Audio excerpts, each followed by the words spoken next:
Something huge is happening between China and African countries, and it's probably going to change the world's future.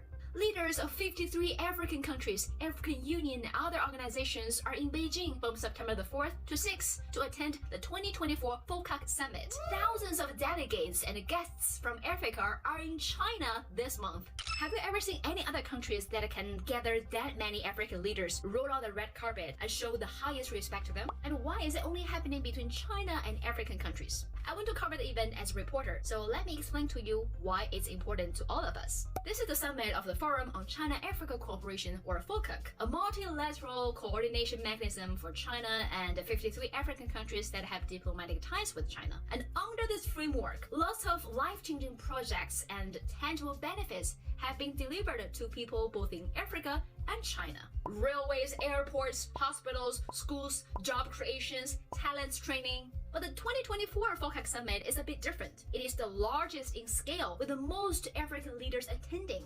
And there's so many great outcomes from the summit. I'm gonna highlight a few for you. First, China announced 10 partnership actions with Africa dedicated to improving Africa's living standards, agriculture, green transition, security, industrial chain, and China will provide $51 billion over 3 years to support that. But more importantly, China promised that they will create no less than 1 million jobs in Africa. Make sure that enterprises from both China and Africa can mutually benefit from it, and the added value they created will stay in Africa. Second, China upgraded its relations with all African countries that have diplomatic ties with China to strategic relations. Chinese President Xi said, as long as the 2.8 billion strong Chinese and African people are united, we can create new and even better feats on the way towards modernization, spearhead the modernization drive of the global south. Third, Chinese Foreign Minister Wang Yi said he hopes every country should adhere to the principle of just, equal, and pragmatic when working with Africa. He said, African people deserve the right to develop. They suffered enough from colonization and exploitation, and whoever works with Africa should respect African people's will to find their own solution, and cooperation should bring tangible, concrete benefits to local people. You see, China has a completely different mindset when working with Africa compared to some Western countries. Some Western countries use neo-colonialism, focuses on extracting the natural and human resources, and locks the continent at the bottom of the global value chain. But China's investment go to improve the productivity of the country, of the continent, training talents, creating jobs, improve the living standards of the people, and make sure the added value can stay in the continent. Subscribe for more analysis on world news.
إذن الهدف من هذه الضربة، السياق الذي جاءت به في هذه الضربة والهدف منها يوم الثلاثاء ويوم الأربعاء هو فصل الجبهتين وتوقف الجبهة اللبنانية. الجواب باسم الشهداء، باسم عوائل الشهداء، باسم الجرحى في المستشفيات، باسم الذين فقدوا عيونهم وأكفهم، باسم كل الناس الصابرين والصامدين والثابتين والأوفياء، باسم كل الذين تحملوا مسؤولية القيام بهذا الواجب الأخلاقي والإنساني والديني في نصرة غزة التي تتعرض للإبادة الجماعية والقتل الجماعي والجوع والعطش والمرض والحصار، نقول لنتنياهو وجالنت اللي كانوا بده يزعروه الهيئة باقي، نقول لحكومة العدو، لجيش العدو، لمجتمع العدو: جبهة لبنان لن تتوقف قبل وقف العدوان على غزة. على 11 شهر عم نقول هذا الكلام، ممكن هذا الكلام متكرر الآن، ولكن هذا الكلام يأتي بعد هاتين الضربتين الكبيرتين، بعد كل هؤلاء الشهداء وكل هذه الجراح وكل هذه الآلام.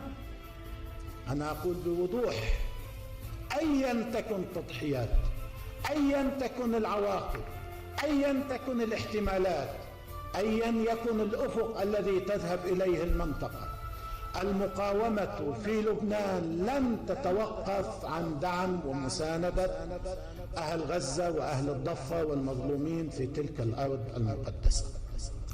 وهذا هو أول رد، هذا هو أول رد، تعطيل الأهداف. بيكون كل اللي عمله أنه قتل، جرح، مارس وحشيته، لكن حقق هدف؟ ما حقق هدف. كما هو الحال في غزة، بيقتلوا وبيبيدوا، ولكن 11 شهر لهلا هدف واحد ما حقق من الأهداف المعلنة للحرب.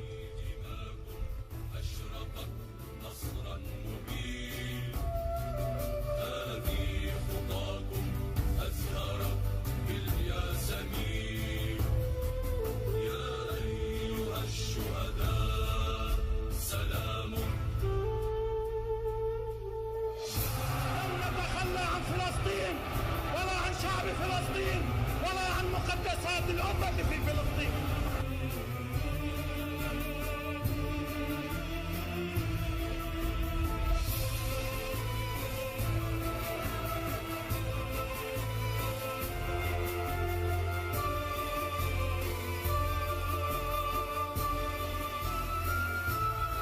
قالوا لك عندك خيارين: إما أن تستمر الحرب وتسحق، وأما أن تستسلم. فأما الاستسلام الذليل وأما السحق الموت العزيز.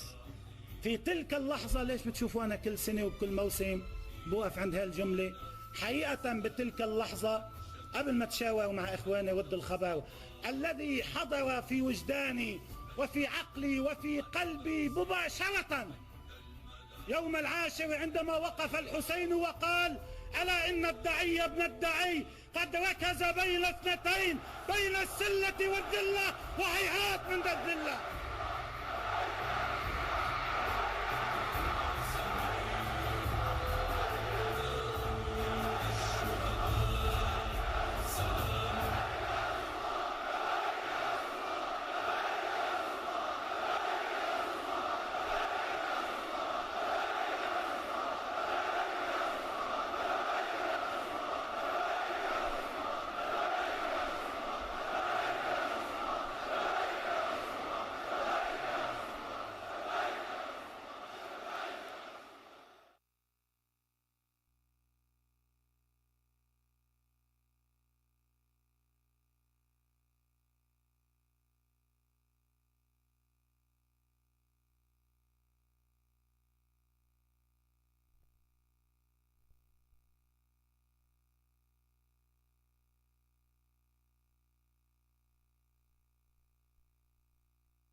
Hello?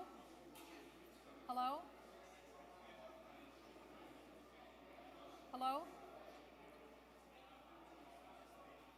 Good morning.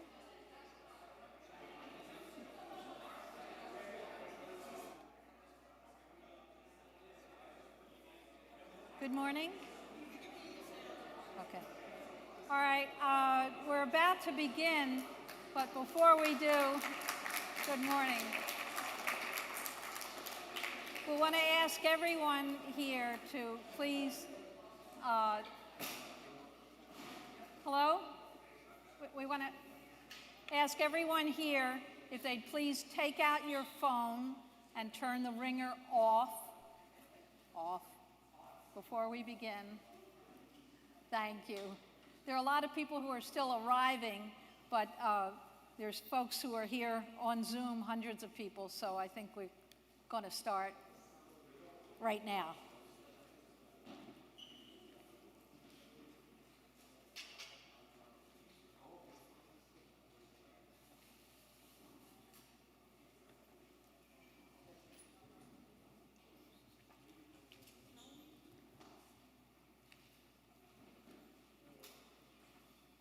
Greetings, good morning.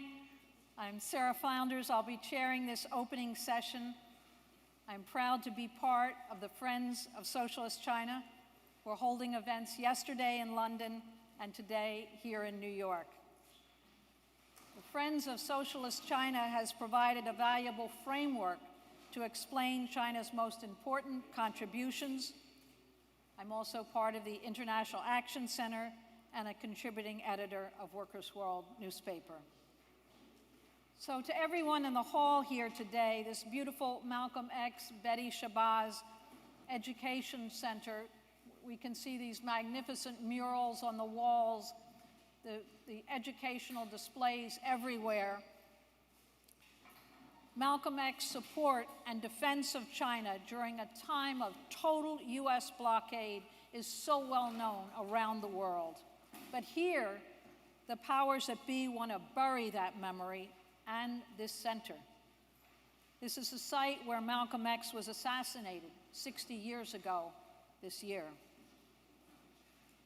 We also give greetings to the hundreds who are watching on Zoom and all those on the Restream, the YouTube of Friends of Socialist China, Workers' World Party, International Manifesto, and this will be streamed many other places. Now, the US Congress just approved 25 new anti-China laws last few days in bipartisan votes, Democrat and Republican, and $1.6 billion to pay for a wave of anti-China propaganda. That's its purpose. So Cold War fervor is really reaching a fever pitch. And today is a united program of many organizations. I hope everyone has this beautiful brochure, well-known activists and writers who are determined to defend China. I want to start by saying we are so honored to open today's program celebrating the People's Republic of China's 75th anniversary with two friends who are here from the Chinese consulate, Yang Zhu, the Vice Consul of the Chinese Consulate, and Fu Hao, Vice Consul.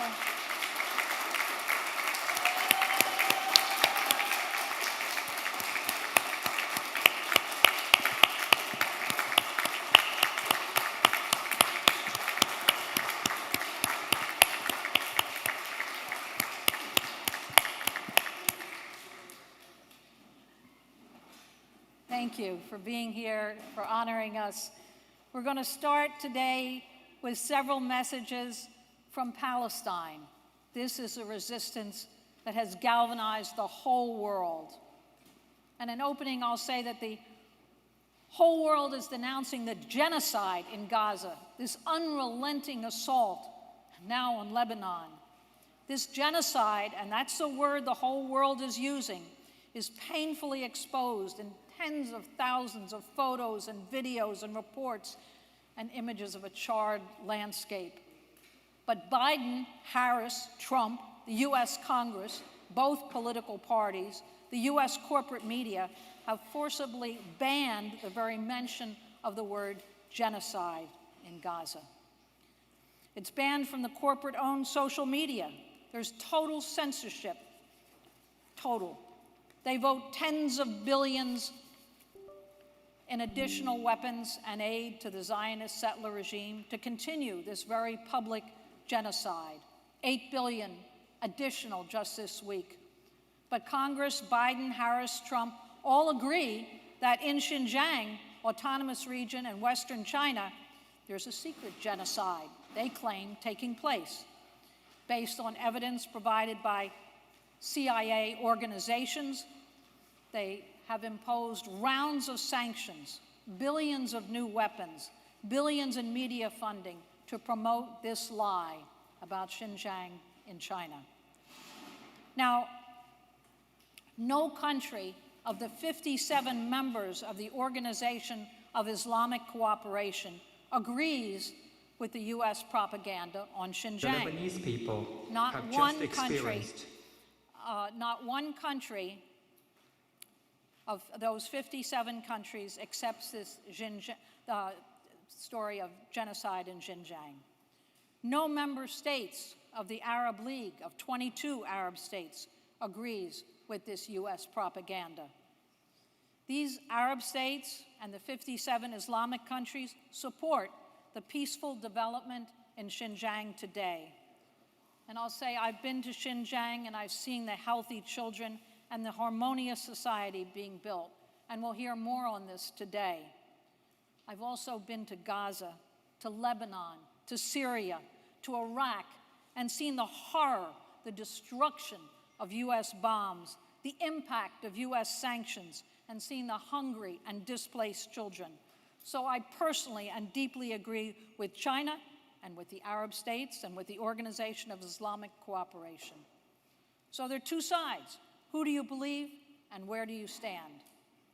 The imperialist countries pump up one story relentlessly again and again to justify a war mobilization against China, all while they refuse to recognize the real genocide in Gaza and now in Lebanon. And they fund it again and again. So who do you believe, the whole global South or the imperialist war machine? We defend Palestine and Lebanon, the axis of resistance, and China, who sides with these countries under attack.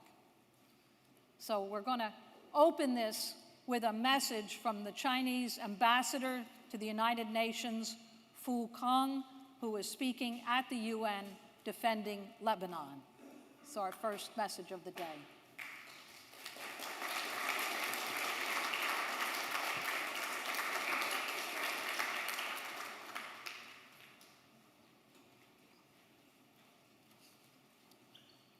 In decades, thousands of communication devices were detonated simultaneously via remote control, causing heavy casualties of innocent civilians.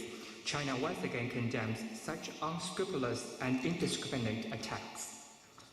While the Lebanese people were still reeling from the shock, bombs rained down from the sky. Israel launched multiple rounds of large-scale airstrikes on southern and eastern Lebanon, leading to over 500 deaths and close to 2,000 injuries. China is seriously concerned about the current situation between Lebanon and Israel, firmly supports Lebanon in defending sovereignty, security, and national dignity, and strongly condemns acts that violate the basic norms governing international relations.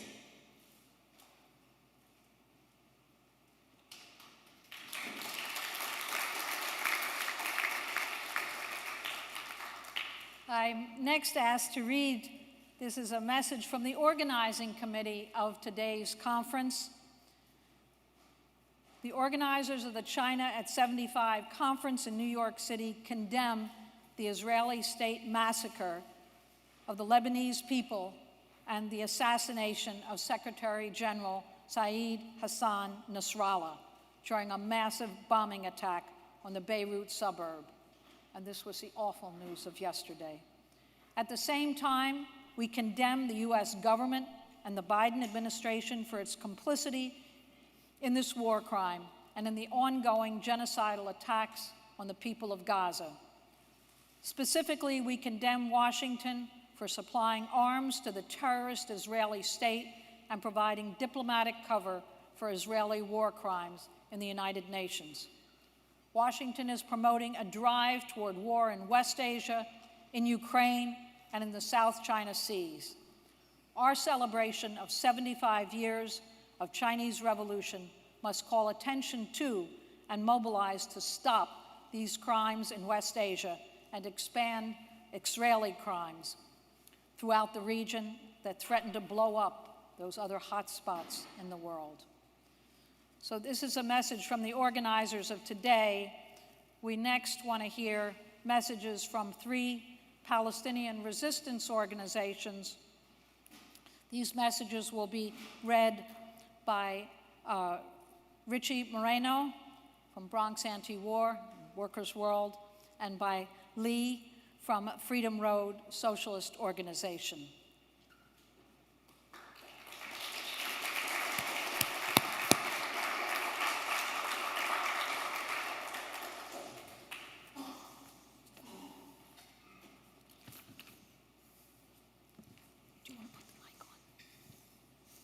Hello.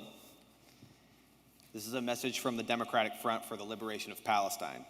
Dear comrades, the Democratic Front for the Liberation of Palestine, DFLP, Department of Foreign Affairs, sends its greetings to the participants and hopes the success of the conference on the 75th anniversary of the founding of China, known for defending the cause of the Palestinian people who face an Israeli colonial and apartheid regime, which commits massacres and crimes against the Palestinian people, which sponsored dialogue between the Palestinian factions to achieve internal unity and consensus on a Palestinian government, with the aim of stopping projects related to the future of the Gaza Strip that do not reflect the ambitions of the Palestinian people.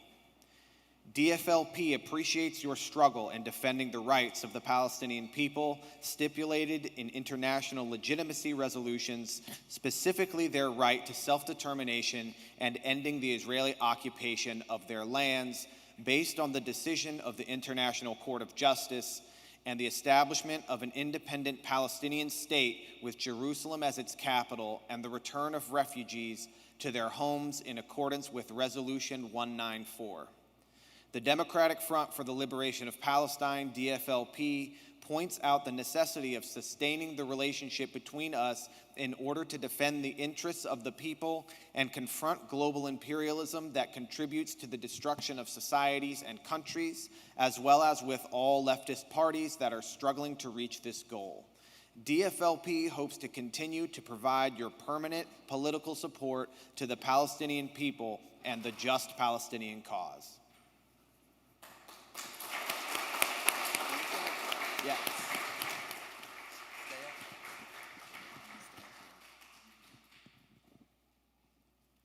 Addressing the Beijing meeting, Jamil Mezer, Deputy Secretary General of the Popular Front for the Liberation of Palestine, PFLP, said in part that China has proven through its long history its steadfast support for the Palestinian cause, through its political and diplomatic stances and its support for the Palestinian people in international forums. What is required today is a unified Palestinian stance that clearly declares that we are all united behind the goals of our people in achieving freedom, self-determination, the return of refugees, and realizing the dream of a Palestinian state with Al-Quds, Jerusalem, as its capital. It is essential to announce the restoration of Palestinian national unity, uniting our forces and people and the Palestine Liberation Organization as the sole legitimate representative of the Palestinian people through the convening of a unifying Palestinian National Council with the participation and representation of all Palestinian forces.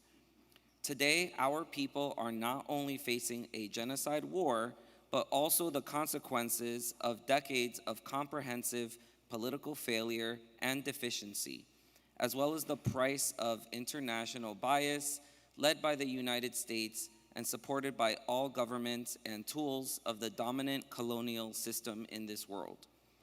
Our urgent and pressing demand is not only to end and stop the genocide, but to secure our people's rights to freedom, self-determination, the right of refugees, and the establishment of an independent state with Al-Quds as its capital. Peoples have never achieved their rights through blame, contention, and disputes over descriptions and conflicting wills, rather by uniting around major national goals, deeply understanding the meaning of historical responsibility, and having leadership capable of bearing responsibility and translating popular will. This is our duty today. Is there a stronger and more precious incentive than 40,000 Palestinian martyrs? Being united in the face of this aggression is the only guarantee to achieve our major national goals. Let us work with all our strength and sincerity to achieve this goal, knowing that history will not forgive the complacent and our people will not forgive those who fail in their national and humanitarian duty. Let us pledge today before our people and the martyrs of this nation that this moment will be the beginning of a journey towards freedom, independence, the state, and the return of refugees, and let our unity be the strongest weapon in facing this oppressive enemy.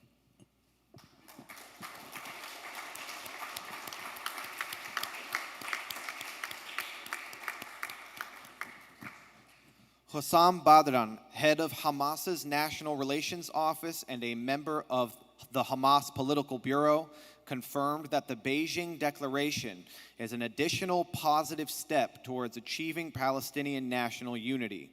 Its significance stems from the location and the host country, as we are talking about the People's Republic of China with its international weight and steadfast support for the Palestinian cause.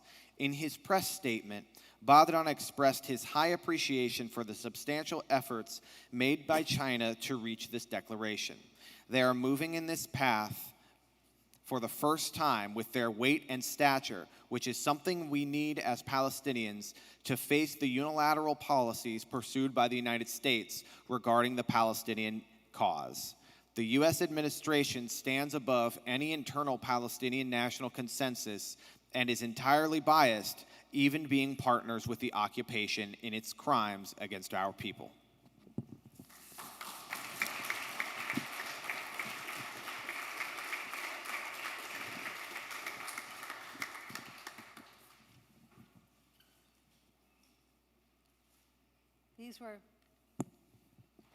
These were statements. These were statements made in Beijing at a meeting of all the Palestinian organizations. Where else in the world is such a meeting possible? Next up, we want to hear a wonderful message from the Vice President of the Association for Cuba-China Friendship. It was sent to us in Spanish. It'll be read in English by Moorehead Gillis, who participated in the Venceremos Brigade to Cuba. All right?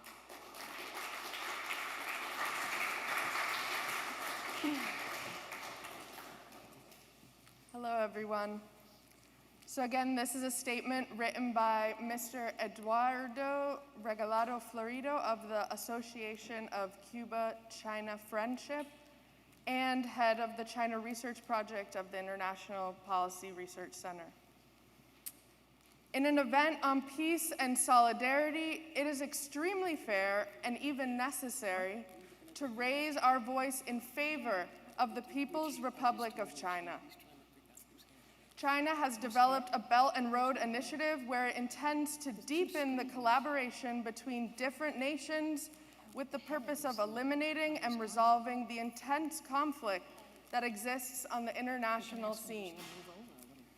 China has also proposed a global civilization initiative where countries collaborate, where there is a dialogue between cultures. The key elements of this scenario are peace and development. Everything it has achieved to date is the product of the actions of its Communist Party. a party committed to the entire population with the country, a party with a conception of inclusion within development. China, with its initiatives, is converting the world into a place where the interchanges bring more opportunities to the less technologically advanced countries. China's entire foreign policy is focused on building a multipolar world where multilateralism is developed, where the hegemonic powers do not impose their selfish interests, where the remaining countries, those with fewer possibilities, are included. On the African continent, much of what has been built is due to China's collaboration, including large infrastructure works, bridges, and roads. China is making its collaboration with Africa tangible, as it is also doing with Latin America and with other regions of the world.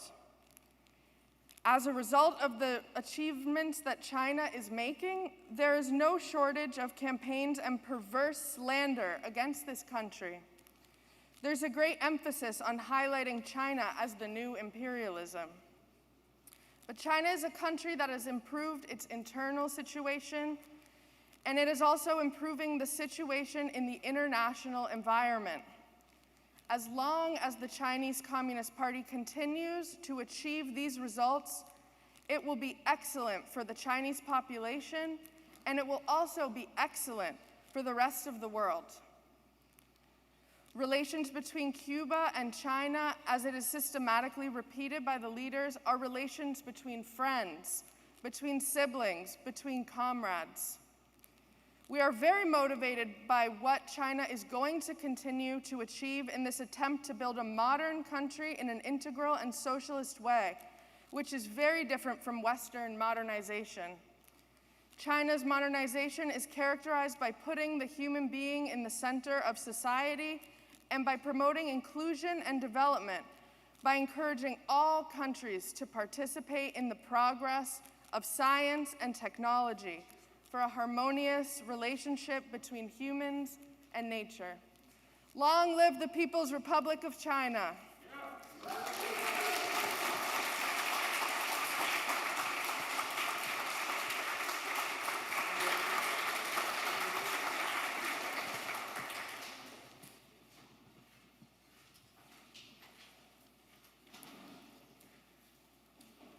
That's the kind of international solidarity there is everywhere in the world. We'd next like to hear from a senator from Pakistan, a chair of the Pakistan-China Institute, Moorehead Hussain, who's speaking on the achievements he has seen in 50 years of visits to China.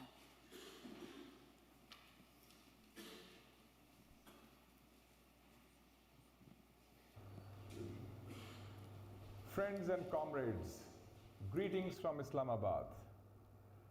First of all, my heartiest congratulations on the 75th anniversary of the establishment of the People's Republic of China, a landmark event in human history.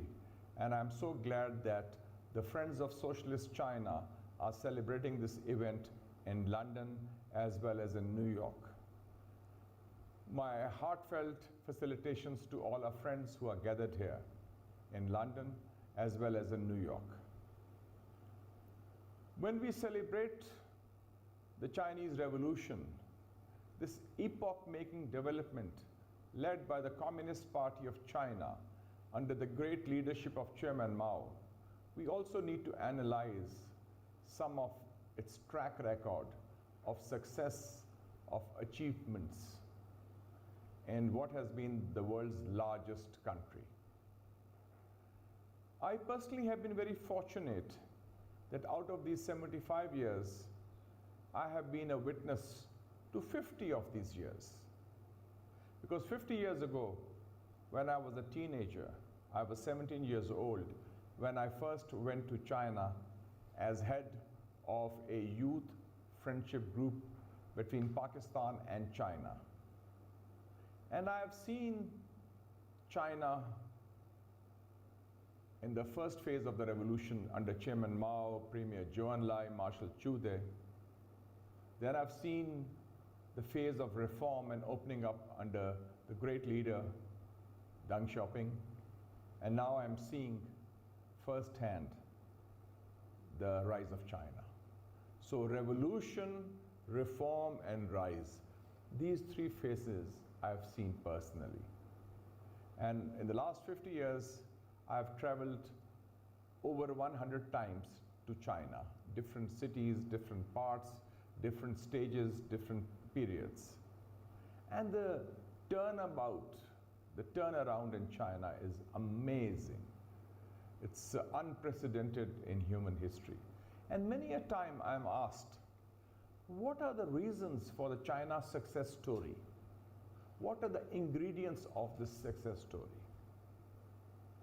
I would say there are a number of these which I'd like to briefly list. Number one, the quality of leadership, which was produced by the Communist Party of China during all these phases, and very difficult phases, because China faced a lot of opposition from imperialism, a lot of opposition from hegemonism in the region, and as a socialist country upholding the banner of Marxism-Leninism, it was not easy for China to survive in that period when it was relatively weak, it was relatively poor, and it was isolated. But I'm proud to say that one of the countries that stood by China consistently in the last 60 years, since we developed that special relationship with China, has been Pakistan. So the first ingredient, quality of leadership. Second, willingness to do a course correction, which they did. They opened up, they reformed, they moved on, they started people-centric development, lifting 800 million people out of poverty. Then also, another key element, continuity of policy through different periods, different decades. And then also another important element of the China success story, a humility and a willingness to learn from others. Deng Xiaoping went on his first tour abroad after assuming the leadership of the Communist Party of China in 1978. He went to Singapore, a small island state, but he wanted to learn from the Singapore success story. And finally, I think in terms of the ingredients of the China success story, a peaceful foreign policy. China is the only country in the world that has risen without conquest, without colonization, without invasion, without aggression, without occupation. And I think this is also quite remarkable. And when we see in the current epoch, there is a historic change. What President Xi Jinping rightly says, once in a century changes. The global center of gravity is shifting from the west to the east. The American century has come to an end. And we are seeing the dawn of the Asian century. And in that, the rise of China is something that we in the global south welcome warmly, because this is a source of strength to small and medium countries. And China has led with development. The Belt and Road Initiative is the biggest developmental and diplomatic initiative of the 21st century. And Pakistan, through the China-Pakistan Economic Corridor, which is the flagship of this BRI, is one of the major beneficiaries of China's people-centered development. And friends and comrades, when we are discussing events in the world, we see two contrasting narratives. The United States of America still has a security-centric, military-dominated worldview based on militarization of international relations, based on a Cold War mentality, based on containment, which we reject, because that would be debilitating and destabilizing for the global south. Conversely, China is presenting a narrative of connectivity and cooperation. And that is why the Belt and Road Initiative is so popular. And finally, I'd like to say that those who talk of China in negative terms, they better read The Economist, which is published from London. The story which came on 15th of June, and the cover story was China, the scientific superpower. That China is now leading in science and technology. And this has also been documented in the recent study done by Harvard University, the great tech rivalry, China versus the United States. So we welcome China's development in that context. That development serves the interests of humankind. China is leading in globalization, in climate change, in promoting peace, development, connectivity, and economic cooperation. And we feel that supporting China, being a partner with China, is being on the right side of history. Thank you so much.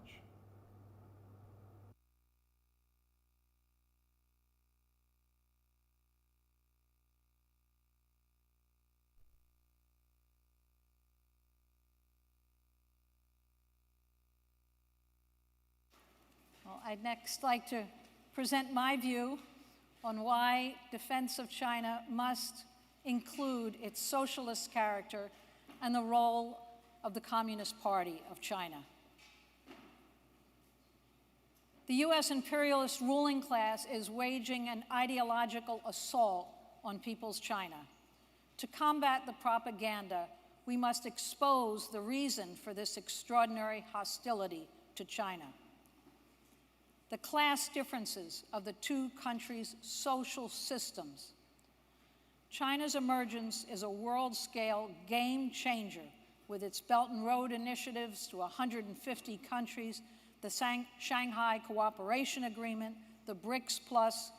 China has become a shield, an alternative to the International Monetary Fund and the World Bank with their brutal structural adjustment, deregulation, privatization programs. The Africa Summit held in Beijing, the meeting of the Palestinian organizations in Beijing, confirms this. China ended poverty for 800 million people, something that is beyond the power of any capitalist country. Life expectancy is higher today in China than in the United States, and China's growth in living standards is leading the world. So US imperialism is doubling down. Both Democrats and Republicans agree. The Pentagon agrees, NATO agrees for new sanctions, new tariffs, new rounds of propaganda directed at China. And they're aimed at, and they all say this, preparing for war by 2025. We should take this seriously. In the Pacific Ocean and the South China Sea, US strategists are rushing to construct a NATO-like military alliance. Every arm of the imperialist colossus is planning for this war. Vicious propaganda, expanding military budgets, relentless war games, military maneuvers. So this is a valuable meeting, online and here today, because political movements, parties, and organizations of the working class that take sides in the global class struggle are the most valuable anchor to withstand the crises confronting the working class and all oppressed people. Without this anchor, workers and activists are cast adrift in the onslaught of each imperialist flood. China's gains hold a liberating potential for humanity. If we can explain the reason for US imperialism's hostility and why Washington calls Beijing the greatest threat, we strengthen popular resistance to the US war drive. So we urgently need to take the defense of China to a higher level. Imperialist divide and rule tactics are intended to throw dissension and demoralization into our ranks. And voices in all the imperialist centers are united in slandering China by calling it an imperialist country. They say it's no different from past imperialist looters. This constantly repeated propaganda attacks can make the slander stick, so it's important to underline the class difference between People's China and the US. In a capitalist country, totally owned for the benefit of corporate billionaires, the CEOs and board of directors must base their decisions on maximizing profits, or they lose their position. US federal funds feed the military corporations and their subcontractors, providing the highest rate of guaranteed profit. A capitalist economy relies on brutal state repression, enforcing this private ownership of all the means of production, of all the resources. That's the role of the police and the courts and the largest prison system on the planet. It's the role of the Pentagon and the giant US-commanded NATO military alliance. They're the enforcers, 800 military bases around the world. They're the enforcers. With socialist planned production, China has enjoyed steady development for 75 years, without recessions, rock-bottom depressions that are a feature of every capitalist economy for centuries. In China, whose economy is still developing, the major productive forces are collectively owned. And since the decisions are not driven by profit, rational planning is possible. The Chinese Revolution shook the world. It aroused workers and peasants globally. It achieved victory in 1949, 75 years ago, October 1, because it was led by the Communist Party of China. They drove out the dominant imperialist powers that had looted China. The early accomplishments were made by a totally impoverished nation, but it opened the road to a new society. The CPC reorganized agriculture as well as basic industries. Every step forward required a mass mobilization involving the great energy of millions of people. They collectively built the basic schools and literacy programs, mass immunization, sanitation, irrigation, dams, infrastructure. They collectivized the land, and they enthusiastically broke the back of the old feudal landlord system. In an all-out effort to strangle this new society, the US and its allies walled off revolutionary China from Western trade and technology during its first 30 years. China's tasks were enormous and full of contradictions. It led to fierce debates within the party. In a world dominated by monopoly capital, things were also changing fast, and the leadership of the CPC became convinced that despite many heroic efforts, that the only way out of total isolation and to a new level of productivity and development was to reach an accord with the US and with Western imperialism. So 1978 marks the reform, the opening up. It was a compromise.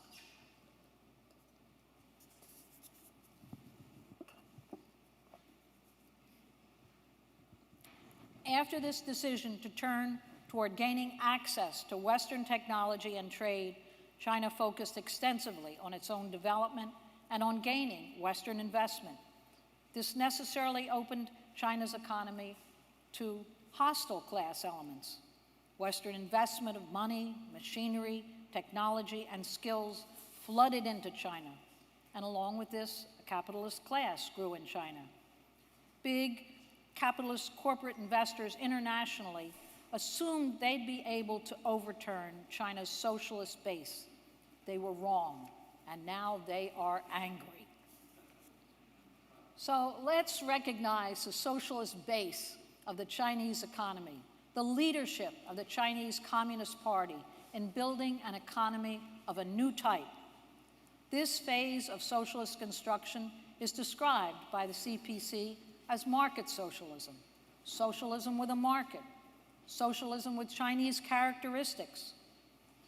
China explains that they are building towards socialism. They're in the primary stage of socialism, and that China is not yet a fully developed socialist country with equality for all. That's an honest evaluation of this long process of change. The Communist Party of China keeps firm political control over this complex and uneven process. The CPC has more than 90 million members. That's incredible. Its cells elected from the ranks from below are in every workplace, neighborhood, school, and department, and they are committed to defending socialist property and to protecting Chinese sovereignty.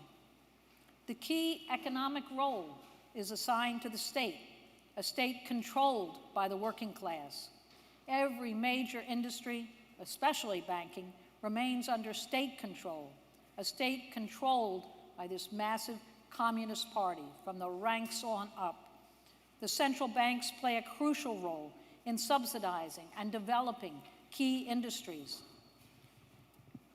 Since there's little and no planning possible under capitalism, it can't solve the overarching problems that humanity faces on a global scale.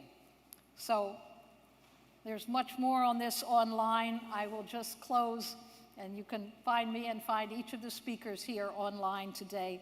But I'll close by saying socialist economies based on planning and cooperation can solve many problems. So stepping up our defense of China, its revolution, and its accomplishments is necessary for the collective future of humanity.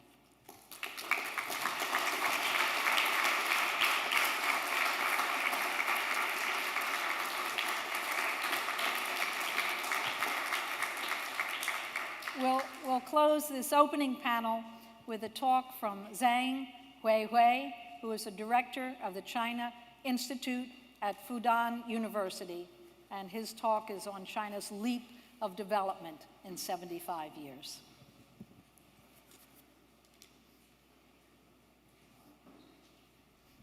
Hello, friends, comrades, and other guests. On the occasion of the 75th anniversary of the People's Republic of China, I'm more than happy to join you to celebrate this great occasion from Shanghai. In 75 years of socialist construction, China has become the world's largest economy by purchasing power parity since 2014. And today, China is the largest industrial, manufacturing, and trading nation with the world's largest middle class and extreme poverty eradicated and life expectancy 2 years higher than the United States. Furthermore, thanks to Chinese socialism, at the speed of accomplishing almost one industrial revolution every decade since the early 1980s, China is now at the forefrontier of the fourth industrial revolution with big data, AI, and quantum technologies, etc. And now China is the only country capable of providing goods, services, and experience from all the four industrial revolutions to the whole world. All this has changed China forever and changed the world forever. Indeed, the first group of countries rising up during the 18th and 19th centuries, like Britain and France, had a population around tens of millions.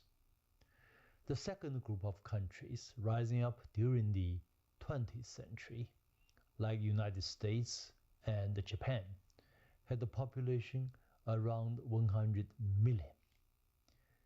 And China's rise in the 21st century represents a population of over 1 billion, which is more than the total populations of the previous two groups combined.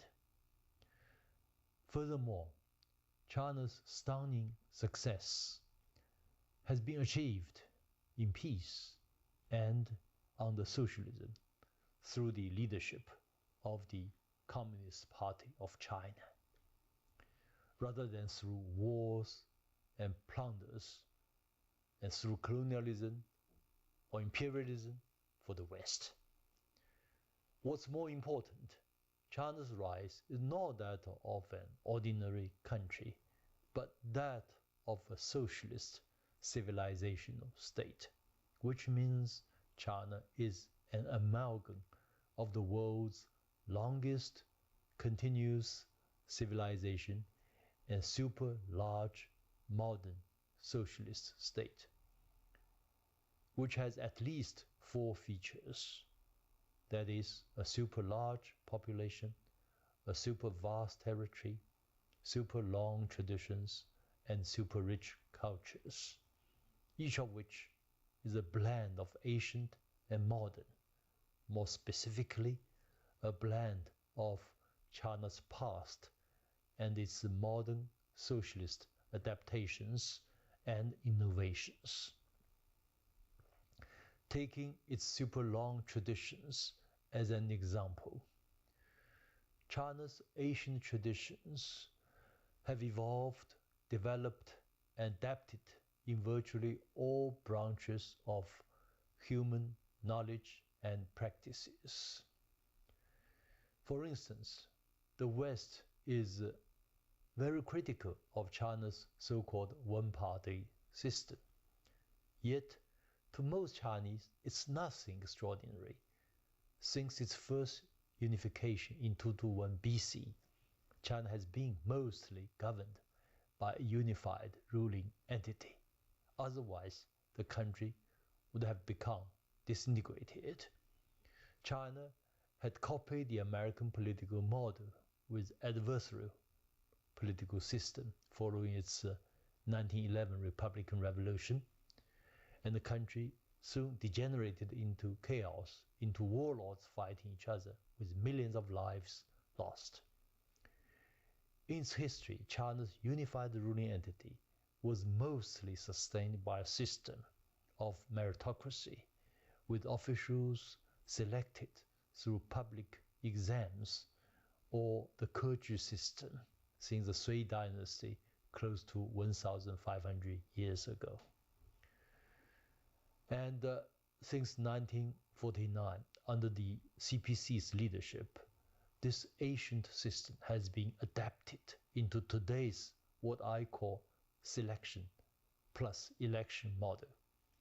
China's top echelon leaders have almost all served at least twice as the number 1 of a Chinese province, which means they have administered, in most cases, more than 100 million people before taking up their current positions.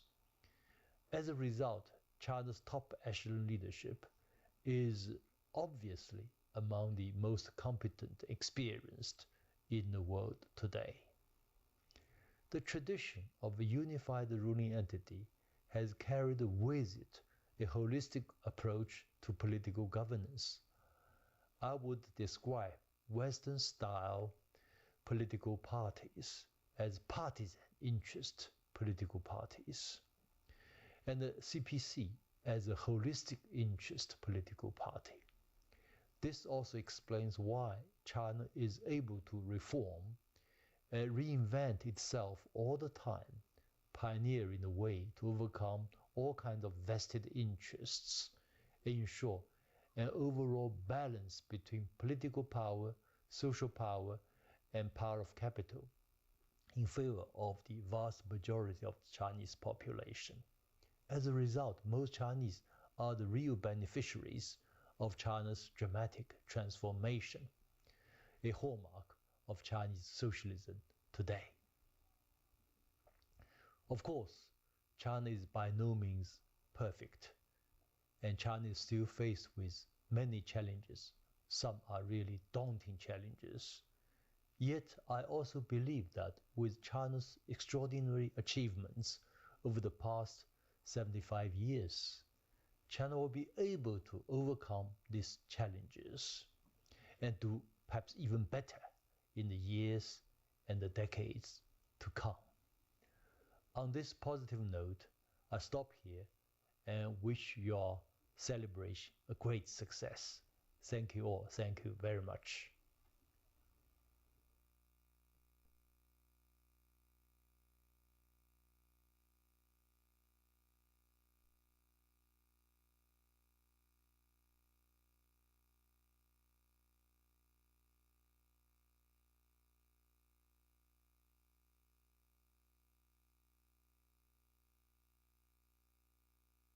A third panel before our lunch today.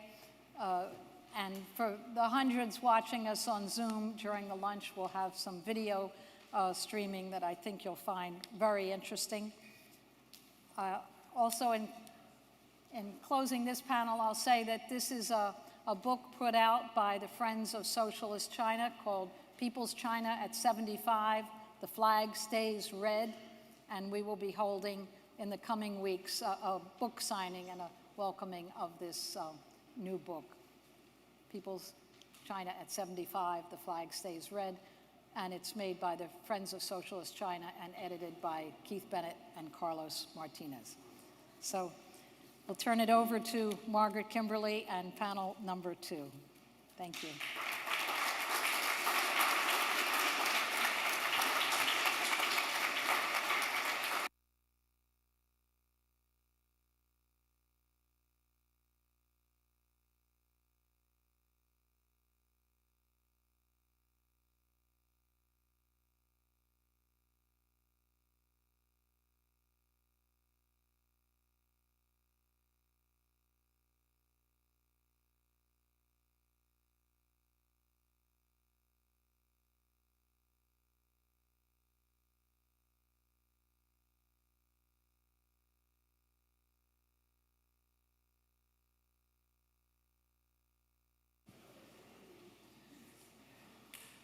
Good morning.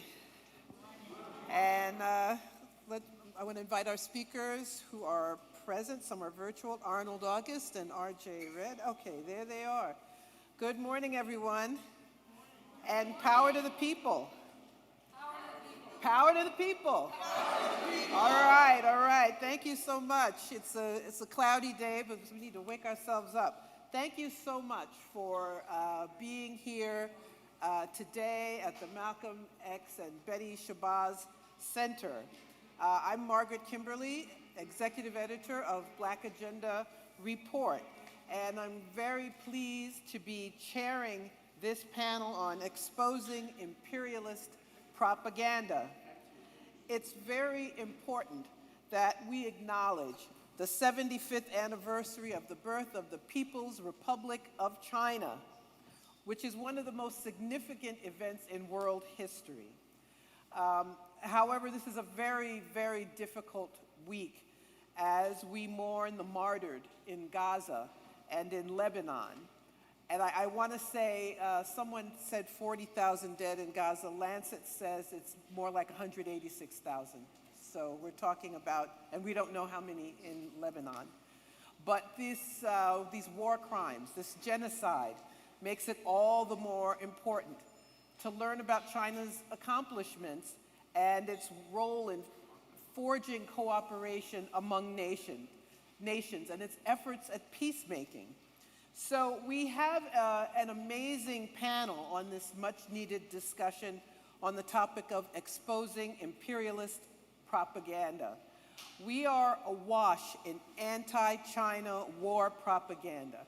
Everything from tall tales about Chinese police stations and China buying up all the farmland. Of course, you know the biggest owner of farmland in the country is Bill Gates. You know that, right? So this is a very, very important topic as we are being herded. We're being propagandized into believing that China is an enemy of people in this country, and that there is some benefit in having a war, a hot war, attempting to strangle China economically, and possibly even having a hot war with another nuclear nation. So let's get to it. Let's stay on schedule. I'm reminding our speakers to limit their remarks to 7 minutes so that we may stay on schedule. And I will remind when you get to 7 minutes. Anyway, so let us begin. So we have panelists who are here in person, and we have panelists who are here virtually. And we will start with Arnold August, who is someone I never met in person. We've been friends on social media. He's here from Montreal. So it's such a pleasure to welcome him to the podium. Arnold is a journalist and an author of Xinjiang, Eyewitness Account. Arnold August.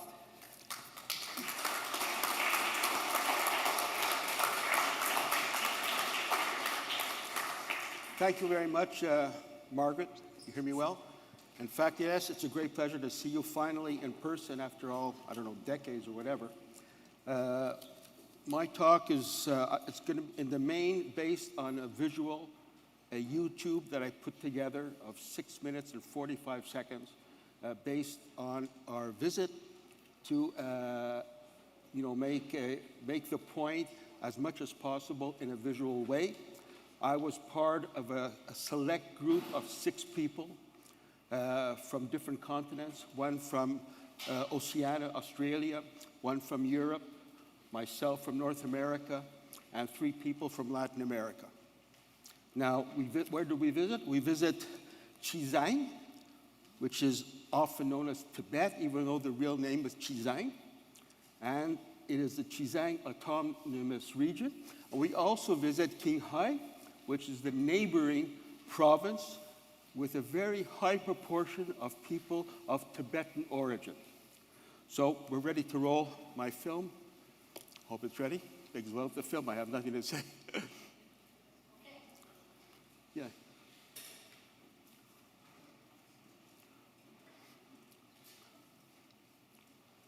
So here we're visiting boarding school. We know about all of the disinformation regarding boarding school. What do we see?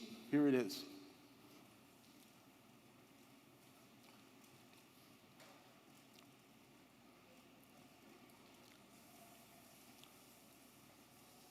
I was very impressed by how huge it was, how big it was. The library, of course, me being a writer, and the quantity of books that are in the library. Of course, the football camp. So, in overall, the infrastructure of the school impressed me a lot. It has a very elevated, a very high pattern. They had Tibetan, English, Chinese, history, physics, chemistry, moral and ethics, and math, of course. And it impressed me a lot the fact that there are 3 languages. I come from Argentina. In our country, we know that the west of China had been poor for many centuries, and Qinghai was one of the provinces that has been poor for so long. Coming now, and I am witnessing big efforts and being materialized on poverty alleviation. I see the people that was poor not so many years ago. Now it's very, very good and very good conditions. Their children are going to school, and the life conditions, the houses, the clothes, and the conditions of the city, like electricity and water and all the services are very, very good. So this has been a very quick change, a very fast development in the sense of poverty alleviation. So I see people as better. I see a lot of dignity, and that is very moving. China, it was so inspiring to see those young people in the schools in China. When we think back, what was the situation in China before 1949, before the liberation of China? Nothing could compare to what was the situation there to the situation now. And it was so pleasant, even though, of course, I do not speak Mandarin or Tibetan, I could not communicate. But even without communication, just by the eye contact with those students, I'm very happy to see. You can tell that they are proud of what they are doing. They are proud to be part of the Chinese Revolution. It was I would say it was one of the most inspiring portions of the visit that we have had so far, and I'm sure there will be more inspiring situations such as this in the future. Just the fact that children have not only they have the right, the possibility to go to school and up to many years for free, it makes a major change for China in the future, where you have a whole section of the population who is being educated in order to take on positions in the Chinese society, in the Chinese government, to advance the cause of the Chinese people. So nothing could be more important than education for the youth. And what I saw in that school, that it shows what China is doing. We could see it on the faces of those Chinese young Tibetan students. We could see it on their faces. They're proud about what they are doing, that they are learning, in order to be part of this amazing, I would say, one of the most important advances in the history of mankind, what China is doing now. And those youth are part of it, are going to be part of it. This is the cafeteria in the boarding school. Every day is different. And each floor can sit more than 600 students. And that means a total of 1,200 students can dine together on the first and second floor, providing a reliable, safe, and comfortable dietary right here.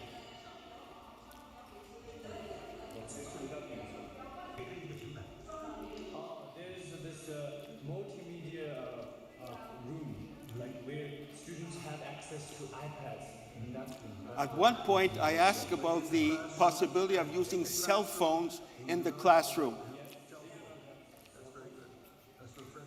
And the advantages are actually, you see, because of everybody playing cell phones, they cannot concentrate on the teacher's talks or teachers. They have no right to bring cell phones in the classroom. Like Tibetan class, it's very important that you learn first from the teacher, and then you should repeat or you should write down your notes, and then like rethink and reflect. It's very methodical way of learning Tibetan. This is the second part of the trip in Xizang, or what is also known in Tibet. We visit that special startup town for technology. The new companies, and so far we have more than 60 companies are working here in these buildings. The 3 years, the rental office is free from there. They give the office in this building. So water fees, electronic fees, and the residential fees all are governed by the government. So the young people, they can only bring the computer and start working here. They can pursue their dream here.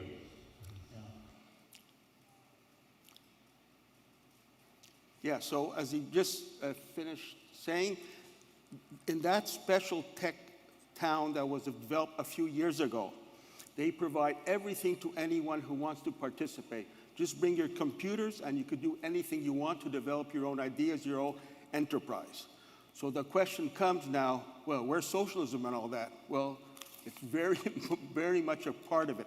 In order to be allowed to have that privilege of going to that tech school or that tech enterprise, coming from the admission, in order to be allowed, you have to include adherence to the Constitution of the People's Republic of China and support for the leadership of the Communist Party of China and the socialist system.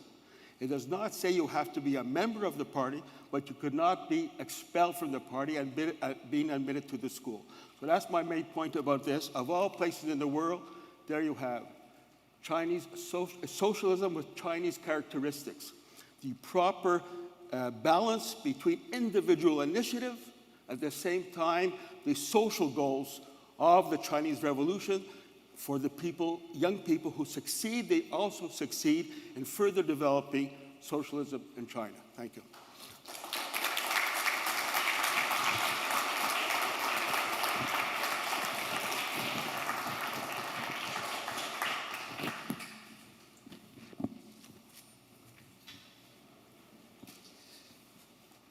Thank you so much, Arnold.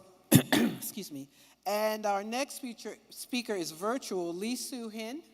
So we're going to cue that up.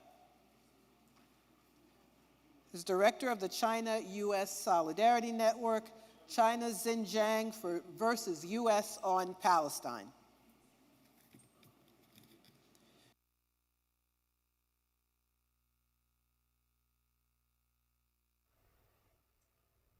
Greeting from Shanghai, China. My name is Soo-hin Lee, Li Xiaoshen, from China-U.S. Solidarity Network and the National Immigrant Solidarity Network. We are community-based organizations between Los Angeles and Shanghai, China and the United States to build social justice issue to support each other for binational activist solidarity, mobilization, and the work to fight against U.S. imperialism, to stop U.S. battering China, and to support the immigrants' rights, civil rights, and human rights in the United States against the multinational corporations and the U.S. elites. We're right now in China to working on several projects to build Chinese activist solidarity with U.S. activists to fight against U.S. imperialist war around the world, the endless, senseless war in the or proxy war in the Asia, in the Middle East, and also the sanctions across the world from Russia to the Central and South Americas. Today I want to talk why I am in China. The reason is we need to mobilize every Chinese activist and U.S. peace activist to fight against U.S. imperialist conspiracy against our country, from sanctions to color revolutions to military encirclement. One of the key, most important current project is the so-called the Xinjiang genocide claim, which is U.S. is totally fabricated what happened in Xinjiang. As my work as an activist, and also I have been organizing many fact-finding tours to go into the Xinjiang, and I'm physically, personally living in China, from Shanghai to going to the west part of the China. We've been witnessing many times, in details, in personal levels, what we can see, the prosperities and the safety and the kindness and the humanity across China. There's no such thing as a genocide in Xinjiang. In the region, Uyghurs, Hans, and other ethnic minorities are lived side by side peacefully and working together to build a better life and with prosperous future. In Xinjiang, we've been bringing many Western activists from US to UK to Canada. Have been for the last couple of years. We also have been producing a documentary, Voices of Xinjiang, with Sara Flounders and with Haiphong and other activists, witness what really happening in Xinjiang. Multi-ethnic unities, including the prosperous economy and also the harmonic society. That's exactly what is than what we experiencing, what I'm living in Los Angeles or New York cities, where the police brutalities, the economic crisis, the homelessness, as well as all these oligarchs using public resources to exploit the economic system for their own gain. The multinational corporation, endless greed and hunger for the money, hunger for the profit to exploit the workers and slave laborers across the U.S. It's also the shame that when the U.S. imperialists supporting the genocidal Israel Zionists against invade the Gaza and also supporting the weapons and also the political maneuvering to support Netanyahu for continuing the genocide in Gaza, as well as the hunger campaign to want to stop every Gazan from no food and no medicine to death. That is the ethnic cleansing. Yet the U.S. imperialists, include the genocide Joe, supporting this, while they shamefully claiming this is a justified, while they are fabricating the so-called Xinjiang genocide claim in China, and then using that as a justification to launching countless sanctions and also racist propaganda campaign against China.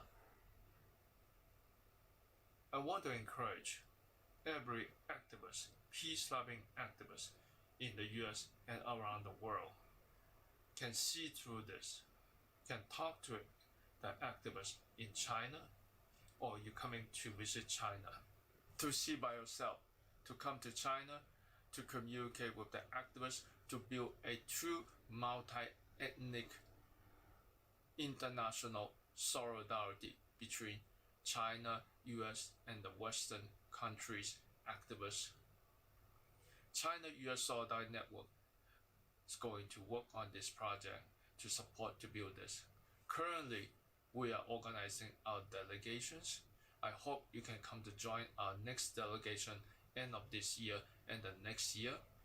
We're also making a documentary called Voice of Xinjiang. That is a documentary about what we're witnessing in Xinjiang and to debunk the US and the Western myth.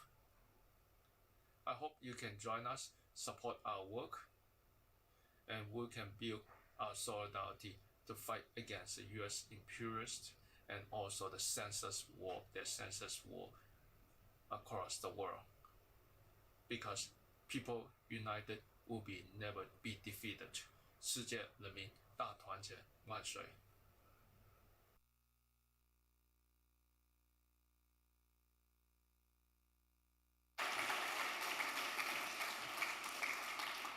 And our next speaker is here with us, R.J. Redd, who is a union organizer speaking on answering U.S. propaganda on Xinjiang.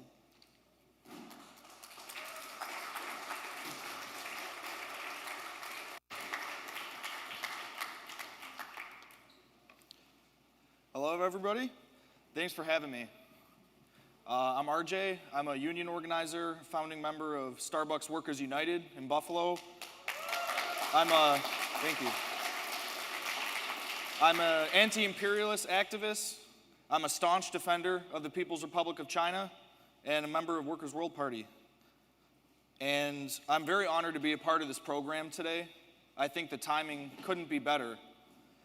Not just because we want to come together to celebrate the revolutionary history of China and the accomplishments today, but also to avoid a war that our imperialist ruling class here in the US is pushing on all fronts in Taiwan, in the South China Sea, in Xinjiang.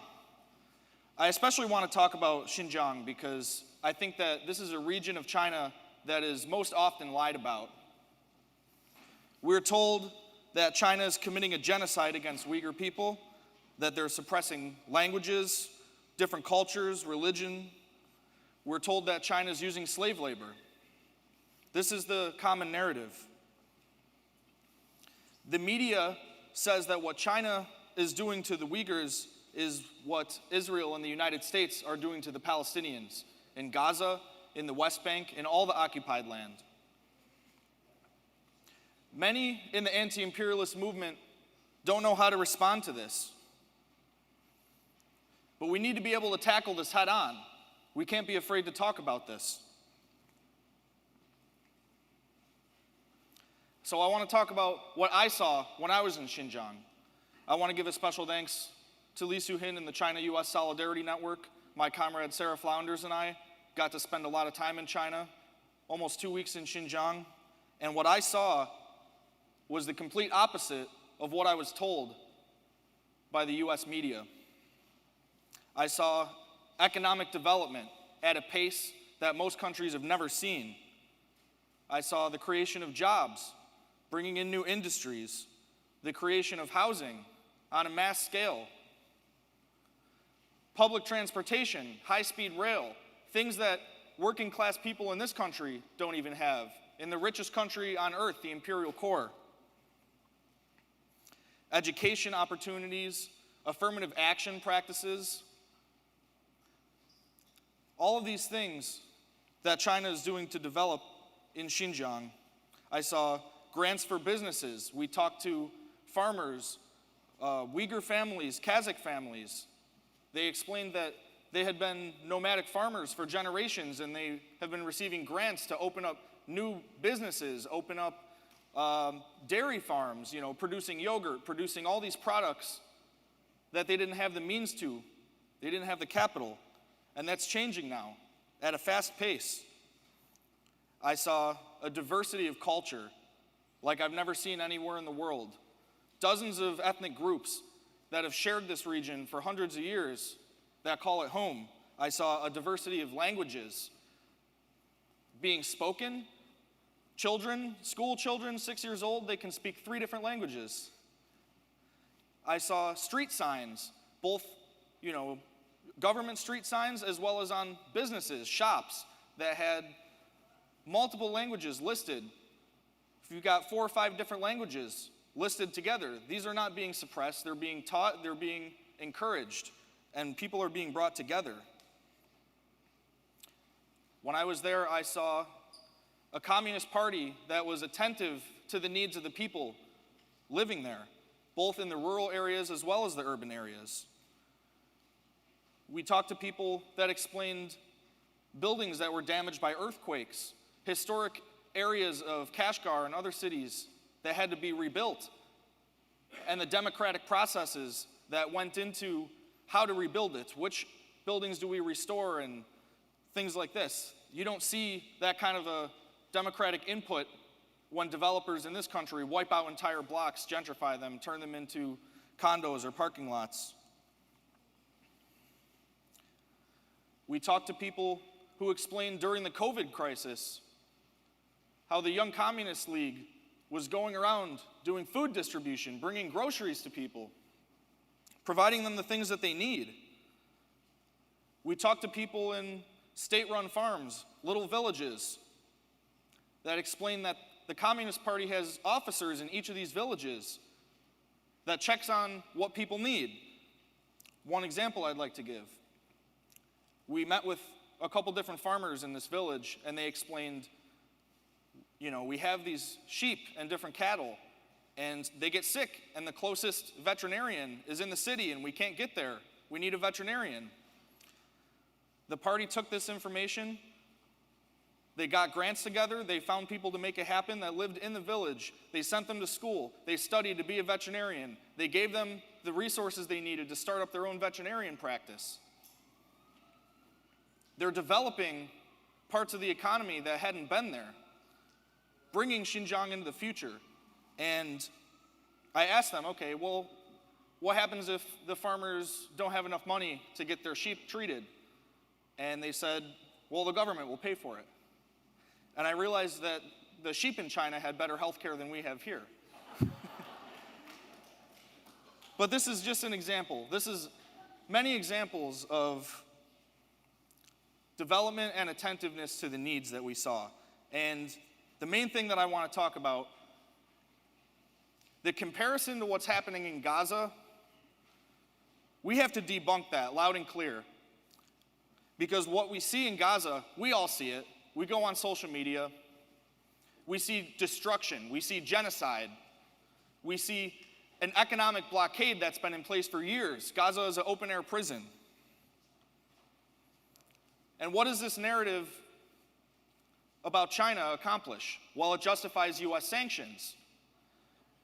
People in Xinjiang that want to export their products, Uyghur-owned businesses, they're harmed by these sanctions because they can't export outside of the domestic market. Western media even appropriates the language of the BDS movement, trying to claim that it's in support of the Uyghurs, and that justifies these sanctions. But the sanctions are targeting everyday working class people, not like the BDS movement that's targeting Zionist corporations that are linked to the ethnic cleansing and destruction of the Palestinians. The goal of these sanctions is to disrupt Xinjiang, to turn people against their own government, to make the people suffer, just like the blockade in Cuba. The goal is to stoke ethnic division and separatism and try to tear apart the People's Republic of China, disrupt the Belt and Road Initiative. The same people that are spreading this narrative about China are completely fine with justifying the genocide against Palestine every single day in the news. What they are trying to do with the People's Republic of China is the same thing that they did with the USSR and Yugoslavia and every other multinational worker state that rose to challenge the power of capitalism and imperialism. And I'll be showing some of my clips from my trip during the lunch break. So thank you all for your time, and I hope you enjoy it when it gets shown. Thank you.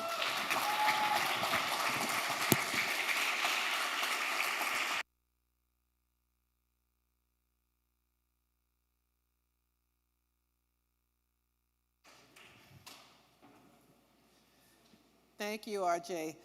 Our next presentation is virtual from Ken Hammond of the Party for Socialism and Liberation and author 75 Years of Socialism with Chinese Characteristics.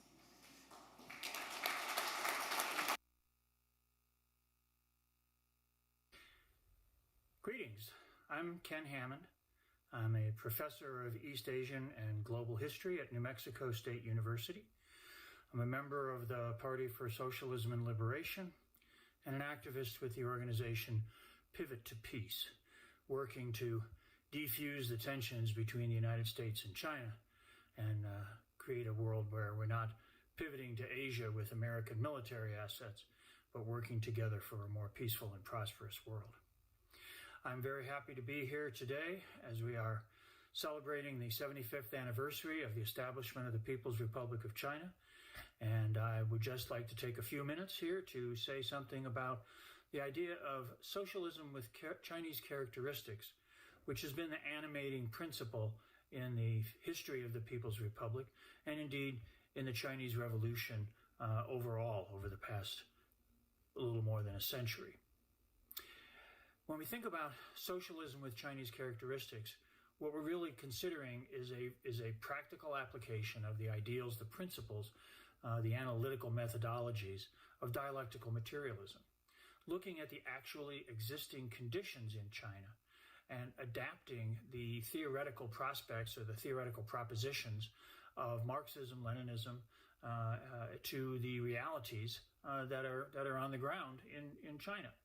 This is a project that began with the establishment of the Communist Party back in 1921 and was a long and arduous struggle.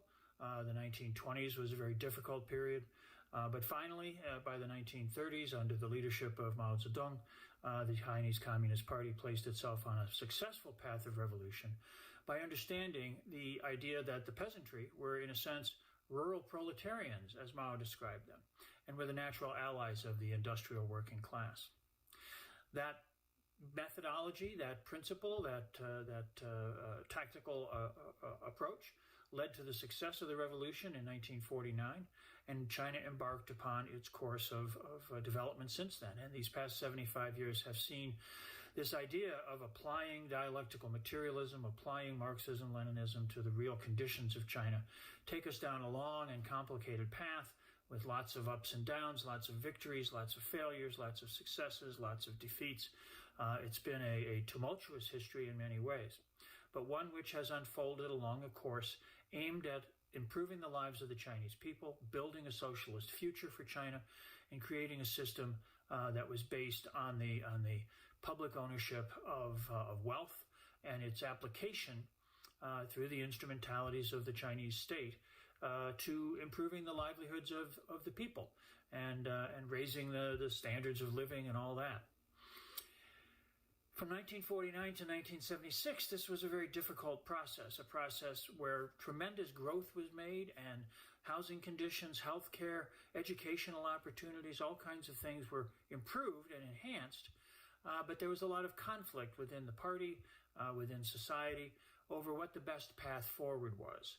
And this was a period, of course, where culminating with the great proletarian cultural revolution, where different groupings within the party, different interpretations of how best to build socialism came into conflict with one another. That period comes to an end after the death of Mao Zedong in 1976.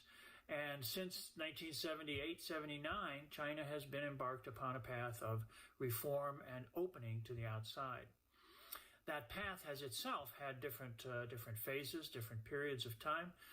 There was a long period, what we might call accommodation with the West. The idea of reform and opening was that China wanted to develop its economy rapidly, to expand and enhance its productive capabilities. And in order to do that, they needed access to capital, to technology, to other kinds of knowledge and experience from the outside, from the capitalist world.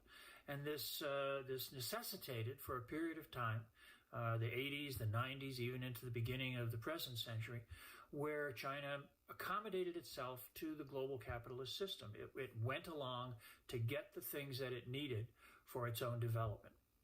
But about 13 years ago, China entered into what is called the New Era, at this point still under the leadership of Xi Jinping.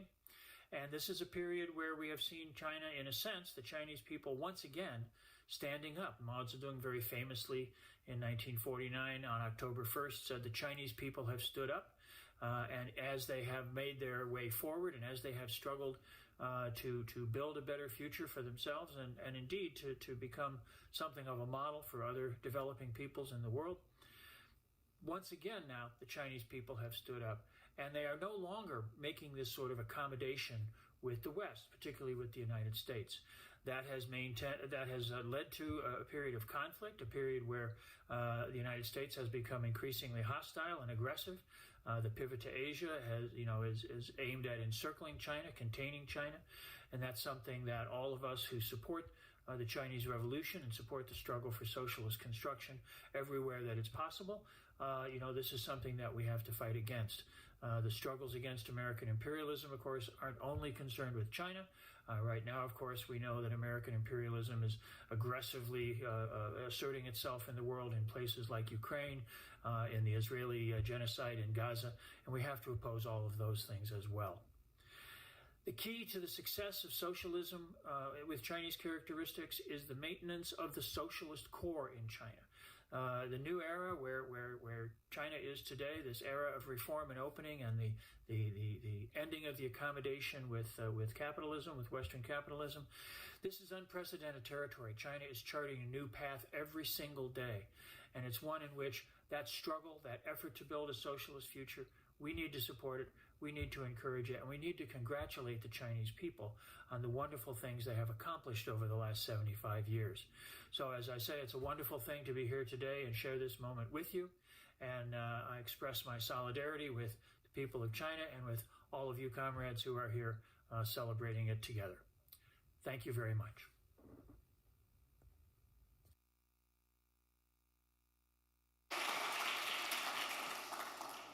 And our next speaker is here with us, Joo-hyun Park of Nodal for Korean Community Development, speaking on Korea, the New Cold War, and the U.S. Out of Korea campaign.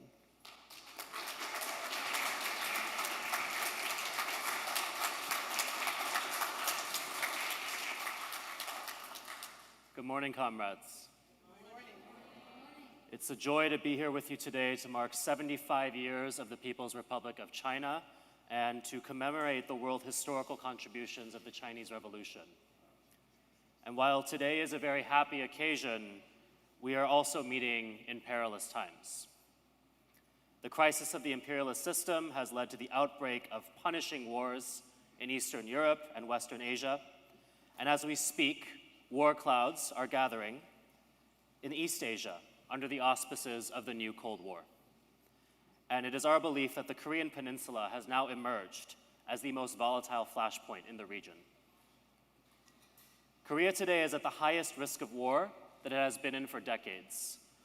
While it is true that since 1953, the Korean War has been in a suspended state, and while it is true that for all this time, the United States has retained tens of thousands of troops, dozens of military bases on our peninsula, there has been a significant change over the last couple of years.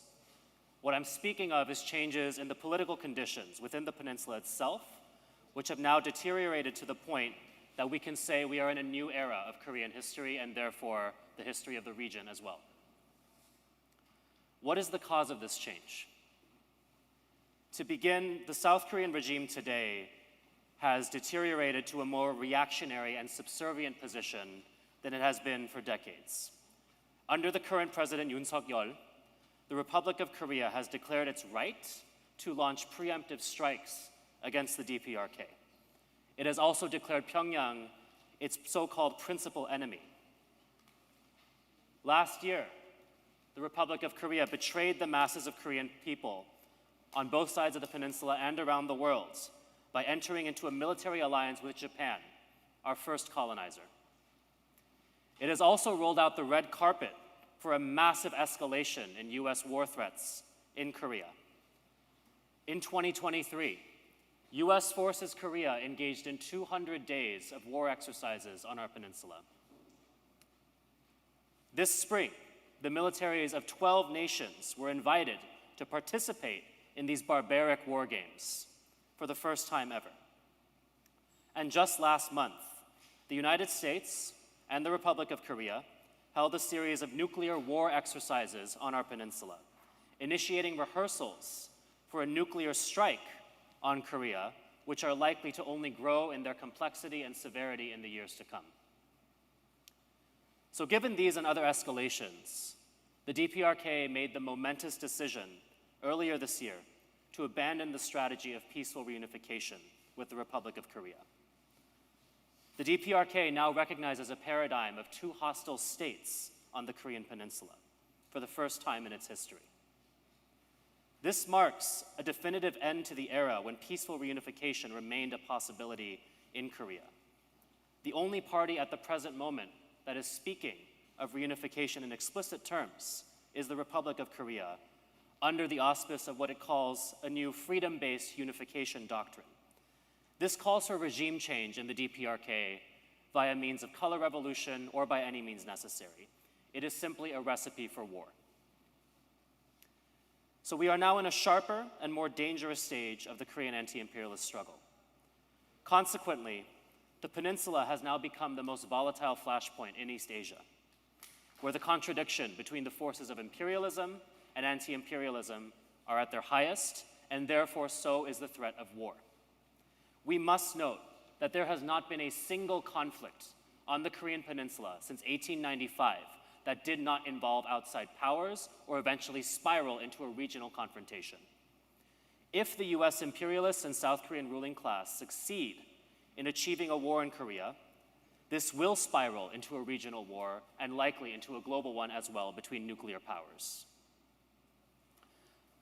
These conditions raise a point of strategic concern for the world anti-imperialist movement, and particularly for those of us here in the United States. As friends of revolution everywhere, as anti-imperialists, as socialists, we have to collectively recognize the need to confront the US's military encirclement of China. We also have to recognize the particular role of solidarity with the national liberation struggles of occupied countries in the vicinity. And we have to see that there is a special role that the DPRK plays in US imperialist strategy. The United States cannot always afford politically to antagonize China, because China has become a world power. However, Washington can always lean on the DPRK as a reliable scapegoat, and thereby achieve the same strategic aims in the region. We have to note that the new Japan-Korea-United States alliance and the Japan-Philippines alliance were both formed citing the alleged threat posed by the DPRK as their justification. As a result, what we're now seeing is that Asian NATO is rising using the DPRK as a very reliable scapegoat, and we know that that structure will be weaponized against all the countries of our region. So it's in recognition of these facts that Noruto has launched the US Out of Korea campaign earlier this year.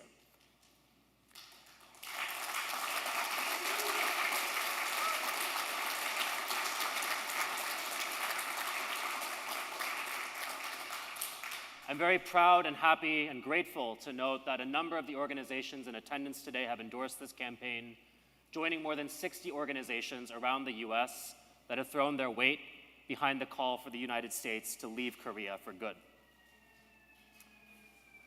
The reason we've called this campaign is to redirect the energy of the former peaceful reunification movement towards a direct confrontation with US imperialism. Since the end of Japanese colonialism, the process of decolonization and national liberation in Korea have been violently interrupted by the United States.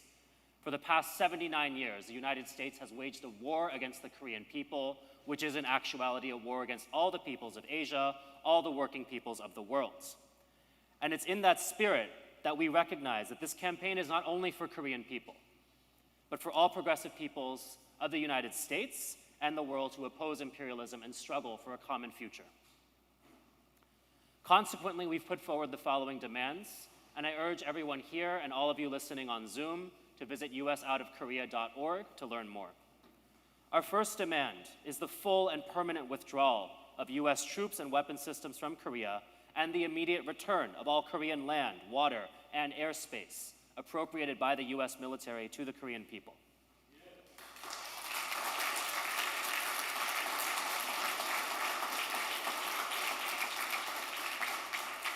Secondly, we demand an end to all US-South Korean alliances, including the Japan-Korea-US Trilateral Security Cooperation.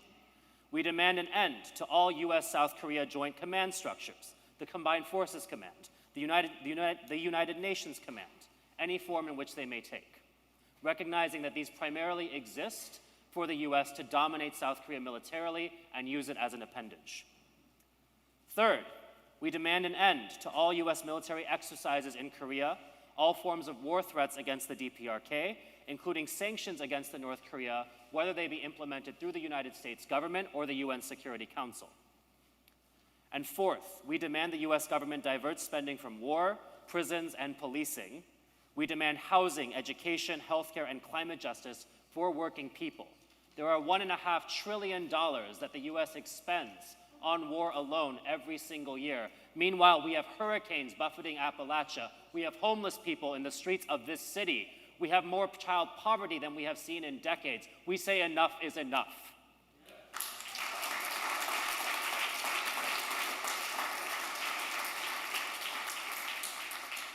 Thus far, since the launch of our campaign, we have staged rallies this August, attended by hundreds of people in 3 cities, against the annual Ulji Freedom Shield US War Games in Korea, which are some of the largest military exercises on Earth. We will continue to mount and expand our resistance in the coming years. We invite everyone here to participate in that process and join us in the work of providing further education, not only to the general public, but also to the left concerning the US's role in Korea and the war threats that are emanating from it. We know that we're at a pivotal time in US politics. Many people are wondering how the outcome of this election will shape the future of this country and the world. We can't see the future, but one thing that we know for certain is that in the years to come, as the US enters its final crisis, it will only sink its teeth further into Korea as a means of achieving war in the region.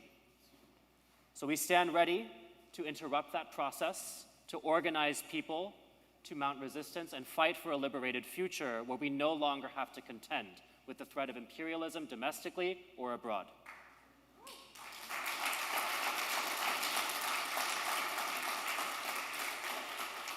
Thank you all for your time. We invite you all to pick up one of our palm cards with more information about our campaign at the table to my left.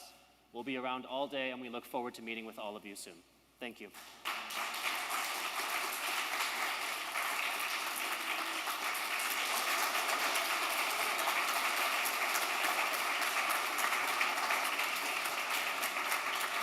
Thank you.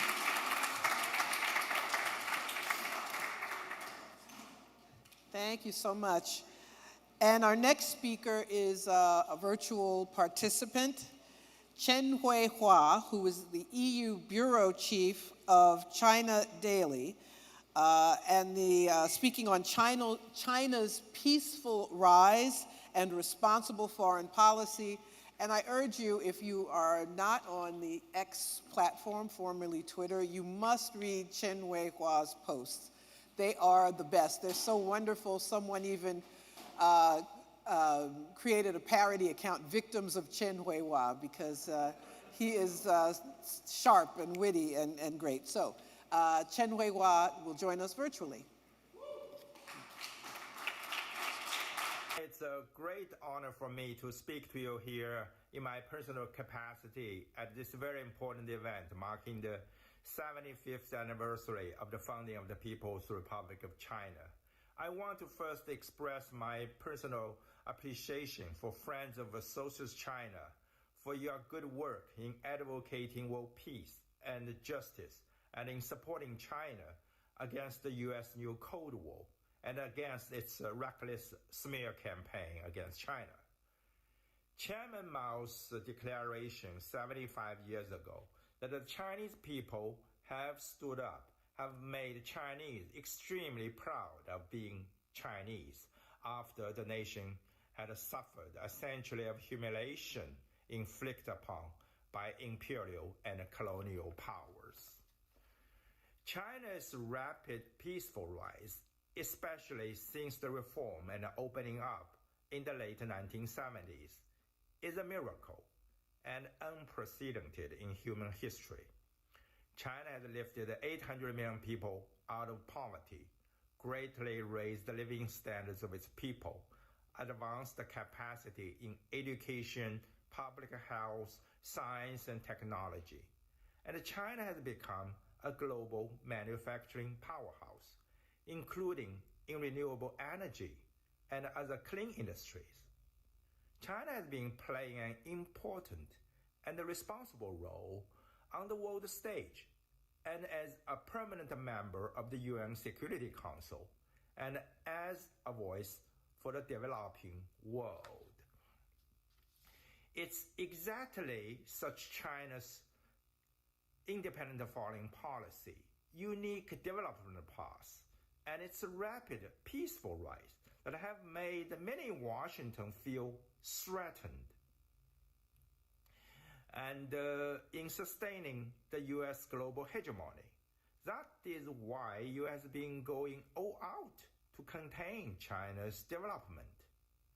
The U.S. has been waging trade wars, tariff wars against China.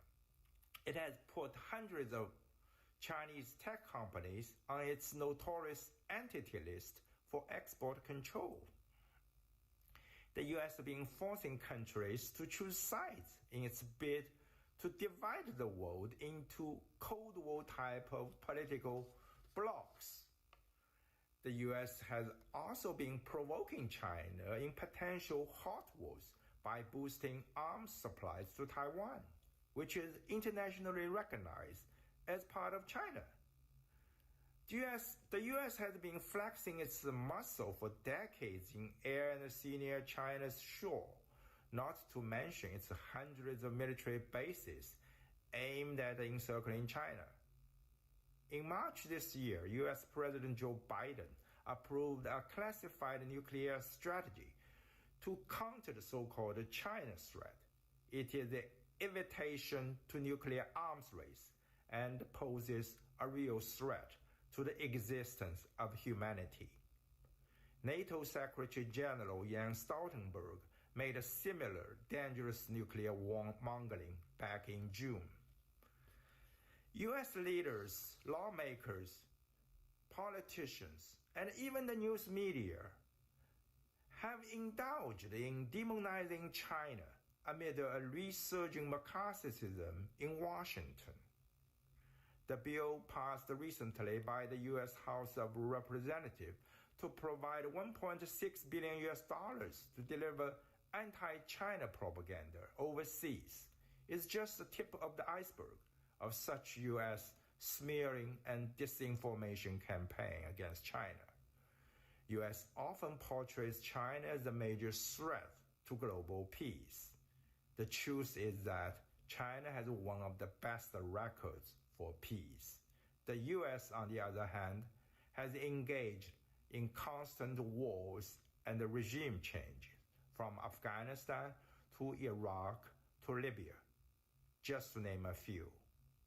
The U.S. still refuses to lift its more than 6 decades of cruel and inhumane embargo on Cuba, despite the condemnation by the UN General Assembly every year for more than 3 decades. The world has just witnessed the hypocrisy and double standards exhibited by the U.S. and some of its allies in the ongoing conflicts in Ukraine and in Gaza. The U.S. might have succeeded in dictating and influencing some countries' foreign policy, but many countries in the world have made it very clear that they don't want to be forced to choose sides, and they don't want a new Cold War. We are living in an interconnected world, and it is more important than ever for the world to come together to tackle common global challenges, from climate change, nuclear proliferation, pandemic, to economic growth and global governance. It means resisting the U.S. hegemony, opposing a new Cold War, and building a just, peaceful, and multipolar world where developing nations have a bigger and equal say. Chinese are a peace-loving nation. Chinese believe that different civilizations, countries with different ideology, political system, culture, and tradition could and should cooperate and coexist in peace. Let's work together for world peace and world justice, and let's work together against the new Cold War. Thank you very much.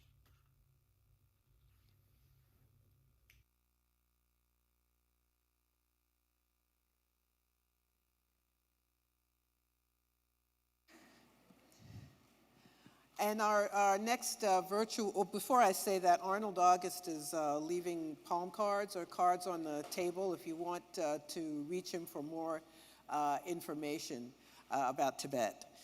Our next and last speaker is also joining us virtually, Creighton Ward of the Chow Collective. And I have to also add, Creighton did so much to make this event a reality, our lovely programs, everything, and but unfortunately can't be with us in person. So Creighton Ward of the Chow Collective, Challenging Western Marxism.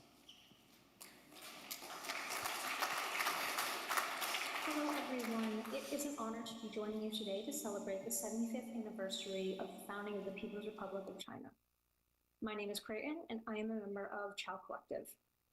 Today, I would like to address and challenge the prevailing attitude of the Western left towards the People's Republic of China, beginning with a short reflection on my time in the country in 2019. 5 years ago, I was fortunate enough to celebrate the 70th anniversary of the PRC from inside the country.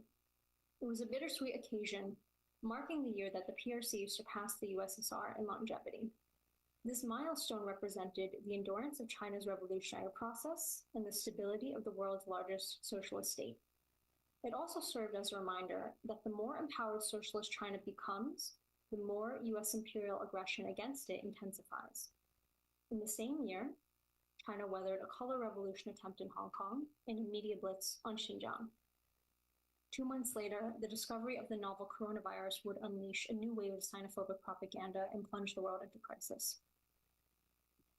Back then, what brought me back to my country of origin was a desire to understand China from a Chinese perspective, untainted by the distortions of my Western bourgeois education. During my undergraduate studies, I realized that the radical theories and anti-capitalist politics I had been exposed to were inadequate to properly analyze and appreciate the PRC. After becoming disillusioned with my Western liberal arts education, I became increasingly convinced of the validity of Marxism-Leninism and the sincerity of the Communist Party of China. The process of re-educating myself called my entire educational history into question, and in particular, opened my eyes to the perversions of Marxism that have contributed to the Western left's ahistorical and undialectical analyses of China.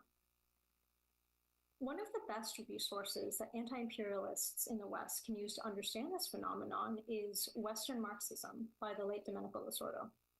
This book traces the bifurcation of Western and Eastern forms of Marxism and highlights the need for Western Marxism to rediscover the revolutionary core of dialectical materialism and be rejuvenated as an anti-imperialist practice.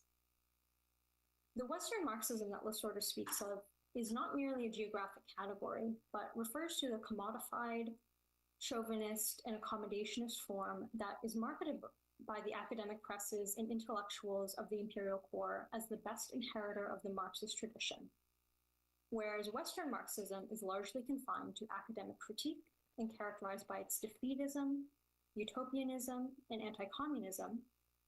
Eastern Marxism, on the other hand, found practical application in the anti-colonial revolutions of the 20th century and is still being advanced by the socialist states of today.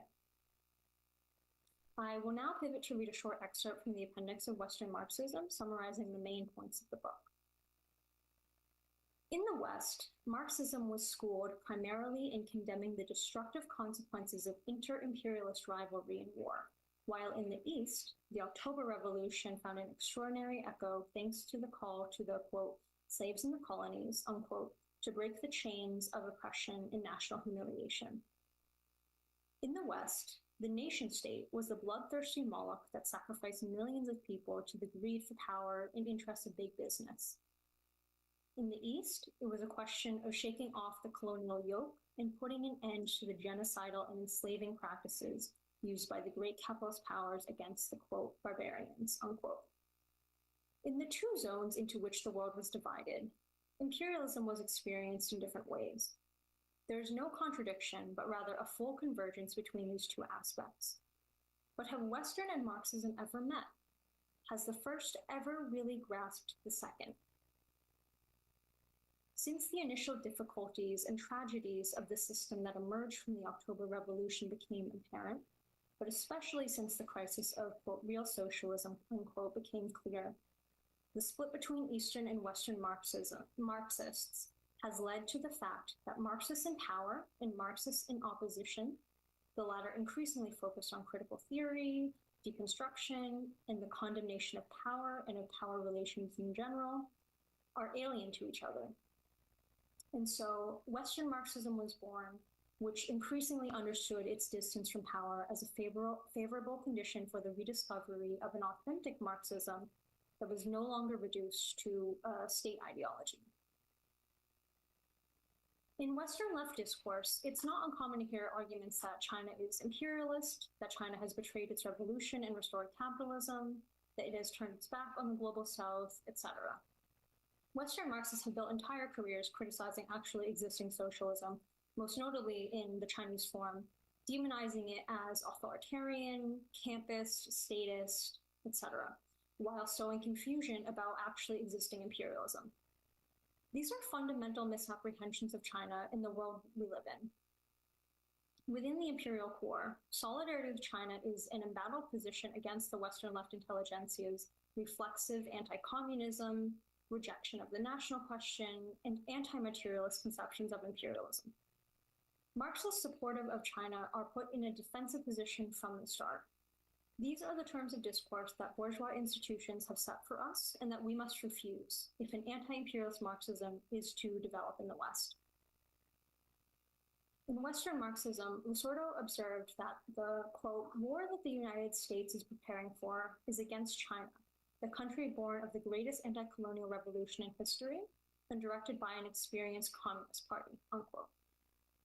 As the PRC enters its 75th year of struggle under intensifying imperialist aggression, there should be no doubts on the left about China's role as a world historical progressive force, its socialist character, or the positive relationship between Chinese sovereign development and the growth of its capacity for people's war. Additionally, we must understand that Western Marxists' disavowal of actually existing socialism is a class position, and not just the product of propaganda or ignorance. When I look back on my experiences during Golden Week in China in 2019, I think of the ideological freedom and inspiration that I found in China. Outside of the suffocating atmosphere and nihilism of the US, I did not have to self-censor myself, preface discussion of China with critique, or dilute my enthusiasm for Chinese socialism. I would like to thank the Friends of Socialist China for organizing today's event, which has afforded me the same discursive freedom that I enjoyed in China, and for convening this group of panelists who share a commitment to reigniting anti-imperialist Marxism in solidarity with the PRC. Thank you.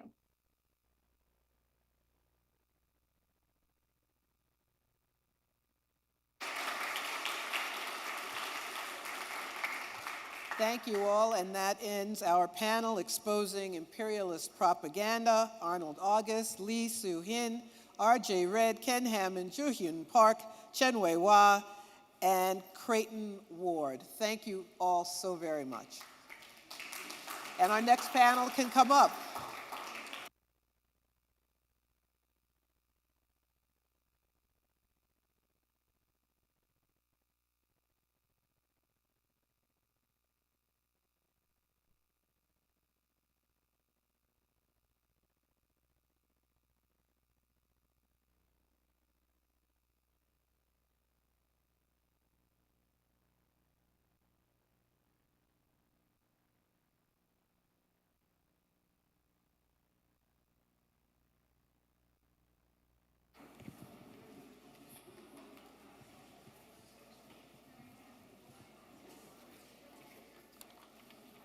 All right. Good morning, one and all. And this is the good morning. And this is the final session that we're going to be having this morning, but it's on an extremely important topic. And that topic is the new Cold War against China. Now, we won't be going on forever, and lunch indeed is going to take place. And I'm going to say this one more time, but when lunch does take place, we need to keep it to less than an hour. But this session, again, is the new Cold War on China, and we all know that it's an extremely important matter. The U.S. is pursuing a policy against China that is hostile, ideologically, politically, economically, and militarily. There are extremely serious threats abounding in the world today, and we have a set of excellent speakers who are going to address these threats, and I'd like to begin by introducing them. And the first is going to be the author, Julie Tang of Comfort Woman, and she's from the Justice Coalition and co-founder of Pivot for Peace, and she's going to be dealing with the attacks on the Chinese American community. And before she starts speaking, and it's going to be online, I suppose I should introduce myself for those of you who don't know me. I'm Mick Kelly. I'm the political secretary of Freedom Road Socialist Organization. I'm honored to be here with you today. Thank you. All right.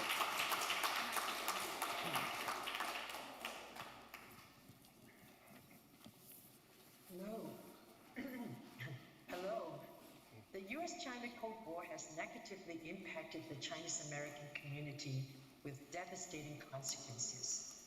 Many Chinese Americans live in fear for their personal safety and dread the idea that two countries, the United States and China, are getting closer to a real war. But in so many ways, war is already happening to them here in the United States. In 2020-2021, anti-Asian hate crimes increased by 150%. To this date, hate crimes have not abated, especially in large cities like New York and San Francisco. In a 2024 report from Axios, 1 out of 3 Asians have been a victim of a hate incident. 59% of Asians believe they will be a victim of a hate incident within the next 5 years. In a new twist of sensationalism and China bashing, The Washington Post accused Chinese American communities of helping China to extend repression into American cities. On September 3rd of this year, or 3 weeks ago, a Washington Post article claims that at last year's Asia-Pacific Economic Cooperation Summit, known as APEC, members of the Chinese American community helped China to export transnational repression into American cities. The Post falsely accused the Chinese American community groups who came out to welcome President Xi to San Francisco as being the aggressors in confrontations with anti-China protesters, and that they did it under the direction of the Communist Party of China. The Post further alleges that it is all part of Chinese government's shadowy plot to quash dissident Hong Kong and Tibetan voices overseas. What really happened was the opposite. At the APEC conference, members of the Chinese American community, including myself, went to welcome President Xi to San Francisco. We were already lined up informally to catch a glimpse of President Xi when members of the Hong Kong Democracy Council and Students for a Free Tibet entered the scene with tall flags and anti-China posters. They barged in and pretended to be victims, crying, "Don't touch me, don't touch me," when no one was touching them. These two organizations have been long-time beneficiaries of US taxpayers' money, with hundreds of thousands of dollars of grant money from NED, National Endowment for Democracy, an offshoot of CIA for doing anti-China work in the United States. At the scene, these dissident groups used tactics consistent with those used in the 2019 Hong Kong riots. They simply brought those tactics here to the United States. They were the ones who transported repression to the United States against the Chinese American community. The tactics used in this demonstration were basically a toned-down version of Hong Kong, only without thousands of rocks, umbrellas, and firebombs that they used in Hong Kong, which would get them shot dead on the spot by US police, unlike the Hong Kong police. But the lies and the aggressors faking being the victims came from the same mode. The mainstream media here, like some of the ones in Hong Kong, was completely biased and continued to frame the rioters as peaceful protesters, taking their word and ignoring evidence to the contrary. In developing a story against the Chinese American community, astoundingly, the Washington Post deployed facial recognition to surveil Chinese American community members. Facial recognition is a faulty, imperfect method of providing evidence that is largely banned by courts. It is what experts call a science without forensics. Interestingly, Washington Post itself published an article in 2019 claiming that facial recognition is unreliable as it contained biases and errors. Chinese and African men are likely to be misidentified 100 times more than whites. Many states and cities, including San Francisco, have banned the use of facial recognition technology by their government departments. It is a scary thought that the US mainstream media is turning into a quasi-police state in the US-China Cold War.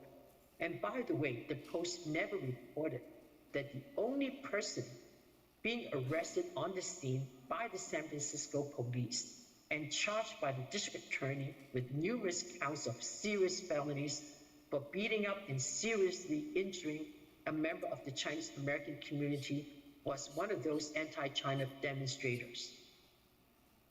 Members of the Chinese American community who went to welcome President Xi were mostly older retired Chinese Americans who wanted to be a part of the historic moment when the two presidents, Xi and Biden, met in San Francisco. The summit meeting represented a hope of peace between the two countries, a peace that would de-escalate the new Cold War and demonization of China, which produces much of the anti-Asian hate in this country. What they were doing was to show respect for the meeting of the two presidents and hope for a better future for them and for America. They were then not to transport aggression or repression from China. They don't even know what that was all about. We were living in a renewed McCarthy period, and in some ways it is even worse. The demonization of Chinese Americans as a tool of repression upon the United States is another Cold War strategy to drive American people's hate towards China and thus give consent to war with China. The post-use of facial recognition technology to surveil Chinese Americans is also a step up in the cracking down on all forms of peace advocacy, whether it be Black Uhuru 3 trial for protesting the Ukraine war, white coping women protesting genocide in Gaza, whom Congresswoman Nancy Pelosi said, go back to China, or young university students being arrested and banned from returning to university for protesting Gaza, or Chinese American scientists being arrested under Trump's China initiative. We need to stand together to fight back against the tyranny of the media and unjust US policies that will lead us to war. Advocating for world peace is now more important than ever.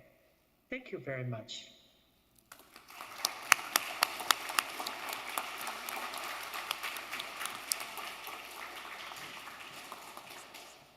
And next, I have the honor of introducing someone who I've known for, well, more than a few minutes and I greatly respect. And that's Sharon Black. She's the East Coast coordinator of Struggle La Lucha and is going to be talking about no war on China, what every worker should know. Give it up for Sharon.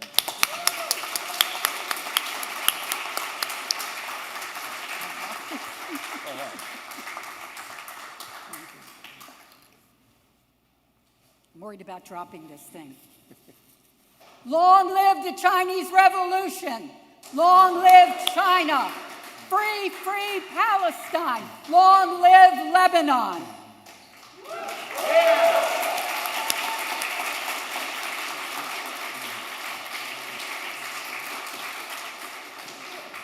Thank you to the organizers of this event to mark the 75th anniversary of China's earth-shaking revolution, which broke the chains of feudal slavery and imperialist domination. Under the leadership of Mao Zedong, widely known as Chairman Mao, the Communist Party of China achieved what many deemed impossible. The revolution brought to end China's century of humiliation, which began with the British imperialists' First Opium War in 1839.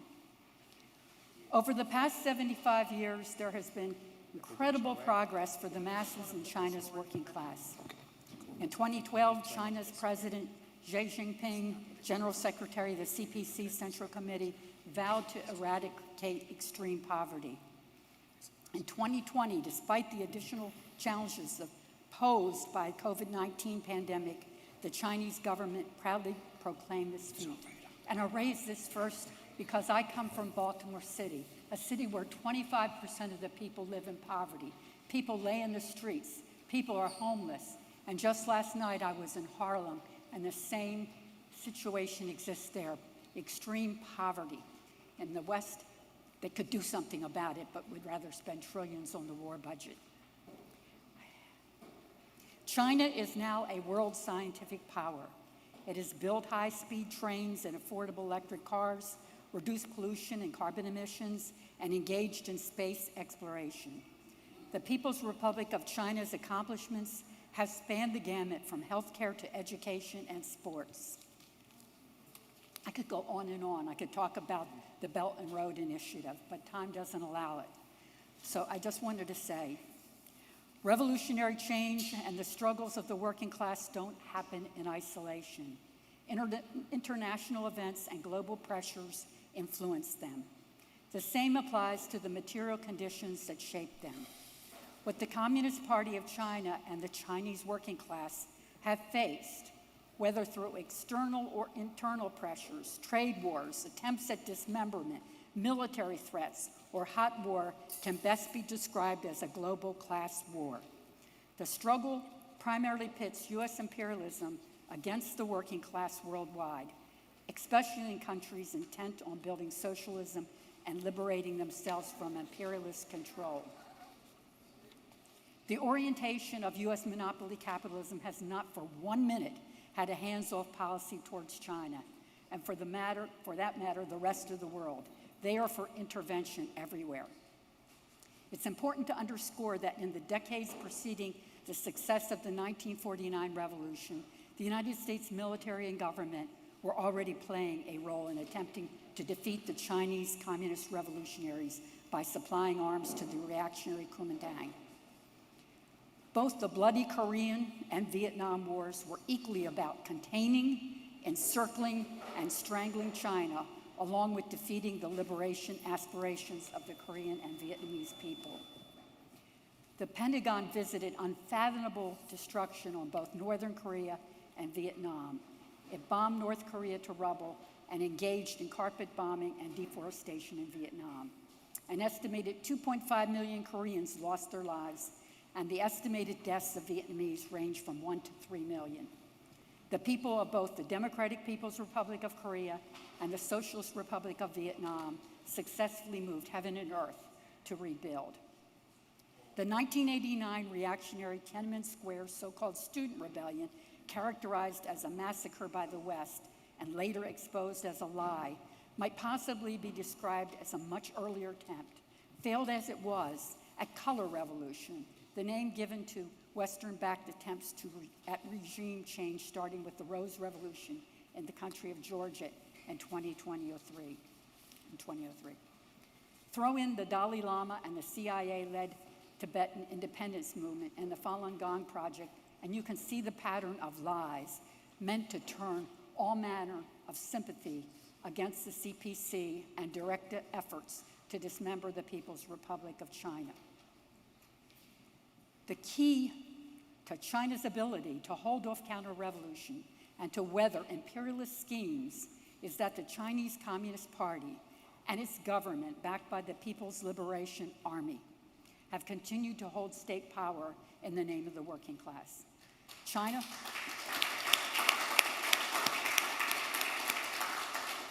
continues to have a planned economy based on state-owned infrastructure. The present decade has brought bigger challenges. The maneuvers by US imperialism have been increasingly more dangerous and point in the direction of a hot war centered around Taiwan. The US-NATO proxy war against Russia and the increasing regional war in Western Asia, with Palestine as its central flashpoint, should be seen as one. What undergirds and fuels this crisis is the contraction of monopoly capitalism. More than ever, the US economy relies less on production for use and more on spending and development for what is popularly called the military-industrial complex. The capitalist banking system is intertwined with these developments. It is a superfuel for inflation and deepening impoverishment of the broader working class, making larger war inevitable. Lenin's thesis on imperialism is more important than ever. The drive towards war is independent of political administrations or individual intentions, regardless of how venal or corrupt. As the global capitalist crisis deepens, the US imperialist system is propelled towards wider war.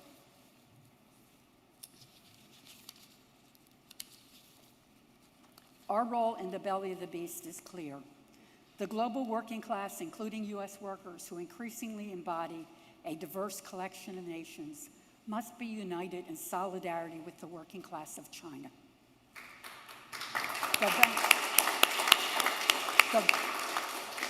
The vast majority of the people of the United States have nothing in common with the multi-trillion-dollar bankers and war profiteers who are promoting the war buildup against China.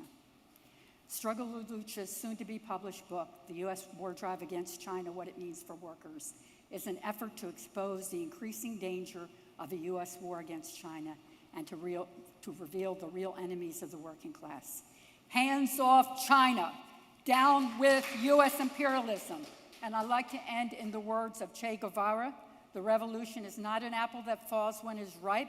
You have to make it fall, and that is our job, to make it fall. Thank you. Really good. Thank you very much. All right, it's now my honor to introduce D. Knight. And I've been waiting to introduce her. This is an old friend of mine, an old comrade. And I think I have an autographed copy of a book by you somewhere at home. But anyways, Dee, come on up here. And Dee is a DSA, the Democratic Socialists of America International Committee's China-Asia Subcommittee member. And he's going to be speaking right up here. Thank you. And he's going to be talking about defending China against U.S. and NATO aggression. Give a big hand to Dee. Thank you. Yeah.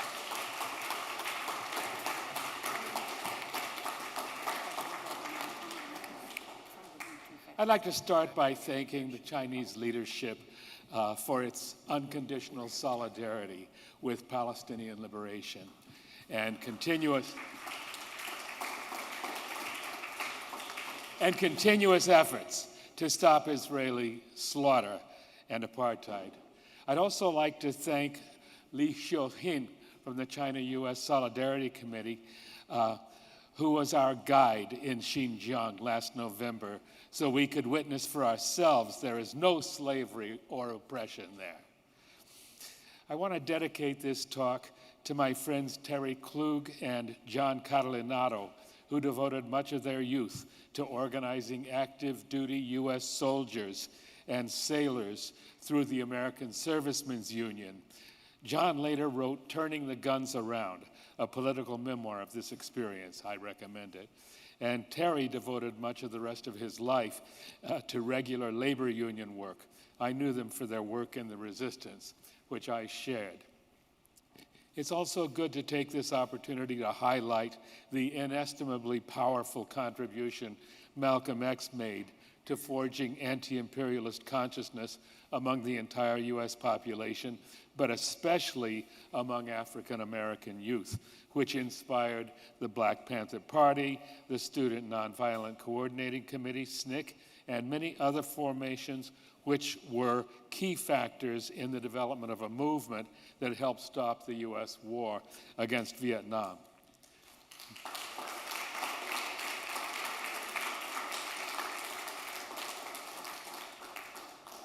I was born in 1946, last century, just days after the U.S. dropped the first nuclear bombs on Hiroshima and Nagasaki, and 3 years before Chairman Mao declared in Tiananmen Square that China has stood up.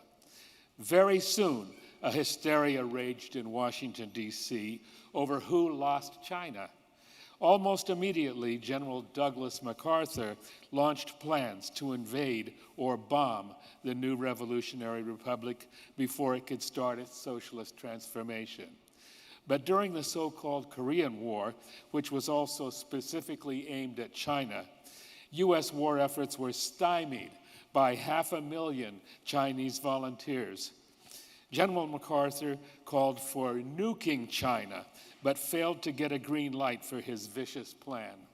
Nevertheless, U.S. hostility continued and nearly boiled over several times in the 1950s. And when the U.S. anti-communist crusade shifted elsewhere in Asia to both Vietnam and Indonesia, China was also always in its crosshairs, and China responded with anti-imperialist solidarity. China consistently and constantly wages peace through its Belt and Road Initiative and many other amazing efforts to share with its neighbors across the global South. So it has many more friends than enemies, while the U.S. constantly wages war to sustain its domination of the world. Today, as the U.S. conducts endless aggressive war plans against China, arming Taiwan and deploying special forces troops there in violation of its promise to respect the One China principle, deploying a vast armada of warships in the East and South China Seas, extending NATO to East Asia, forcing Japan to rearm while deploying nuclear submarines and missiles in South Korea, Okinawa, and the Philippines, the danger of hot war against China is greater than ever. The people of these countries have been mobilizing and protesting constantly against U.S. efforts to use them as proxies in wars against China. It's very much like the cynical way that Biden, Blinken, and Victoria Nuland contrived to overthrow a Ukrainian government that had a peaceful relationship with Russia, replacing it with a fascist cabal that is now used as a battering ram in a proxy war against Russia. The devastating cost in Ukrainian and Russian lives has been overwhelming, as has the damage to other countries the U.S. has bludgeoned into helping in this criminal enterprise, which has brought the world to the brink of World War III. The same or worse devastation looms now as U.S. aggression proceeds, with huge joint U.S.-South Korean war games using nuclear-armed fighter bombers, missiles, and nuclear submarines, and constant warship sparring in the South China Sea, in which the U.S. Navy uses Filipinos as proxies while reestablishing massively armed U.S. bases in the Philippines, just south of Taiwan and Hong Kong. The people of Japan, especially those in Okinawa, are subjected to nonstop danger and devastation resulting from U.S. military occupation. People in these countries have mobilized continuously against being used as proxies in aggressive U.S. war preparations against China. They are natural allies of the American peace movement as we plan to oppose and stop the U.S. war machine. They have a real need to appeal to the tens of thousands of U.S. soldiers and sailors who are stationed at military bases near their homes. In the Philippines, the popular mass movement was successful in the early 1990s in forcing the U.S. to withdraw from its bases on their soil. We know they want to force the U.S. out again, just as the people of Okinawa and South Korea want to end the hell of U.S. military occupation, which constantly endangers the local population with outrages that are never controlled or punished. We also know that many of the U.S. soldiers and sailors themselves are aware of the danger they face as cannon fodder or sitting ducks for U.S. war plans. We need to find ways to help these young people resist and say no to their unjust fate, just as happened back in the days of the U.S. war against Vietnam. These young people can take inspiration from the incredible courage of Aaron Bushnell, who sacrificed his own life rather than allow himself to be used for U.S.-backed genocide against the Palestinians.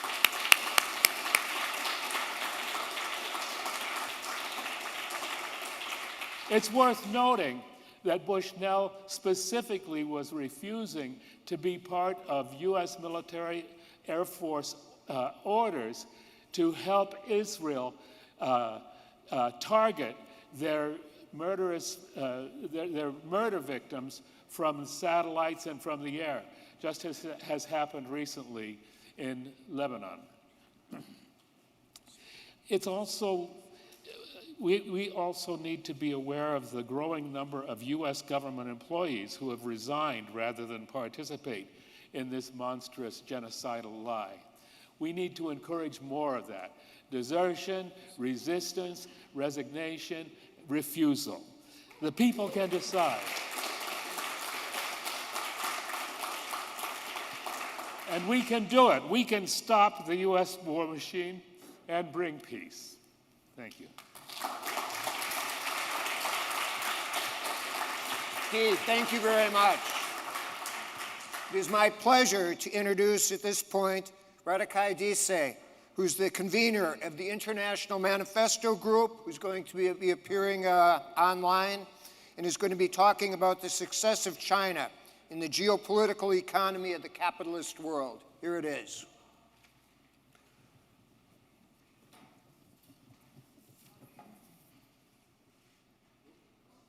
Honoring me with their invitation to be part of this World Historic Celebration. I have titled my remarks, "The Successes of China in the Geopolitical Economy of the Capitalist World." On the occasion of the 75th anniversary of the proclamation of the People's Republic of China, there is so much to celebrate, one is spoiled for choice. China's economic, social, technological, cultural, and foreign policy achievements are just too numerous. However, one major lacuna in our appreciation of them is how it fits into Marxism. After all, the proliferation of revolutions in the developing world is often held to be a negation of what Marxist theory allegedly predicted. So, in my brief remarks, I suggest that it only appears so because Western Marxism has lost any connection to Marx's original analysis, an analysis we can recover. Not only did the PRC represent the arrival of socialism in the world's biggest country, not only did it endure against great odds, which included not being recognized by the world's most powerful imperialist country for some 3 decades after the revolution, wars being conducted on its borders, sanctions, and the tragic split with its previously most powerful supporter. Not only has the PRC completed 75 years, something that most powerful supporter, the Soviet Union, failed to do. Not only has it done so with no sign of exhaustion, but rather with the vigor of a society which, rather than resting on its laurels, has set itself new goals worthy of socialism. China's socialist successes underline the historic necessity of socialism for humanity, just as Marx and Engels had predicted, and they accelerated. This becomes clear if, unlike so much Western Marxism, which has compromised with neoclassical economics and become blind to capitalism's contradictions, and thus also to its imperialism, we view the Chinese Revolution and its achievements in the geopolitical economy of capitalism. It is a historical and materialist understanding of the international relations of the capitalist world, the relations of producing nations, as Marx called them. This approach emerges from Marx's understanding of capitalism as contradictory value production. In it, imperialism and resistance against it are as important as class struggle in driving history forward, in driving humanity forward to socialism. Or, as Mao put it, national struggle is a distinct version of class struggle.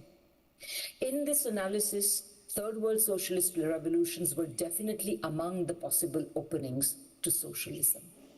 It is no coincidence that the socialist aperture opened with the 30 Years' crisis of capitalism and imperialism that lasted from 1914 to 1945, with the 2 most important socialist revolutions to date bookending it in 1917 and 1949. In Marx's analysis, capitalism had by then already reached the point, the monopoly phase, when it had exhausted the historically progressive potential it ever had and become ripe for socialism, a point which was underlined by Lenin when he said that capitalism had already reached its highest phase or highest stage at this point. Not only did capitalism require the imperialist subordination and underdevelopment of much of the world to get to this point, from here on, the only way any sustained or lasting development could be had was through socialist means. Capitalism was not going to prove capable of absorbing any new entrants in its charmed circle. And it has not. A simple map of the countries sanctioning Russia over the Ukraine conflict makes clear that the imperialist world for which it is a proxy has not expanded, other than acquiring some minor hangers-on since 1914. That is not all. The most successful periods of development that Third World countries have known have been the ones of state-led socialist or socialist-oriented development, and definitely not the ones implementing neoliberal policies imposed by the West. This is also why the socialist urge has been so irrepressible, despite the most strenuous efforts of the imperialist world. Looked at this way, what becomes clear is that humanity embarked on the road to socialism in 1917, with the Russian Revolution enduring the suppression of the wave of revolutions that broke out at that time. Of course, the path to socialism, once taken, was never going to be without its difficulties and mistakes. This was clear not only in the developmental difficulties endured by the Soviet Union, but also from the mistakes made by its leadership in its support of other revolutions, not least the Chinese, and from the fact that the pioneering revolution did not in the end make it. However, 1989 and 1991 were not the end of socialism, as so many in the West seem to believe, nor even the beginning of its end, but as Carlos Martinez has so insightfully put it, only the end of the beginning of socialism.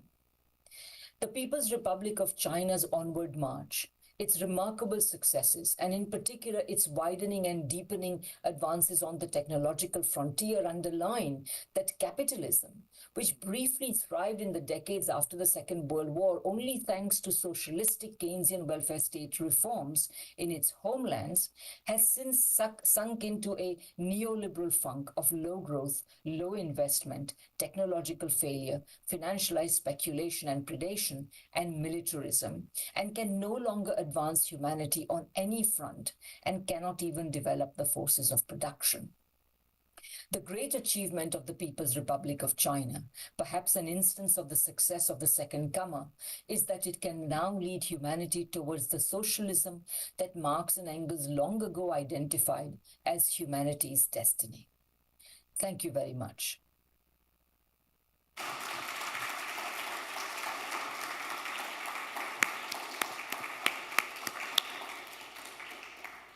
And I can't stress enough that we appreciate each and every person who is speaking at this event and who has made contributions to it. So again, give it up for our fine speakers. All right, so we've gotten to the point where I'm going to be saying a few words about the decline of U.S. imperialism and war preparations against China. Comrades, friends, distinguished guests, we are gathered here today for an event of genuine importance, and I would like to extend our gratitude to the Friends of Socialist China and to Workers' World Party for making this happen.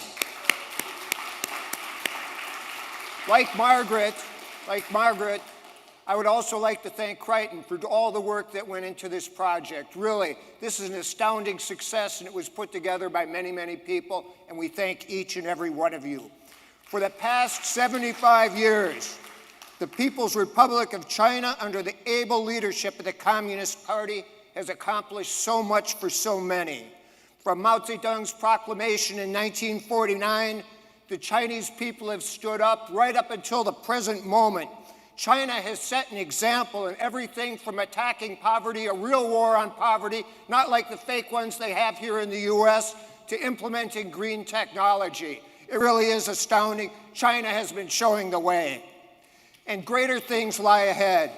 At the most recent party congress, Communist Party of China's chairman Xi Jinping started me, I'm sorry I'm starting to talk too fast, stated, all of us in the party must stay true to our fundamental purpose of serving the people wholeheartedly and maintain a people-centered mindset and carry out the mass line.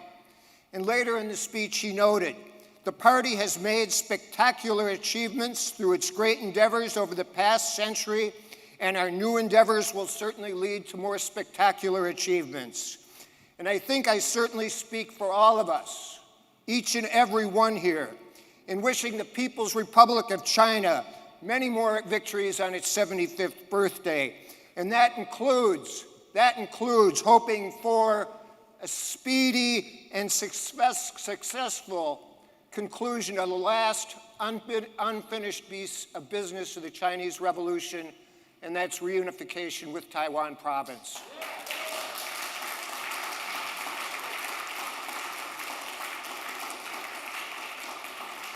And that's some good in the world, but we know that all is not right in this world, so let's examine some features of the international situation, especially U.S. hostility towards People's China, including economic and military measures undertaken by the White House and Pentagon, and in the context which these measures are being taken. And specifically that context I'm talking about is the decline of American imperialism. The U.S. has an empire that spans the globe, but it's an empire in decline, as many basic economic measures show. The U.S. share of the world GDP since World War II has been halved. The fall of the U.S. steel industry is an illustration of this. The plurality of U.S. steel in the world was, in 1955, was about 45% was produced in the U.S. Today, it's fallen to about 5%, and the U.S. is a net steel importer. In fact, China produces about 12 times more steel than the U.S., just to go off script here a little bit. Contrast this with socialist China. Using the measure of purchasing power parity, which you use to compare commodities against a given currency, the World Bank has concluded the Chinese economy is 23% larger than the United States economy. China produces twice the electricity of the United States, 3 times the autos. It has a shipbuilding capacity of more than 200 times that of the United States. The economy of the People's Republic of China has continually grown, and due to the superiority of socialism, it has never experienced a single economic crisis due to overproduction, and that's an absolute fact. The PRC is emerging as a major force in the world economy. The U.S. response to this change in place has been significant. For all practical purposes, the United States has abandoned the drive to put together large-scale, multilateral trade agreements. For example, I don't think there's been any motion on such since the Doha agreements failed in 2008. It's been a long time. Likewise, the United States invested a huge amount of time and energy in putting together the World Trade Organization. Many of us here put a lot of time and energy into opposing it, but the fact of the matter is, the United States is the one that today is blocking it from functioning by refusing to appoint judges to the appeal process that deals with basically trade and tariffs. The United States has moved from once being a champion of free trade to now being a practitioner of protectionism. In the context of declining empire, the United States is moving to delink its economy from China, and the Biden administration is following in the footsteps of Trump. A few weeks ago, on Friday the 13th, an unlucky day, the White House announced tariffs, 100% on electric vehicles imported from China. Tariffs have been put on or placed on many more Chinese-made products, be they steel, lithium batteries, or even much-needed personal protection devices to help prevent the spread of COVID and other diseases. Tons of tariffs. In addition, the United States has abandoned its traditional neoliberal economic model insofar as capital investment goes, and has adopted an industrial policy here in the U.S. and is restricting capital flows to China. And I could go into more details about that, and people could ask me about it. So what about war preparations and our tasks? For those of you who are readers of bourgeois foreign policy journals, I am, I think Sara Flounders is too, what we see in them is debates that are really incredible. For example, will a war, this is like foreign affairs, right? Will a war with China be long or will it be short? That's the kind of things they're debating in foreign affairs right now. And this indicates that we have a problem. The Pentagon has made it clear that China is its #1 priority. And basically what it's doing is putting together an alliance of hostile forces, a hostility towards China together in the Pacific region, and these alliances are formal and informal. The U.S. is getting ready to deliver, at this point in time, its biggest ever military package to China, the greatest ever. People's China wants peace, and the U.S. is on a path towards war. The implications of this are huge, and the tasks of revolutionaries and progressive people in this country, it's cut out for us. We need to oppose each and every U.S. war. We need to stand with the oppressed from Palestine to the Philippines, and we need to stand with the socialist countries, stand in solidarity with China. It's an absolute necessity.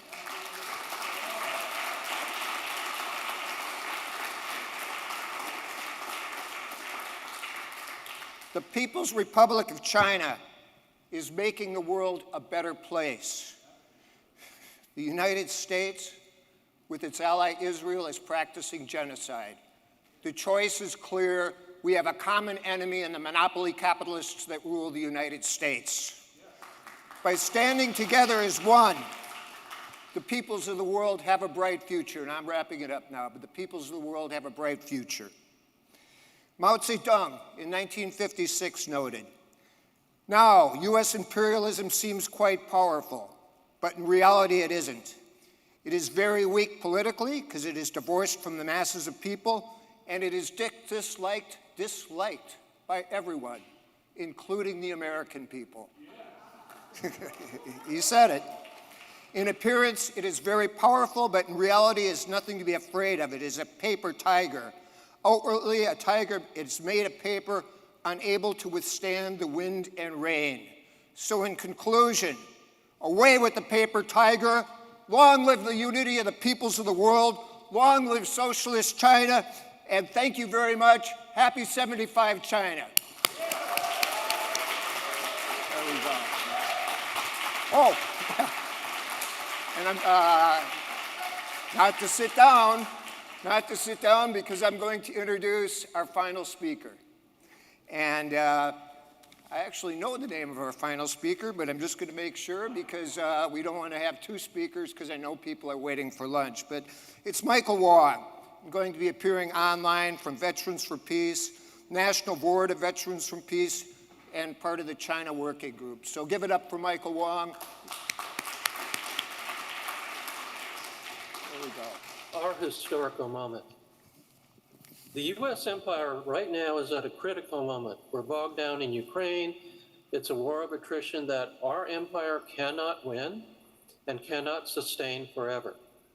Israeli tail is wagging the U.S. dog. It's about to drag us into a larger war in the Middle East. And likewise, we cannot win that war.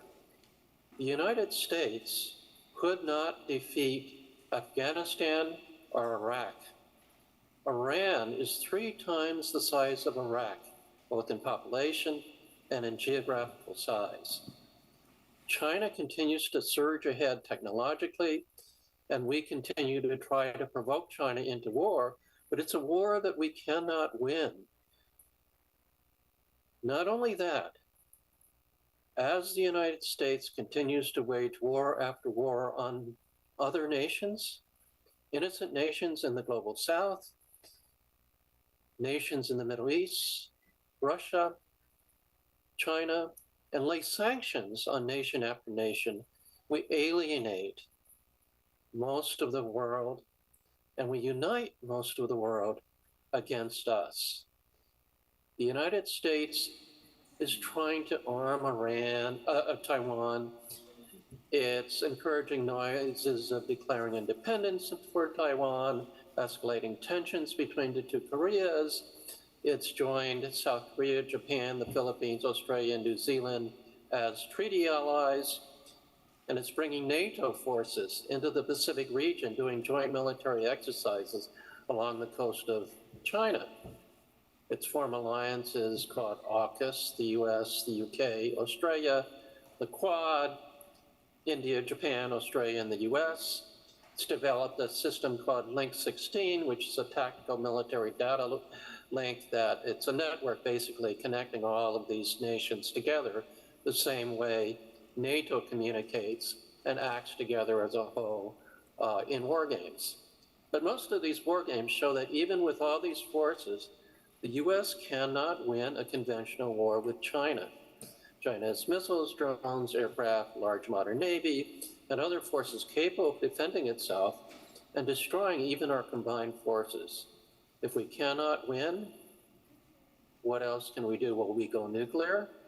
There has been some talk in high places about using a tactical nuclear weapon, but that risks going straight up the nuclear escalation ladder. So we're at a very pivotal moment. The US is stretched thin across the world, fighting a war in Ukraine, Middle East. Now we're trying to drum up a war in Asia. We cannot sustain this. And yet we still seem determined to do it. In July of 2023, US Air Force 4-star General Mike Minahan said, quote, "My gut tells me that we will fight in 2025. That's only a year from now, less than a year in terms of months." Hillary Clinton once said, quote, "I don't want my grandchildren to live in a world dominated by the Chinese." We have this fear that either we dominate the world or someone else will dominate the world. That's a paradigm called the zero-sum game. Either you're the conqueror or you are the conquered. But all world empires have always proved unsustainable. In the end, they do exactly what we're doing now. They overreach. Everybody that they conquer resists. Eventually, they cannot maintain their empire, and they crash. That's exactly where we're heading. The next 2 to 5 years will be pivotal. As General Moorehead said, my gut tells me we will fight in 2025. This means that we're approaching a critical period in the next 2 to 5 years in which either the empire will create World War III or the empire will have to slowly, step by step, give way. This is being accompanied by a new McCarthy period at home where you have, white code pink protesters protesting Gaza being told by Nancy Pelosi, go back to China where your headquarters is, even though code pink has no connection to, taking orders from China. A black group, the Uhura 3, has been tried for being connected to Russia. They've been around 50 years, and what they've been saying is the same thing that they've been saying for 50 years. They're not tools of Russia. They're their own independent political force stating their own independent ideas. Chinese Americans who welcomed Xi Jinping at the APEC conference were accused of attacking Tibetan and Hong Kong protesters, but eyewitness reports says it's the opposite. So the empire is reaching a very critical time period. And it's very important that we continue the work that we are doing to protest and resist the empire. But we have to go beyond just protest, beyond just talking about what we don't want and what we fear. Beyond our fear, we need to look at a positive vision that the United States and the rest of the world could become if we chose a different course. China's vision of a multipolar world in which no single nation, not China, not the US, not Russia, or anyone else dominates, is a vision that not only China, but the global South, Russia, Iran, all of these countries are coming more and more to look at and accept as a positive vision that everybody can work together to produce a better world. All nations have to cooperate if we want to survive global challenges such as climate change, pandemics, and prevent nuclear war. And if such a world came into being, a multipolar world in which no single nation dominates and all nations work together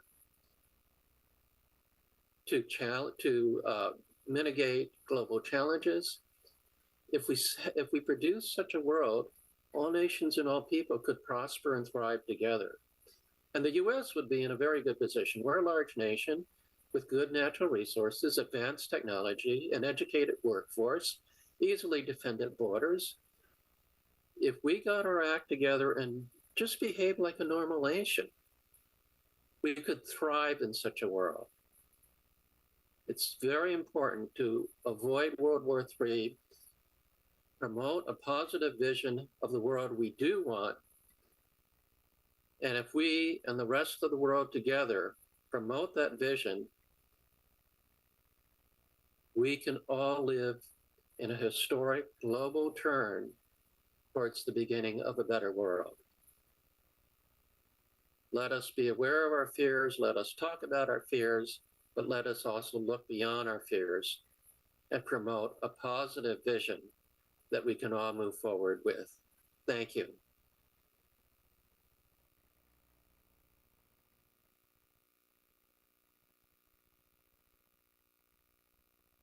And beginning and an end, and this panel is over, but, and this is a big but, By 2 o'clock, we must be back in our seats. There's hundreds of online viewers. So we absolutely must be back in our seats by 2 o'clock, and people would be doing well if you could try to do it 2 or 3 minutes before that. Thank you. Let's eat. Thank you. Here we go. Yay. There we go. Get you.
世事变迁，和平发展始终是主旋律，合作共赢始终是硬道理。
的时刻也播种汗水，总有生命的坚韧，不说那苦和累，在那收获的时刻也收获笑容。人民是大地的灵魂，让我感一回回。心中的歌儿唱出来，人民万岁，人民万岁，春春秋秋唱不完。心中的歌儿唱出来，人民万岁，人民万岁，人民万岁。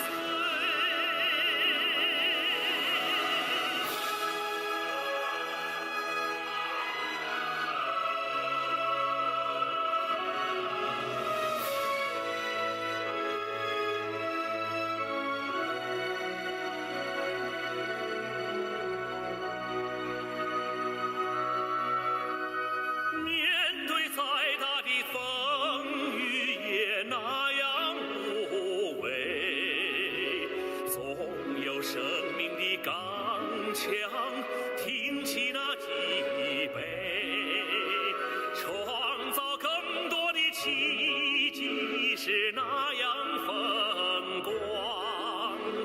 人民是天下的主人，让我仰望那丰碑。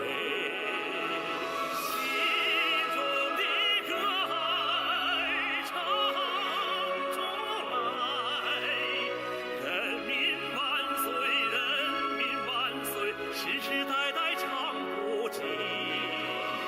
心中的歌儿唱出来，人民万岁，人民万。I want to say, everybody that has a chance, you should come here. And I want to say to the U.S. government, leave China alone. Stay out of China's internal affairs. Wow. We're friends. That's right. Our people are friends.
Something huge is happening between China and African countries, and it's probably going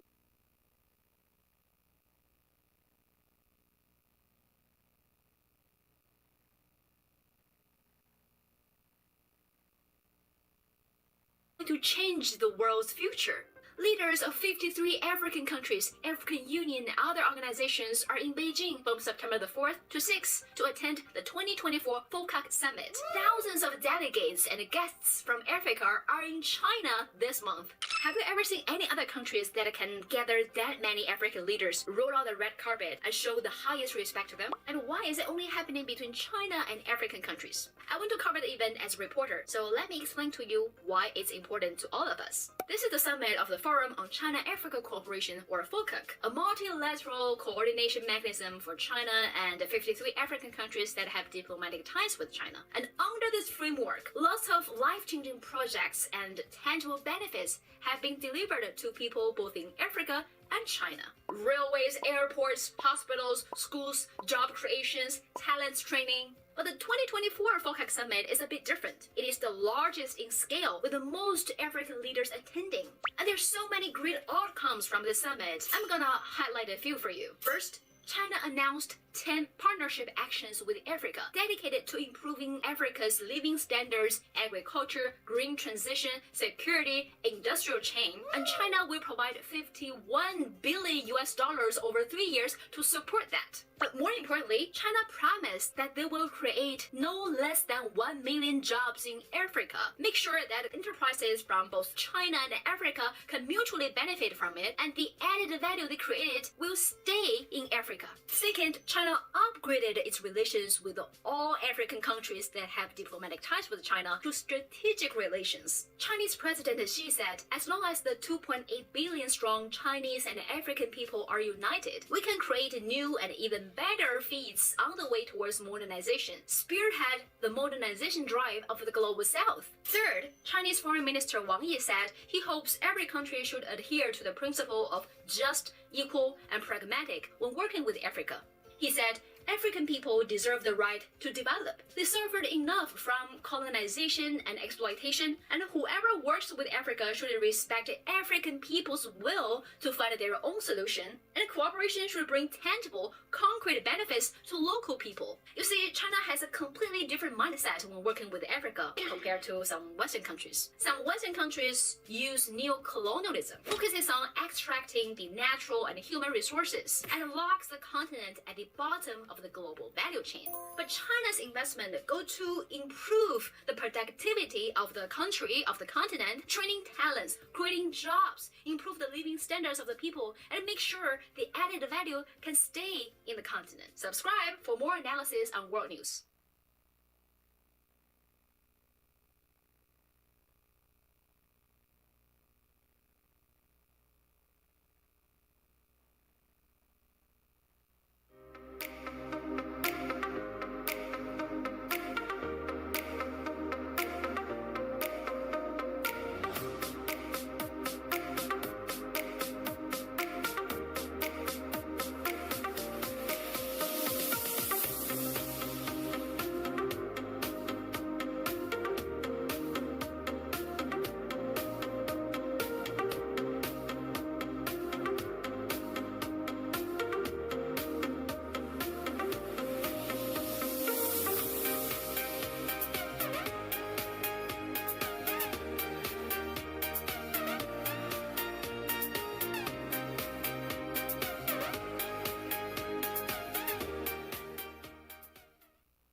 إذن الهدف من هذه الضربة، السياق الذي جاءت في هذه الضربة والهدف منها يوم الثلاثاء ويوم الأربعاء هو فصل الجبهتين وتوقف الجبهة اللبنانية.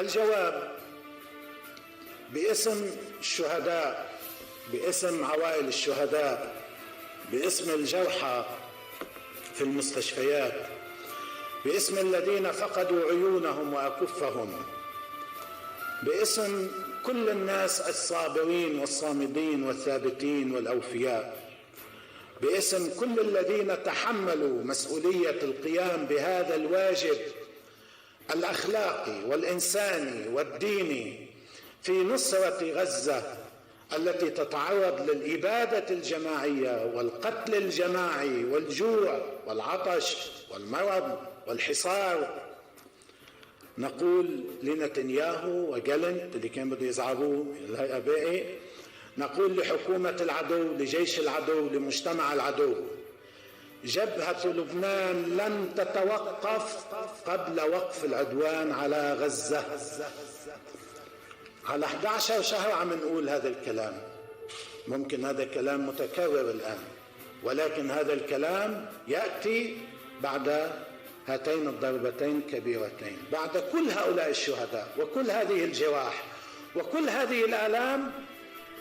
أنا أقول بوضوح: أيا تكن التضحيات، أيا تكن العواقب، أيا تكن الاحتمالات، أيا يكن الأفق الذي تذهب إليه المنطقة، المقاومة في لبنان لن تتوقف عن دعم ومساندة أهل غزة وأهل الضفة والمظلومين في تلك الأرض المقدسة.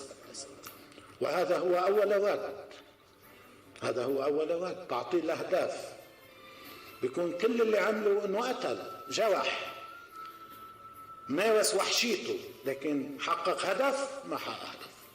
كما هو الحال في غزة، بيقتل وبيبيد، ولكن 11 شهر لهلا هدف واحد ما حقق من الأهداف المعلنة للحرب. أشرقت نصرا مبين، هذه خطاكم أزهرت بالياسمين، يا أيها الشهداء سلام. لن نتخلى عن فلسطين ولا عن شعب فلسطين ولا عن مقدسات الأمة في فلسطين.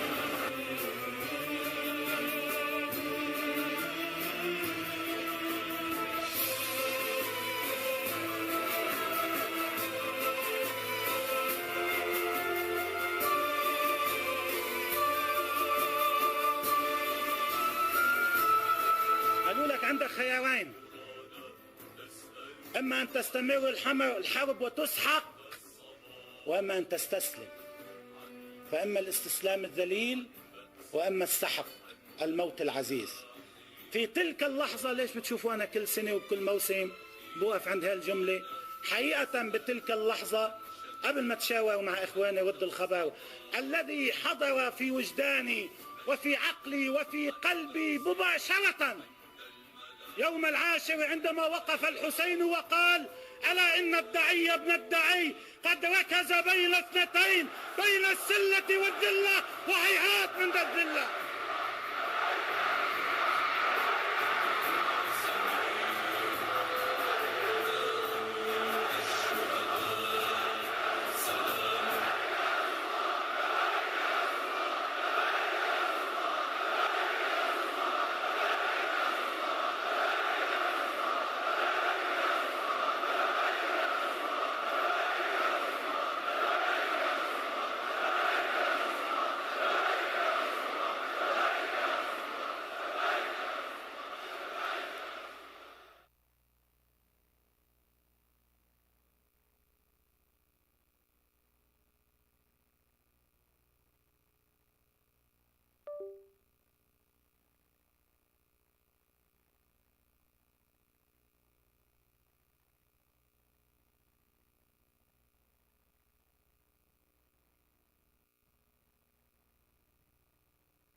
世事变迁，和平发展始终是主旋律，合作共赢始终是硬道理。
到我们的解放嘞，翻身当家做主人，咿呀咿自由，呀呀自由啊，翻身当家做主人，咿呀咿自由，呀呀自由啊，翻身当家做主人，天上太阳红呀红彤彤嘞，心中的太阳是毛泽东嘞，他领导我们奋勇前行嘞，革命江山一个一片红嘞，咿呀咿自由，自由啊，革命江山一片红。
汗水，总有生命的坚韧，不说那苦和累，在那收获的时刻也收获笑容。人民是大地的灵魂，让我感恩一回回。心中的歌儿唱出来，人民万岁，人民万岁，春春秋秋唱不完。心中的歌儿唱出来，人民万岁，人民万岁，人民万岁。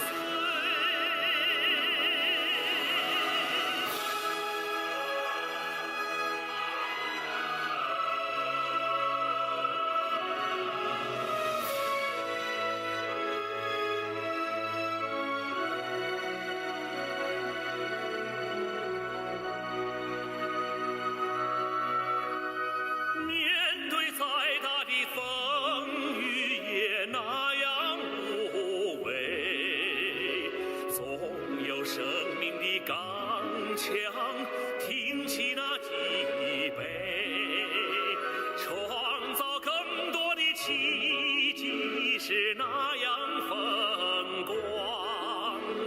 人民是天下的主人，让我仰望那丰碑。心中的歌儿唱出来，人民万岁，人民万岁，世世代代唱不尽。心中的歌儿唱出来，人民万岁，人民万岁。I want to say, everybody that has a chance, you should come here. And I want to say to the U.S. government, leave China alone. Stay out of China's internal affairs. Wow. We're friends. That's right. Our people are friends.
Can everyone, excuse me, can everyone start taking your seats?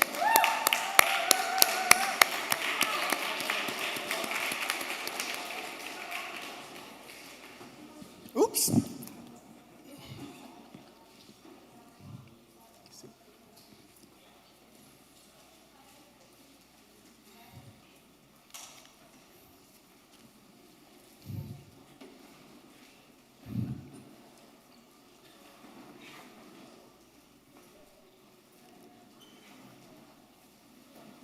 Oh, everybody's so disciplined. Comrades and friends, I'm really honored to chair this fourth panel on China and the Global South.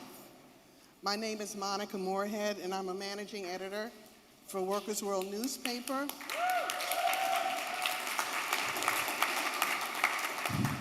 And if anyone reads Workers' World newspaper on a consistent basis, you may have noticed that I love to write on sports and the class society. And so I just wanted to make some brief remarks pertaining to China on this. I was lucky enough to have an 18-hour layover in Beijing on my way to People's Korea in 2003 to commemorate the 45th anniversary of the founding of the Workers' Party of Korea. Beijing was then in the midst of preparing for its historic hosting of the 2008 Olympics, whose opening ceremony remains the most stunning, combining both its rich culture and state-of-the-art technology. Fast forward to the 2024 Olympics in July, where China tied the U.S. for the highest number of gold medals, with 40 victories each, and second behind the U.S. in total medals count. China won every gold medal in the diving competition for women and men, a first in Olympics history. This amazing achievement, amongst so many others, earned China both the admiration of millions worldwide and the ire of the US and Western imperialism, so much so that Chinese athletes had been unjustly demonized as being quote-unquote dopers. Accusations of doping were a constant theme throughout these Olympics, especially leveled against Chinese swimmers. Chinese swimmers doubled their overall total of medals during the Paris Games compared to the Tokyo Olympics in 2021. Gold medals won by the Chinese male swimmers broke the stranglehold that US male swimmers held in this area since the 1960s Olympics, with the exception of the 1980 Games that the US boycotted. Xin Weihao, a Chinese daily journalist, stated in a post that an informed source told him that the US was trying to plant evidence and frame Chinese athletes in the inextricable doping scandal during the Paris Olympics. China's Olympics showing is an amazing feat for what was once an extremely impoverished peasant country for centuries that carried out a successful workers' revolution that's 75 years ago, this coming October 1st. This reflects the great achievements of the socialist revolution, a revolution that prioritizes human needs and development, not profit. Being the second largest economy behind the US and is being subjective to attacks by the anti-communist US and its Western allies on every economic, political, military, and social level, including the Olympics. So anyway, we can look forward to more great achievements by the Chinese Revolution, where they make sure that everybody has the right to education, to recreation, to develop as full human beings. So anyway, that's my opening remarks.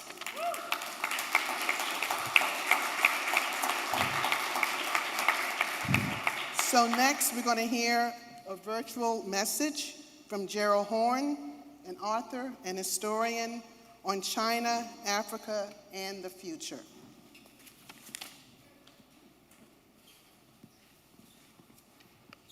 I congratulate the working class, the Communist Party, the people in the government of the People's Republic of China on this, the 75th anniversary of the culmination of the revolutionary process in this largest of Asian nations.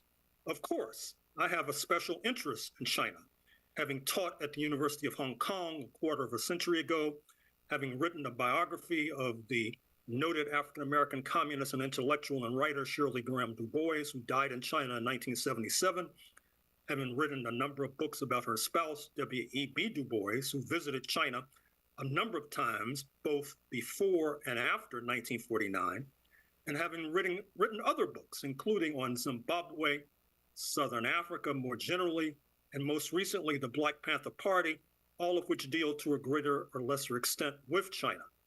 The importance of this signal occasion, this 75th anniversary, was indicated recently with the September 2024 summit between the People's Republic of China and 46 plus heads of state and government from Africa taking place in Beijing. This profound event promises more of the same, indicated when Vice President Harris of the United States traveled to Accra, Ghana, Lusaka, Zambia, and Dar es Salaam, Tanzania, with every airport she landed at either being designed and or constructed by Chinese interests. The trains from Mombasa to Nairobi, Kenya, and from Ethiopia to Djibouti are also indicative of the importance of China to African development. At this moment, when a new Cold War, or perhaps a hot peace, has erupted between China and U.S. imperialism and its allies and friends, it is apparent that more than ever, Beijing will be seeking succor and support in Africa, which in turn has driven Washington to accede finally to the long-standing demand for 2 permanent African seats at the top table, the United Nations Security Council, albeit without a veto, and as well, the recent news that President Biden will be traveling to Angola in the coming weeks in order to put his blessings on the major infrastructural project of the United States on the continent, speaking of the so-called Lobito Corridor, designed to transport the oil of Luanda, Angola, the copper of Zambia, and the cobalt of Congo to North Atlantic markets. This is ironic in light of the fact that in 1975, U.S. imperialism, in league with apartheid South Africa, sought to block Angolan independence, a diabolical plan that was only blocked by the dispatching of thousands of Cuban troops. In other words, the existence of communist-led China has forced U.S. imperialism, which is built in no small measure by dint of enslaved labor from Angola and Congo, to now be forced to disgorge concessions to Luanda and Kinshasa. Of course, we must realize that few issues unite the 2 major bourgeois parties in the United States as does hostility to Beijing. This came through in the recent presidential debate and is reflected in the so-called bipartisan Congressional Committee on China. This is reflected in important elections taking place from Pennsylvania to Montana, where hostility to Beijing is the keynote. This is reflected in the fact that the notorious Central Intelligence Agency has an entire center devoted precisely to focus on Beijing, which is quite unusual. Thus, as we go forward in this century, we continue to salute Beijing, and especially its assistance to socialist Cuba. This aid is indicative of a brighter future for the bulk of humanity. Thank you for your attention.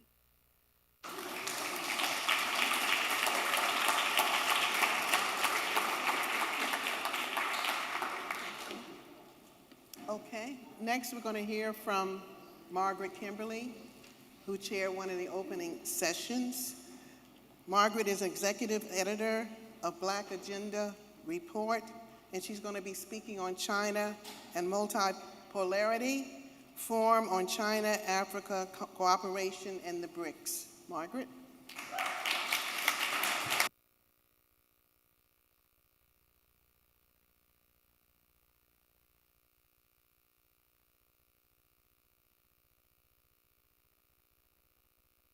Thank you all.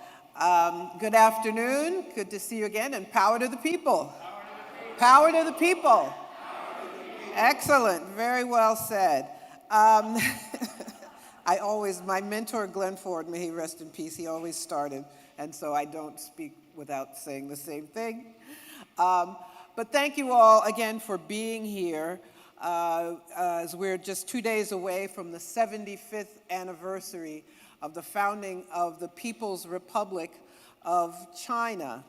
And I would be remiss if I did not speak of what's happening in Lebanon with the continuation of Israeli and US war crimes, the assassination of Hassan Nasrallah, the deaths of, as I said, nearly 200,000 people. But this is connected. We understand that this effort, imperialist effort, to wage war on the entire region of Western Asia makes this commemoration all the more important. We're not just commemorating a successful revolution, but also the beginnings of changes in power relationships around the world, which coincided with the post-war stirrings for independence across the global South. And I'm going to talk about Africa and its relationships with the People's Republic of China, which began first as China was an example of the possibility of freedom from the capitalist imperialist world. I'm very fortunate this year. I had an amazing opportunity to visit China as part of a Friends of Socialist China delegation, as guests of the China NGO Network for International Exchanges, visiting Beijing, Xizang, and Jilin. And I saw for myself why China has leapfrogged over the rest of the world in its economic development. The dedication to the principles of socialism and a commitment to worldwide cooperation has made relations with China attractive to the entire continent of Africa. Recently, 53 nations, there are 54 nations in Africa, so that means every nation but one, attended the recent Forum for China-African Cooperation, known as the Forum, in Beijing. And why would they? Well, I guess a better question is, why wouldn't they? Considering the ways in which African nations are treated by the capitalist West. And here's an example. We all know that the US imposed sanctions on Russia 2 years ago, but they gave no thought to the relationships, the needs that the commerce between African nations and Russia for grain, for fertilizer. And they just said, well, we're going to sanction you if you keep buying it. But there were agreements worked out, but the UN representative, Linda Thomas Greenfield, she was shaking her finger at the Africans, and if you deviate from this, we're going to sanction you all. So why wouldn't African nations want to get away from those toxic relationships? China's devoted to cooperation, providing debt forgiveness. That Western nation, has the World Bank and the IMF, do they ever forgive debts? I don't think so. During the forum, President Xi Jinping promised better trade relations and market access for the so-called least developed countries, including 33 on the African continent. China will voluntarily and, quote, China will voluntarily and unilaterally open its markets wider, giving LDCs that have diplomatic relations, zero tariff treatment for 100% tariff lines, unquote. And so we have the possibility of something new. And we hear about the debt trap and China's, they just take stuff from Africa. And there is that. I'll get to some of that. But there is nothing like this willingness to change the structures of economic relationships around the world. Now, there are contradictions, of course, because these 50 African nations are all very different. So, for example, all these heads of state showed up. So you would have Rwanda and Uganda there, but they've spent decades violently pillaging the Democratic Republic of Congo. But all three were there. There's a newly formed alliance of Sahel states, Mali, Niger, Burkina Faso. They've been under attack. Thank you.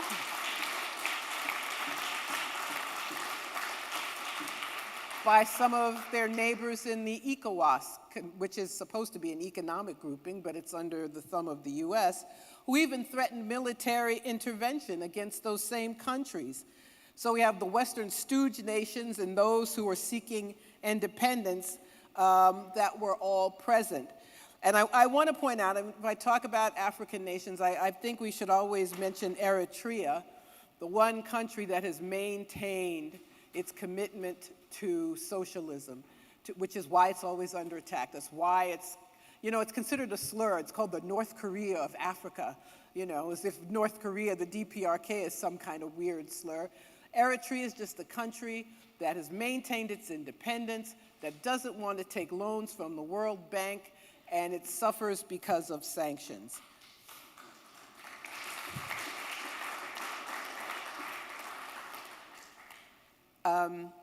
But it's important, very important, that China maintain its commitment to having more equitable relationships and not be like the US and Canada and Europe and merely extract.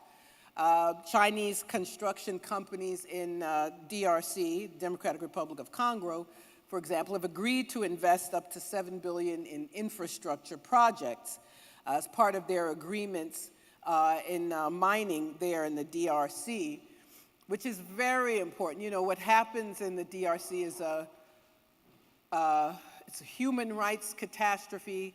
We've all seen the images of men, women, and little children just with a bucket and a shovel mining minerals and resources that other people use to get rich. So I think it's very important that we keep an eye on this.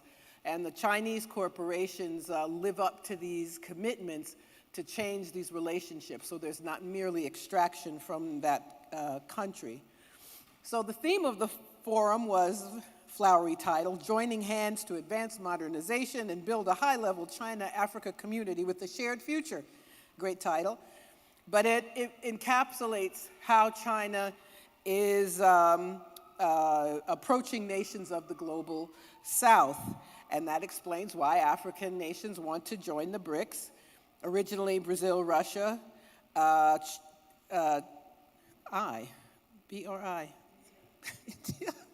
Thank you.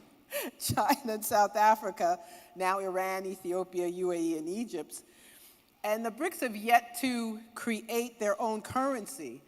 But just this effort, beginnings of an effort to escape dollar domination and to fight against the terrorism of the US sanctions regime is enough to create endless screeds against China and against these countries which are just seeking to live free from domination. And I realize I should mention coming up is the anniversary of the founding of AFRICOM, the US Africa Command. Founded in 2008, the last few months of the George W. Bush administration really ramped up under Obama. Now almost every African country, except for 2 or 3, have a military relationship with the US. Why? They were trying to stop China's relationship, economic relationship with the African continent. And as you probably know, the U.S. has divided the whole world into command structures: NORTHCOM, SOUTHCOM, INDO-PACOM, and AFRICOM. And as part of the Black Alliance for Peace, we are having our annual month of action against AFRICOM. And so I wanted to mention that too, because that is also connected with China's relationships. And there was something else that occurred to me that doesn't appear to be connected, but I think it is. Secretary of State Blinken, a couple of weeks ago, attacked RT, the Russian-based network, and said it was a tool of Russian propaganda and it should be sanctioned even more. That was not surprising. But he also singled out an African network called African Stream. It's a platform, it's a very good platform, and he said they were Russian propagandists without any evidence. And it was very odd. It was like, well, why would he turn on African Stream, which has now been deplatformed by Meta, all the Facebook platforms, deplatformed by YouTube, taken off of Stripe, so far still on X, Twitter, but who knows for how long. And I think it's connected with China's outreach to African nations, Russia's outreach to African nations, that this online platform, which dares to present a different narrative, is turned into an enemy, and they seek to destroy it. Because if people have even most basic information, then you will question U.S. actions in Africa, actually all over the world.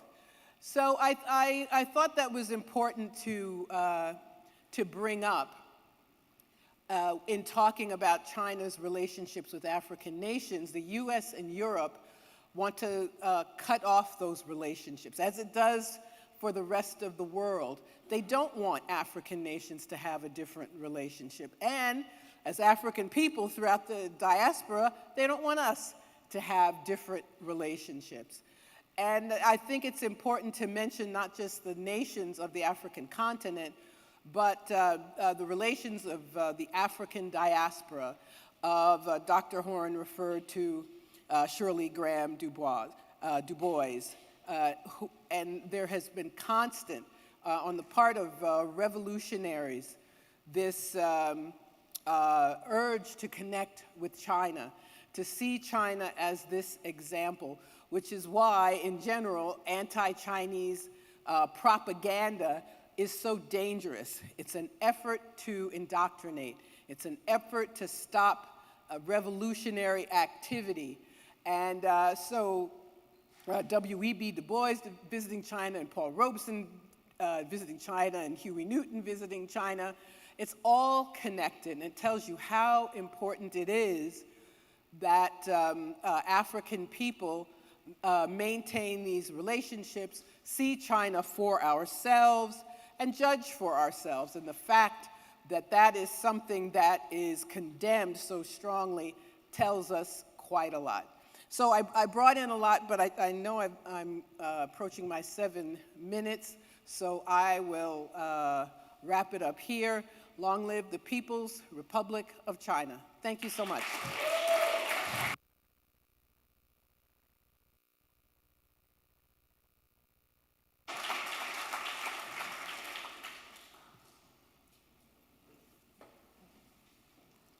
Thank you, Margaret. We're going to have a little bit of a change in the agenda here since Omawale Clay is not here. We're now going to hear from Larry Holmes, who's the first Secretary of Workers' World Party, on the defense of China is solidarity with Palestine, and then we're going to end with the Charles Chu message. Larry?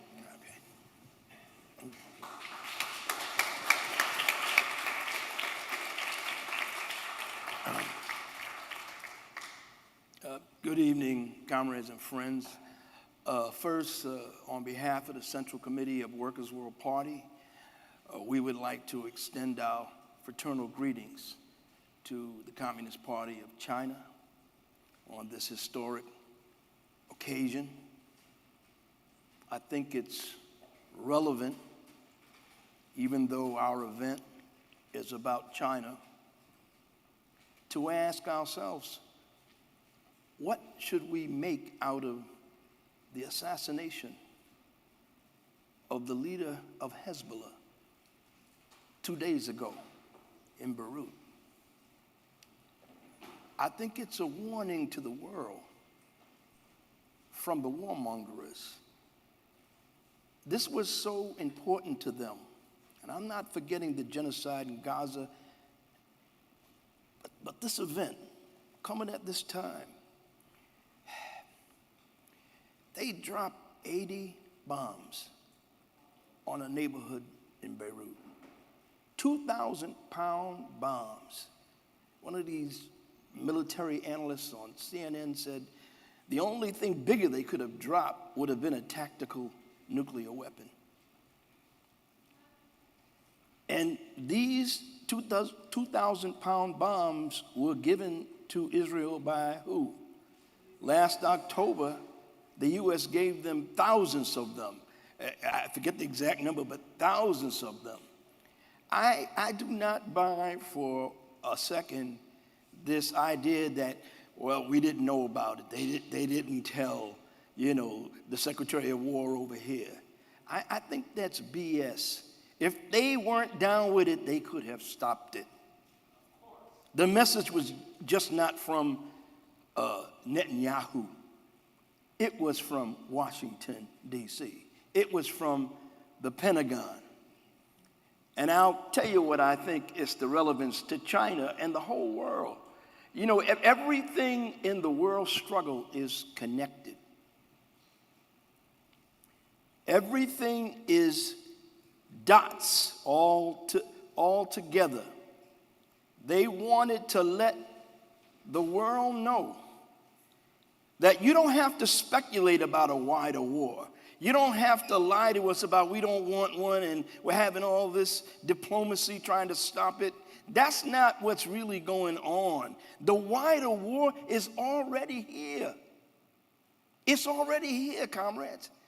It's not just against the Palestinians. Although they're the main target of it now, it's not just Hezbollah and the Lebanese and, the resistance forces in West Asia. And, of course, Iran. It's against People's Korea, Cuba, Venezuela, the struggling people of Africa who, as you might notice recently, have been throwing the colonialists and the imperialists out.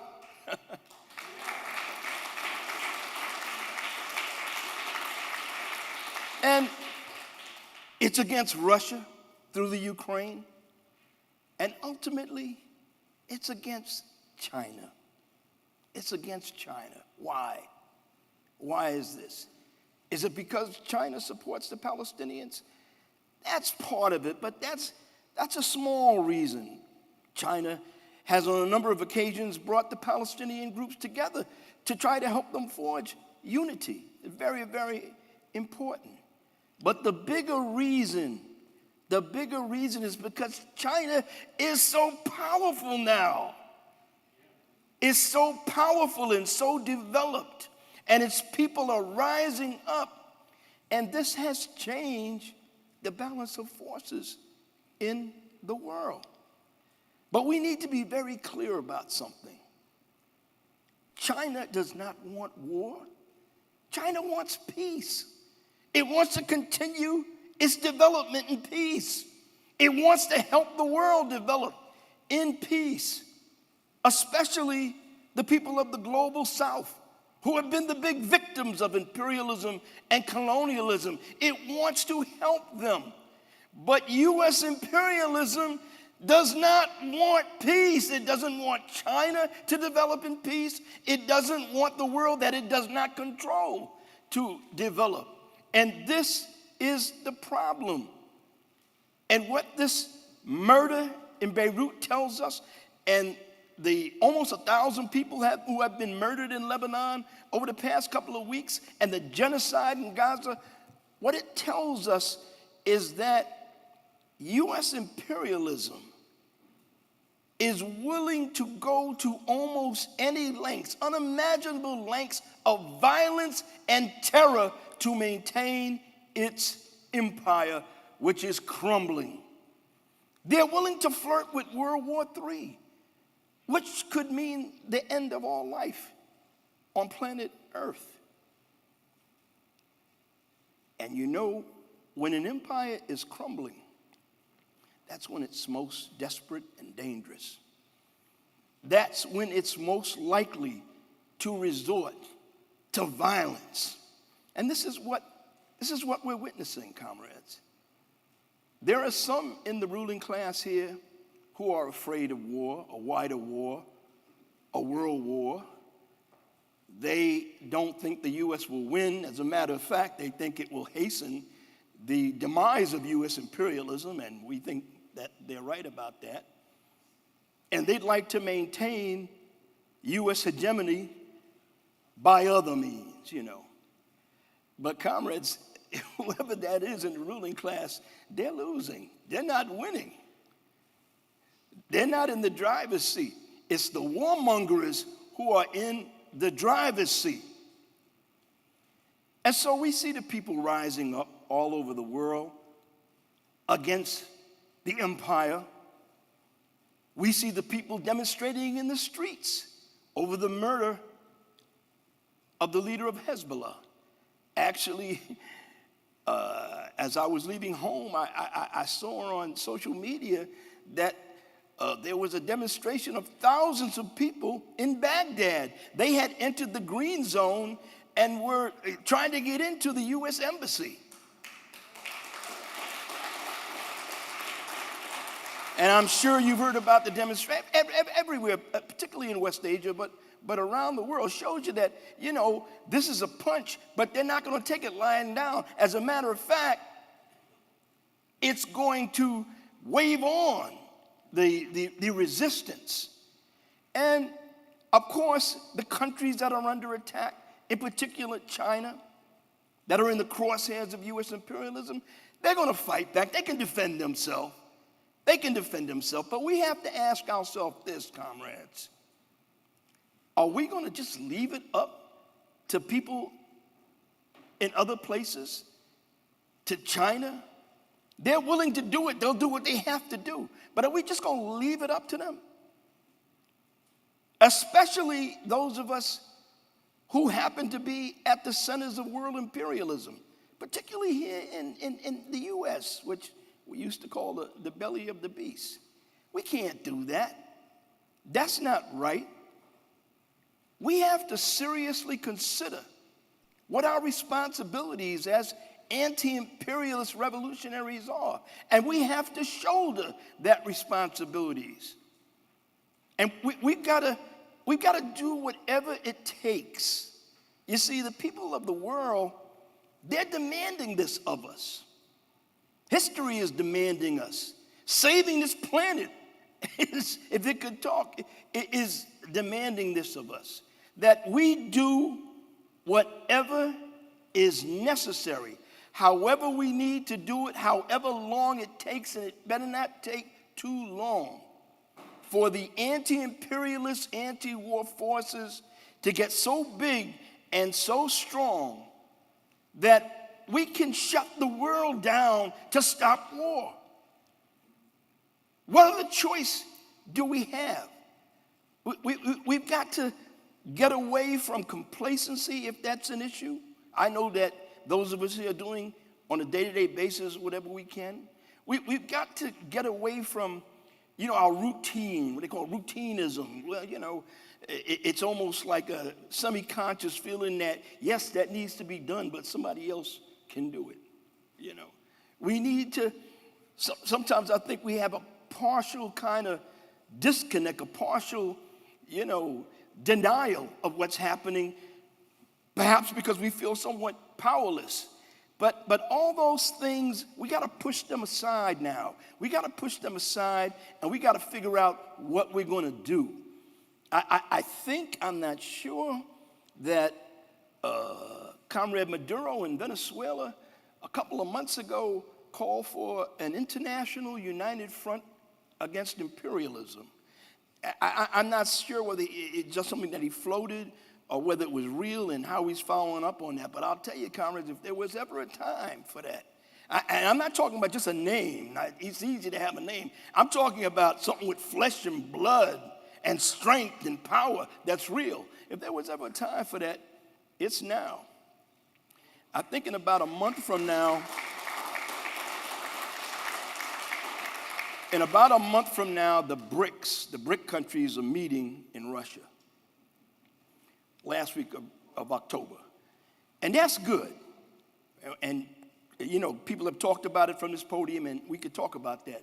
But, again, we can't just leave it up to the BRICS to push U.S. imperialism back, to marginalize it, to diminish its hegemony. We've got to do something. The masses have to do something. The working class has to do something. They have to do something decisive, and a lot of us are convinced that they can, and those who are not convinced better get with it. Long live the People's Republic of China. Long live the struggle for socialism. Defend China.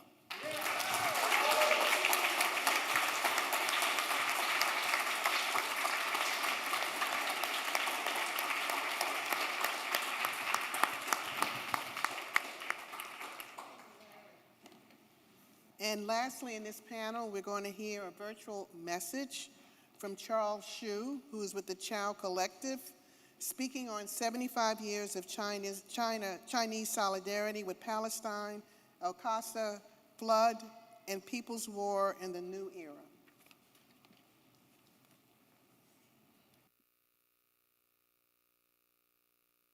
Greetings. My name is Charles Hsu, and I am appearing here as a writer and researcher with the Chow Collective. We are a diaspora Chinese media collective that was formed in 2020 to challenge US-led imperialist aggression against the People's Republic of China and to educate Western left audiences about China's ongoing process of socialist construction and internationalist solidarity. As such, it's my distinct pleasure to join you all virtually to celebrate the 75th anniversary of the founding of the People's Republic on October 1st, 1949. As we commemorate that event, which marked the culmination of one cycle of anti-imperialist resistance and augured the dawn of another, we also, of course, are approaching 1 year since the mass prison break known as Operation Al-Aqsa Flood. The subsequent year of Zionist genocide in Gaza, unparalleled in its depravity, is, as we well know, simply a continuation and intensification of a colonial process that predated even the Nakba of 1948. And it's notable that barely a year separated those two events in 1948 and 1949. One was the emphatic triumph of an organic people's war for self-determination in one of the world's oldest continually surviving civilizations. The other, the violent and anachronistic implantation of an alien settler colonial regime with no legitimate claims to an inch of Palestinian land. And since the United Nations General Assembly has just concluded right there in New York, affording, of course, a platform to the Hitlerite war criminal, Benjamin Netanyahu, it's worth noting that while the 1947 UN partition plan, in fact, midwifed the settler state of Israel into existence, that same UN went to war under US leadership against People's China just 2 years later and continued to exclude it for another 2 decades. Indeed, the Nakba and the founding of the PRC may have been separated in time by only a year, but geographically they were sundered by the entirety of the world's largest continent. However, that distance was no barrier to revolutionary Pan-Asian solidarity. Indeed, as Chairman Mao told a visiting delegation of the Palestine Liberation Organization in 1965, quote, "Imperialism is afraid of China and of the Arabs. Israel and Formosa are bases of imperialism in Asia. You are the gate of the great continent, and we are the rear. They created Israel for you and Formosa for us. Their goal is the same." Now, the reason that delegation was received with state honors as early as 1965 was precisely because China was the first non-Arab country to recognize the PLO, and indeed was the most generous military sponsor and most strident diplomatic champion of the Palestinian cause throughout its first decade of organized armed struggle. Indeed, Yasser Arafat described China as, quote, the biggest influence in supporting our revolution and strengthening its perseverance. And George Habash, the founder of the Popular Front for the Liberation of Palestine, described China as, quote, our best friend. And indeed, through all the advances and reversals of the 1967 war, also known as the Nakba, of Black September in Jordan, the Lebanese Civil War, the First and Second Intifadas, and the capitulation at Oslo and the accompanying normalization of Zionism globally, China's contribution from that time, in fact, continues to reverberate today. Above all, we see this in the training that was received by earlier generations of Palestinian fighters in the theory and methods of asymmetric people's war against a technologically superior enemy backed by the global hegemon. These were methods that were informed and refined in the crucible of the Communist Party of China's own decades-long struggle against Kuomintang reaction, Japanese colonialism, and US imperialism, culminating in the victory of 1949. These methods include, among others, the use of tunnel warfare, which propagated from China's war of resistance against Japan to Korea and Vietnam's wars of liberation from US imperialism, and thenceforth, through direct training, to Hezbollah and then to Hamas, as precisely the strategic depth that they need to withstand Israel's genocidal assaults on Gaza and now on Lebanon. At a broader political level, the CPC never forgot its history of United Front tactics. First, pausing hostilities to unite with the Kuomintang against Japanese colonialism, and then, after defeating Japan, allying with the KMT's own left wing and with other democratic forces against KMT rule itself. China was drawing precisely on this deep and historically informed understanding of national unity as a prerequisite to national liberation when it brokered the Beijing Unity Declaration between 14 Palestinian factions, including Fatah, Hamas, Islamic Jihad, and the PFLP this past July. Indeed, despite maintaining official ties with both Israel and the Palestinian Authority, the legacy of China's historical role has garnered sufficient trust from all parties involved to secure an agreement that simultaneously affirms the legitimacy of the PLO as a vehicle and the necessity for armed struggle as a method in the liberation of the Palestinian people. The Palestinians and their regional allies in the axis of resistance have, in fact, more than repaid China for these historical contributions. They've done so by broadcasting to the world their ingenious tactics of resistance to the Zionist onslaught, which have featured, among others, Chinese-made DJI drones, Hongjian 8 anti-tank missiles, Xiaomi mobile phones, and Hikvision cameras.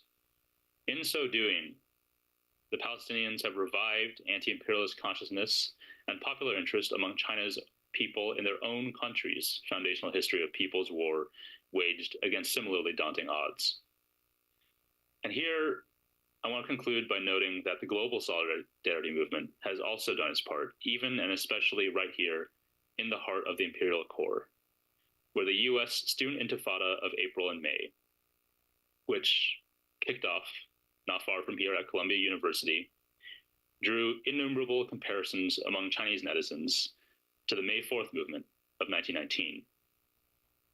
Now, like the recent student intifada, that movement too was initially quelled by the forces of reaction. But as my comrade Xiongjie of the Tricontinental Institute pointed out, it ultimately planted the seeds for the founding of a great revolutionary party just 2 years later, and its ultimate triumph in the founding of New China 3 decades on. And as we gather here to celebrate that event, let this be a reminder of how brutal and protracted the struggle will be, but also of how momentous the final victory that awaits us. Thank you so much.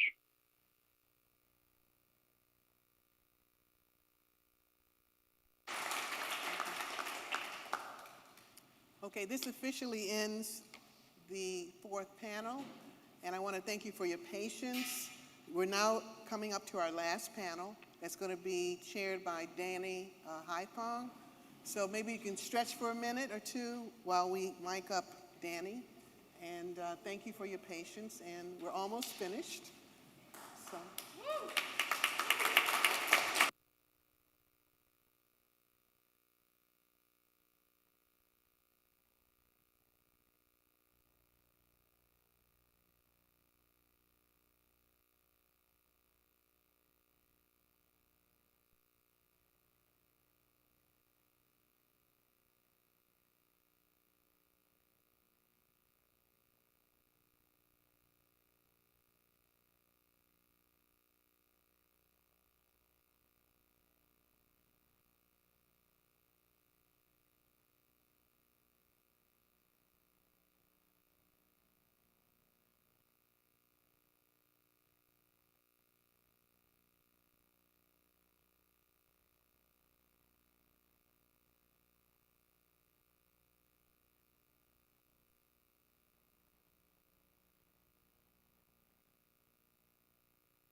Testing.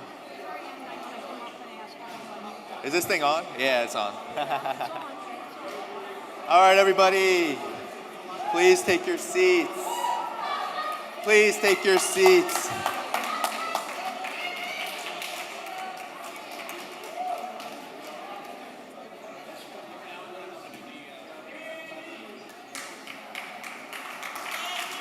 Welcome. Greetings, greetings, greetings, greetings, everyone. It is great to be here. For those who you may not know me, I'm Danny Haiphong. I'm an independent journalist. Some of you may have seen me on YouTube or read my articles in places like Black Agenda Report. You may know that I am a big friend of China. I've been there 4 times in the last 4 years, and this particular panel is going to be incredible because we are going to end today's program talking about the hybrid war on China, or what I like to call total war, or the war on what is left of the very concrete victories that people have won over the course of the last century and beyond. But before we do that, I'm just going to go over the program today. We are going to have many speakers coming from online, and we're going to have our first talk by Henry Hakamaki, who is with Iskra Books. He is the co-host of Guerrilla History, and he is he's going to be talking about publishing and independent media as anti-imperialist practice. After him, I am going to talk about the big gap between Western mythology on China and China's actual achievements. Then we'll have Bahmanazad from the U.S. Peace Council, and then KJ No's talk, as you see from the top, the journalist and analyst on geopolitics from the Asia-Pacific region will be read by a comrade of ours, and then we will close from a message from my comrade and dear friend Carlos Martinez from the Friends of Socialist China. So we are going to talk about hybrid war right now, and I just want to give a bit of an overview about what hybrid war is. It is total war, and many people who've already spoken have talked about elements of hybrid war. But in my estimation, there are many different components. A huge component right now is economic war, the sanctions that are leveled on 29 plus countries around the world, seeking to cut them off from the global economy, to impede their development, and ultimately to overthrow these very particular governments. China right now is subject to many different kinds of sanctions on its high-tech industry, on its export industries, and it is not working. So we are going, I'm sure people will be bringing that up. There's the military component, the militarization of the Asia-Pacific meant to surround China, encircle China, and to ultimately isolate China from the rest of the world through the threat of war. Again, not working. Then we can look at the information war, which I will talk more about, which is about painting China as our enemy, painting China as the antithesis of humanity, getting us to fear China. And again, I don't believe that is working on the world stage. We have a lot of work to do, unfortunately, here in the US and the collective West. And then, of course, there's all kinds of other diplomatic pressures, attempts to break off any ability to build friendship with China. And I believe the hybrid war on China is really the struggle of our generation, as we see the struggles in Palestine, Gaza, as we see what's happening to Lebanon, as we see what's happening in Ukraine, as we see what's happening across the geopolitical landscape. What drives all of these struggles, all of these geopolitical flashpoints, is the ultimate goal of isolating, containing, and ultimately ensuring that China no longer is able to celebrate another year of its independence and its socialist project. But it's not going to work, and we're here to show them that. So this has been a wonderful and great event. I want to thank the distinguished colleagues from the Chinese consulate who have come here today to spend their time here.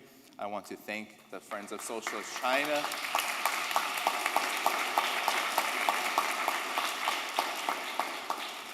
I want to thank the Friends of Socialist China and the organizing committee for putting this together.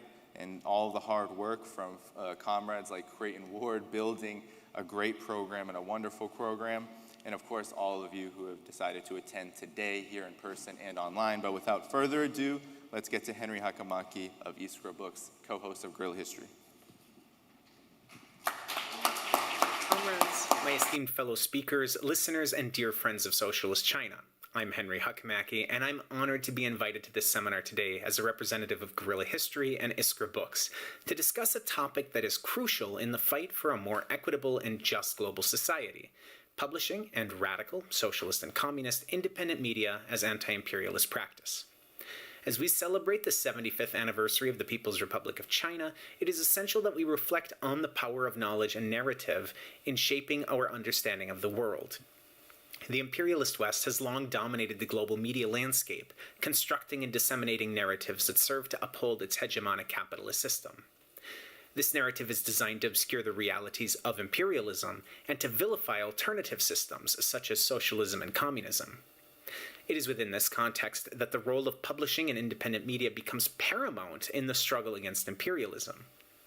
The PRC's journey over the past 75 years has been one of monumental achievement and resilience, a testament to the power of a people united under the banner of socialism. Yet, this story is often distorted by the lenses of Western propaganda, which seeks to diminish the significance of China's socialist experiment.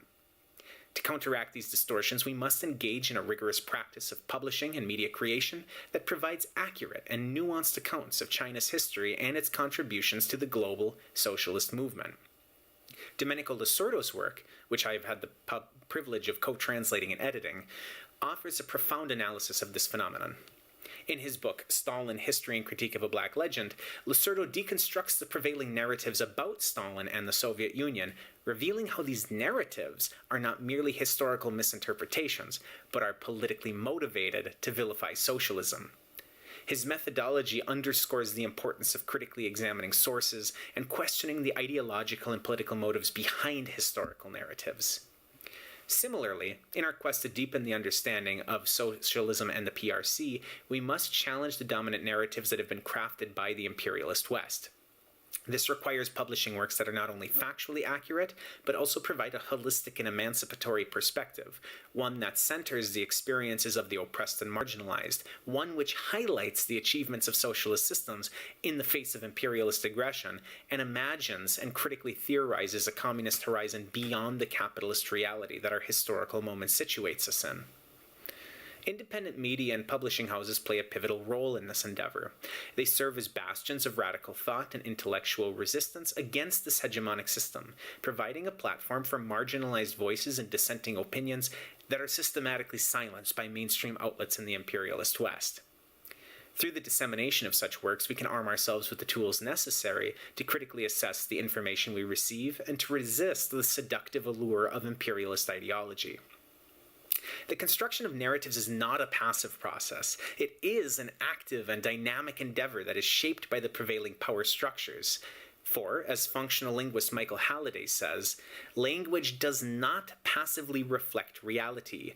Language actively creates reality. In the case of neoliberal capitalism, the narrative is one of inevitability and superiority, a story that justifies the exploitation of the global South and the dominance of the North. This narrative is embedded in every facet of our lives, from the school textbooks that shape our worldview to the Hollywood films that entertain us. To effectively combat this, we must not only publish, but also promote materials that provide alternative perspectives. This means publishing, translating, and disseminating works from and about socialist countries and the socialist future, amplifying the voices of scholars and activists who offer insights into the successes and challenges of socialist societies, not least of which in the case of China. It means creating media that is accessible, engaging, and capable of reaching beyond the confines of the academic sphere. Our goal is not to create a mirror image of the imperialist narrative, but to dismantle it entirely, to lay bare the mechanisms of power and control that underpin it. By publishing and promoting anti-imperialist scholarship and media, we can empower individuals and communities to see through the fog of misinformation and to embrace the vision of a world free from the tyranny of capital. In the digital age, The battle for hearts and minds has become more complex, but also more vital. Social media algorithms and the monopolization of information by corporate giants have created echo chambers that reinforce existing biases shaped and maintained by the hegemonic reality in which we currently find ourselves. It is our duty to break through these barriers, to introduce nuance into the discourse, and to cultivate a media landscape that is truly democratic and reflective of the diverse experiences of the global majority. This is very much in the mission of Iskra Books, which is an all-volunteer-run, explicitly communist publishing company. Not only is it within our mission to publish materials vital for our struggle, but also to make these works as accessible as possible. Those of you who are familiar with Iskra are no doubt aware that in addition to our low-cost print editions, we offer all of our materials as free, high-quality PDFs on our site, iskrabooks.org. Likewise, Guerrilla History, the show that I co-host and produce, is committed to creating materials beneficial for our struggle through democratizing radical historical perspectives and analyses for free. Many of my esteemed fellow speakers here have been on the show in the past. Ken Hammond, for example, has been on the show 5 times talking about the history of China. Gerald Horn has been on 3 times. Several others have been on the show as well, and no doubt you will continue seeing the participants here today on the show going forward. As we reflect on the past 75 years of China's socialist construction, let us not forget the importance of our own role in shaping the narrative of the future.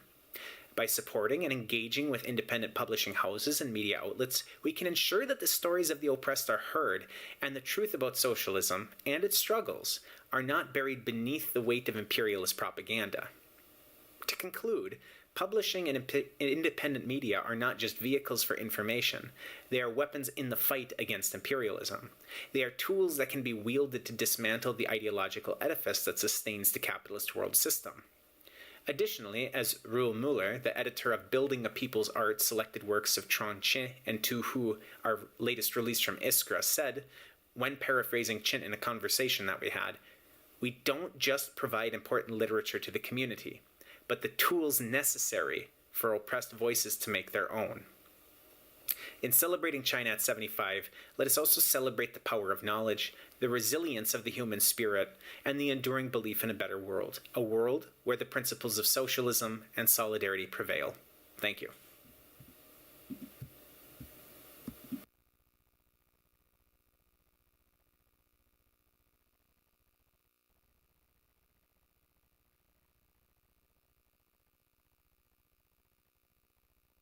This thing on? All right, now it is.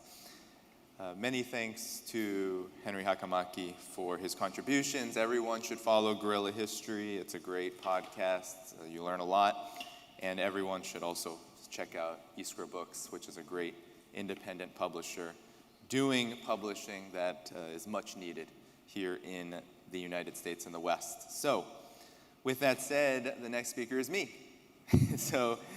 I will talk about China's achievements versus Western mythology. I found this to be important in the discussion of hybrid war because the information war is a huge part of ensuring that the many pillars of this hybrid war are able to continue onward unabated and unchallenged.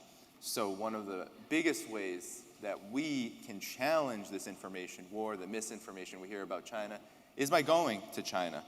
And it is truly humbling to discuss this occasion of the 75th anniversary of the People's Republic of China when the world is facing a multitude of crises due to hybrid war, due to a global hybrid war led by the United States. Many people have brought up Palestine, have brought up what's happening to Lebanon right now, have brought up the slain leader, resistance leader Hassan Nasrallah.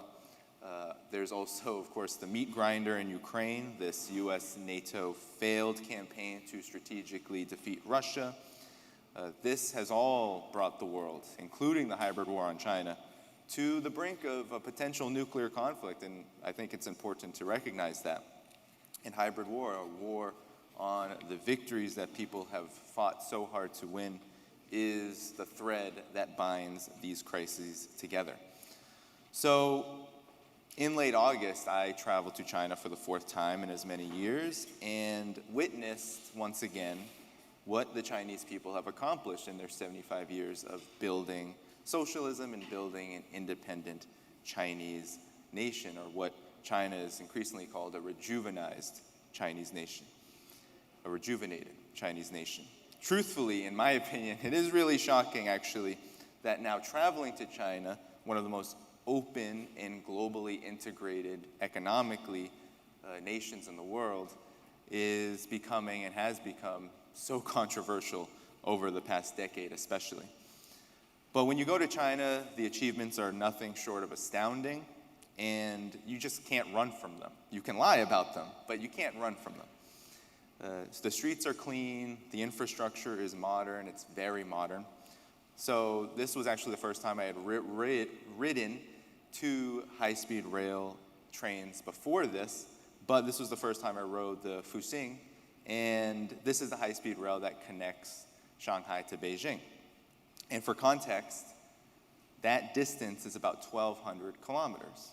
This train can go 350 kilometers an hour, and you can get to one end of Beijing to Shanghai in about 4 hours. And just for some context, in the United States, if you want to travel this distance, say New York to Chicago, your fastest train here will be 19 hours. So this feat alone is, I think, incredibly just shocking for many Americans and even Westerners, where there might be high-speed rail in Spain or somewhere else, but the trains are slower. China has now become the world leader in this very key infrastructure development.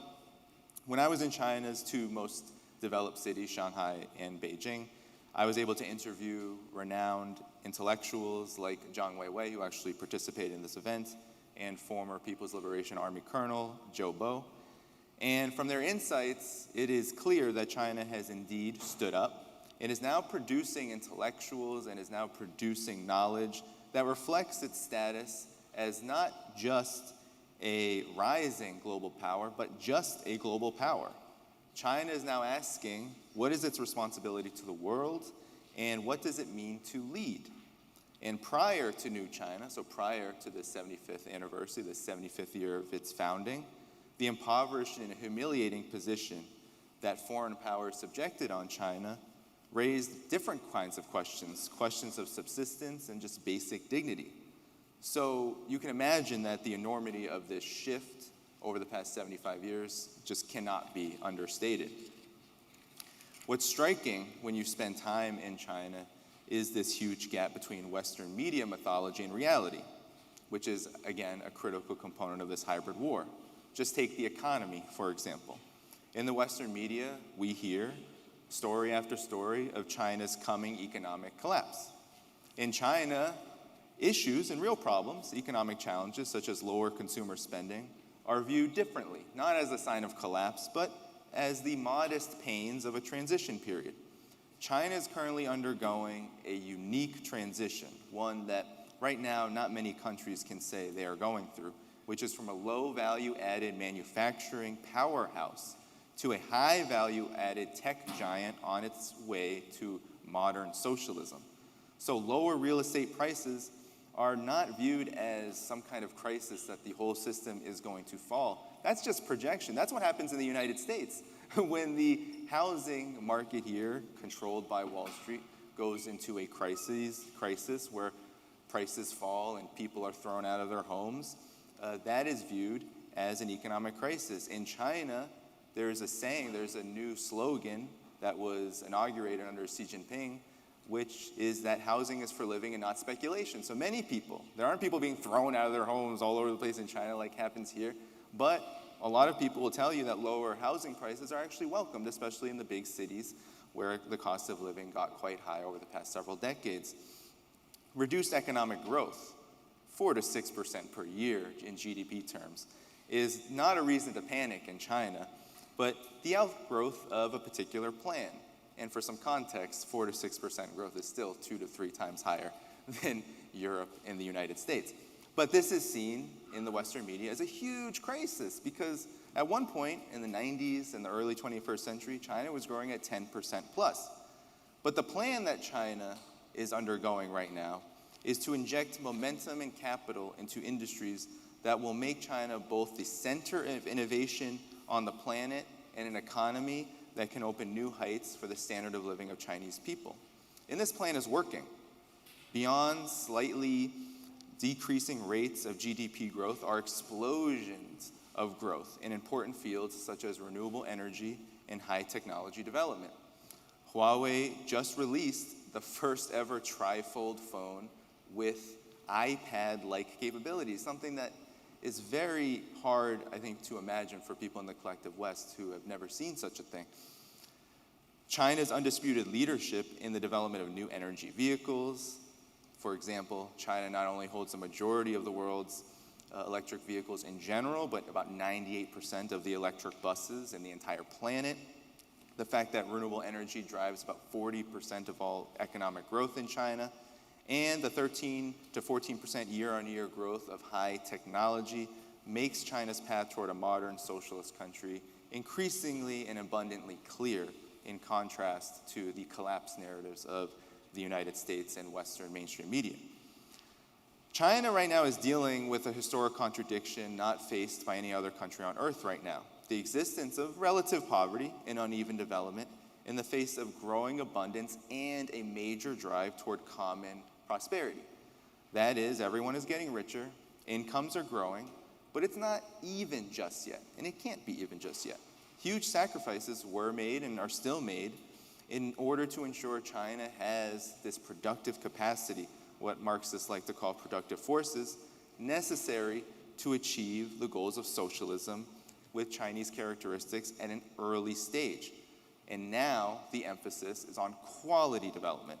So this is where the rubber meets the road on economic growth. It's not a reason to panic when an economy is growing 4 to 6% and quality is emphasized. So when you go to China, like I have just recently, you see this everywhere. Electric vehicles dominate eerily quiet city roads. The smoggy skies of the biggest cities are now blue. Public transit is pristine and cheap at around 50 US cents per ride. China is a land of an overwhelming number of domestically produced apps that can get you anything delivered from a meal to groceries to a mirror in under 30 minutes at an incredibly low price. At the end of my trip, I actually became sick with some mild congestion, and on numerous occasions I had people help me buy traditional Chinese medicine online for just a few US cents to $1, and I would get it in a half hour or less delivered to me. So technology and tourism, you can imagine, are booming, and you can see this when you go to the Bund, which I did in Shanghai on a Monday evening, and it was absolutely packed, thousands of people. Some people tell me that it gets up to 1 million people on the Bund on some of the busiest days, and hundreds of thousands easily every single day. Or the lines out the door when new releases of Chinese-made products, such as the Huawei Mate XT, that trifold phone I was talking about, hits the shelves. I got to spend a week in Xinjiang this time around. I've been there once before, but this was my second visit, and it was my most memorable because I visited, and this is a big part of the hybrid war and information war on China. I visited an exhibition on the terrorism that happened there in Xinjiang. It witnessed huge displays meant to educate new officials, new police officers, and other people of the horrors that transpired over the course of the period of 1990 and 2016, when thousands of attacks brought instability and killed or injured thousands. I spoke with academics, business owners, ordinary people, and a threat emerged. Xinjiang is not the nightmare we are told in the Western media. It's more peaceful than it has ever been. It is more prosperous than it has ever been. It is more ethnically unified than it has ever been. This last statement garners the most controversy in the collective West. I spoke with an imam at a mosque. I saw dancing and celebrations in the streets every single day wherever you went. And I crossed the Belt and Road into Kazakhstan and back in it was easy, in a matter of minutes. There's an open border. There's booming trade between Kazakhstan and the 5 Central Asian countries, Russia included, and China. The wealth of ethnic diversity in Xinjiang, when you go to places like the Kazakh Autonomous Prefecture, and all along its borders is bringing with it an immense advantage under China's socialist economy, as tradition and culture is not only preserved but elevated to benefit both the increases of income of local people and to integrate the economy of the entire country and Xinjiang in particular with their neighbors to the west onward toward the rest of Europe. This is a huge hallmark of the poverty alleviation campaign, but truthfully the Belt and Road Initiative that directly questions the legitimacy of what we see in the information war on China, the but at what cost narrative. How much is this costing? What is the cost of integrating China with the rest of the world? What is the cost of alleviating poverty? What is the cost we hear over and over again of China's particular policies with regard to Xinjiang? Well, actually, the cost is really a benefit. A critical element of the hybrid war on China is ideological. Information war goes hand in hand with the US empire's stated policy on containment. Containment is really just a nice word that sums up the US elite's anxiety about China as not only the biggest perceived threat to US hegemony, but one that is incapable of defeating China in a conventional war. We are being told by every segment of the ruling elite to hate China, to misunderstand China, and to fear China. The more we hate, the more we misunderstand, and the more we fear China, the easier it is for the rest of the hybrid war's economic and military policies to continue unchallenged. But I have the utmost confidence from both my travels and study that China will continue to reach new heights on the path to modern socialism. The Chinese people will defend their sovereignty with every inch of their lives. China's role as leader of the multipolar world will grow by leaps and bounds. It is we, the people here residing in the United States, those of us in this room, those of us watching, those of us who are unable to be in this room, who are not watching, who have the most work to do to win the kind of society that is driven by people's interests rather than naked profit, and peace rather than endless war. This is the biggest contribution we could make to the global class struggle, and indeed, this is China's biggest lesson to us all, because that is what they have won for themselves, and the benefits of their victory are being felt far and wide, inside and outside of China. Thank you so much. Thank you all for coming.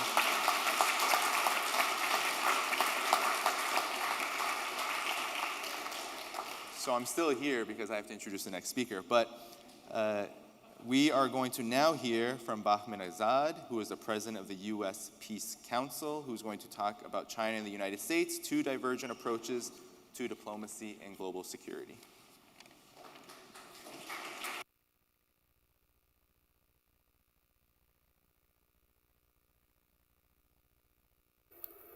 Greetings to our comrades and friends.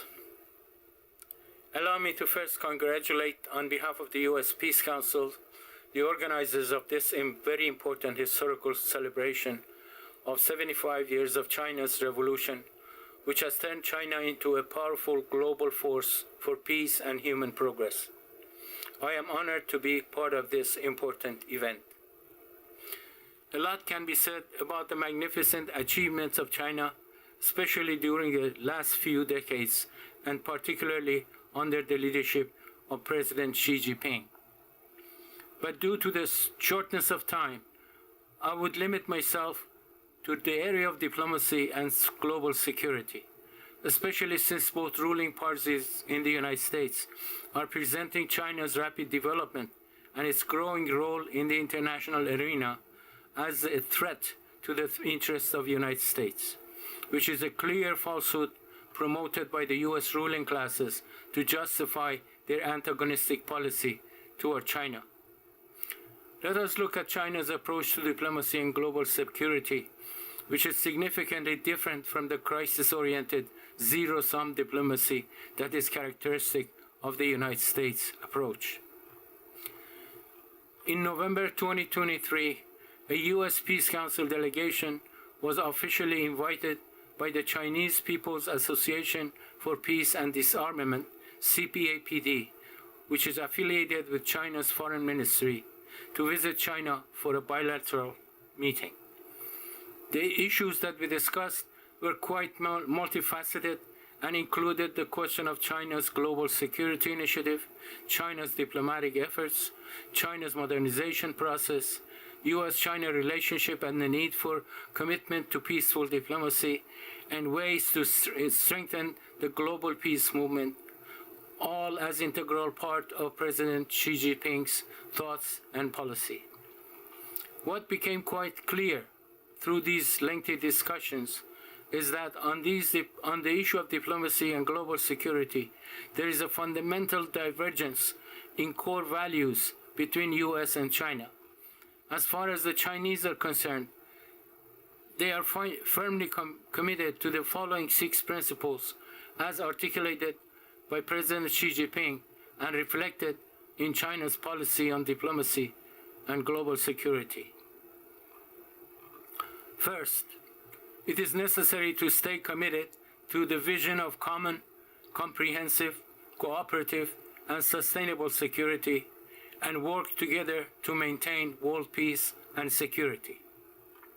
2, it is necessary to stay committed to respecting the sovereignty and territorial integrity of all countries, upholding non-interference in the internal affairs of other nations, and respecting the independent choices of development paths and social systems made by the people in different countries. 3, staying committed to abiding by the principles of United Nations Charter, rejecting Cold War and Cold War mentality, opposing multilateralism, saying no to bloc confrontations. 4, it is necessary to stay committed to taking the legitimate security concerns of all countries seriously, upholding the principles of indivisibility of security, building a balanced, effective, and sustainable security architecture, and opposing the pursuit of one's own security at the expense of the security of others. 5, staying committed to peaceful resolution of differences and disputes between countries through dialogue and consultation, supporting all efforts conducive to the peaceful settlement of crises, rejecting double standards and opposing the wanton use of unilateral sanctions and long-term jurisdiction. And 6, it is necessary to stay committed to maintaining security in both traditional and non-traditional domains and working together on regional disputes and global challenges such as terrorism, climate change, cybersecurity, and biosecurity. Putting all this together, it means building a global community with a shared future for mankind, promoting common development, pursuing peaceful development based on mutual respect and win-win cooperation, and steering the reform of the global governance system toward the principle of fairness and justice. China has demonstrated its commitment to these principles in action. It would suffice just to mention the historic agreement brokered by China between Saudi Arabia and Iran that effectively ended the Obama's war in Yemen, or China's recent effort to bring various factions of the Palestinian resistance movement together, or its latest peace proposal, together with Brazil, for the war in Ukraine. With these principles and actions, no rational mind can be persuaded to see China as a threat to the United States. If any threat can be attributed to China, it is the threat of its peaceful policies to unilateralism and warmongering policies of the United States ruling classes. In contrast, U.S. diplomacy has as its core system of values the doctrine of full spectrum dominance, a military political doctrine produced by the U.S. Department of Defense and has its genesis in the worldview and principles of the neocon project for the American century. This project, which has now become the essential feature of the U.S. national security strategy, sees its objective not just the ability to project US military power globally, but also includes economic, political, and even cultural dominance through the use of information, media, and entertainment, and all aspects of knowledge production. It is a doctrine that explicitly sees the rise of any independent regional or global power as an existential threat to its hegemony, regardless of its political and ideological orientation. It is in this context that not only China, but the democratically elected President Maduro of Venezuela, or the struggles of the people of Palestine to defend their human rights, is considered a threat to the interests of the United States. The genocide that is taking place in Palestine right before our eyes at the hands of the US and Israel, with the rest of the world unable to bring the perpetrators of this crime of genocide to justice, is a graphic example who is the real threat to our world today. The US imperialism feels threatened because its unilateralism, hegemonism, and its attempt to impose a so-called rules-based international order where the US and the Western allies make the rules and others are forced to follow is coming to an end.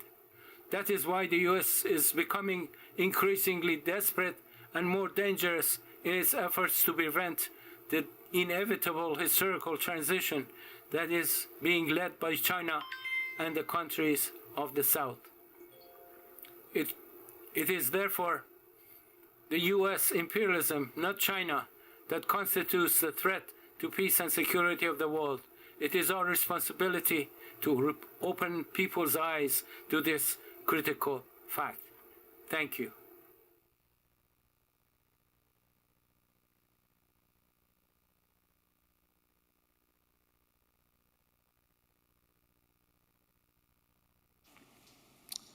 Okay, thank you so much to Mr. Bahman Azad. Now we are going to have KJ No's contribution. We cannot make up for the loss of KJ. He is a wonderful journalist. He runs critical media literacy and is also the host of a new show, The China Report. He co-hosts that with Amanda Yee. You should all follow that on YouTube.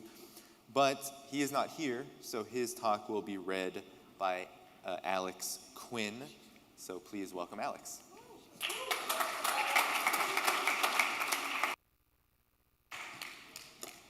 Can everyone hear me all right? Friends, colleagues, comrades, it's a great honor for me to join you in this extraordinary historical moment of celebration and reflection on the 75th anniversary of the founding of the PRC. As has been said, we are seeing changes unseen in a century, changes both great and terrible. We are currently seeing the unraveling of an empire and its last desperate, violent, hideous death rattle. We are seeing the unmasking of 500 years of Western quote-unquote civilization and the laying bare of its hypocrisy and unspeakable brutality.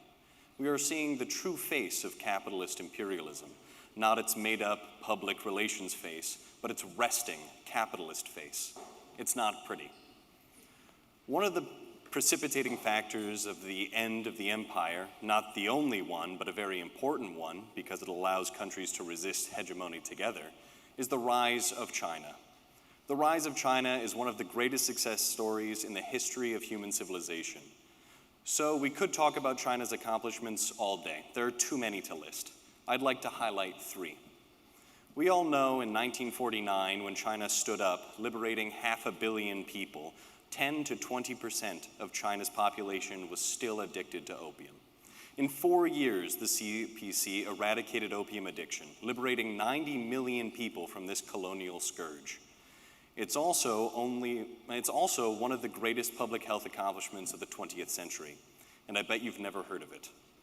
By giving everyone the means of production, at the time by distributing land, and by offering everybody education, community, meaning, hope, purpose, and by doing it at scale, because it has to be done at scale, the party was successful. You can't do this in dribs and drabs, tinkering at the edges. You have to do it all at once for everyone. We all know this and understand this. We don't liberate anyone until everyone is liberated. We liberate each other. It's because we are fundamentally socially interconnected. This is our species being. You don't help anyone until we all help each other, because we are all implicated in each other's futures. We saw the same thing with extreme poverty alleviation. Poverty was not seen as an individual failing, as it is in the capitalist West. It was a whole of society responsibility, requiring a whole of society response. It focused on everyone. So 850 million were brought out of extreme poverty, which lets the world know that poverty is not an immutable social historical fact. It is a policy choice. You can raise everyone up if we all work together. That's the way it works, and it works for everything. If we start with this approach, we can succeed no matter how vast and immense the challenge is. So China is proof positive of the power of people's solidarity, the power of a people's leadership, the power of scientific planning according to socialist principles to overcome unthinkable challenges. This is how China accomplishes things, and it accomplishes them at a scale so vast that nothing under heaven, as they say, is left behind. Now, there is another achievement that China is working on. Yes, a socialist society, that's the ultimate goal, but this is an important stepping stone on the way to it, and it is a big one. It is the creation of an ecological civilization. China is literally greening the planet, creating single-handedly the conditions and means to transition to a sustainable energy regime, to enable sustainable development, to turn back the tide of global warming. And it is doing it at a scale that is truly inconceivable, but necessary. China knows how to accomplish things at scale.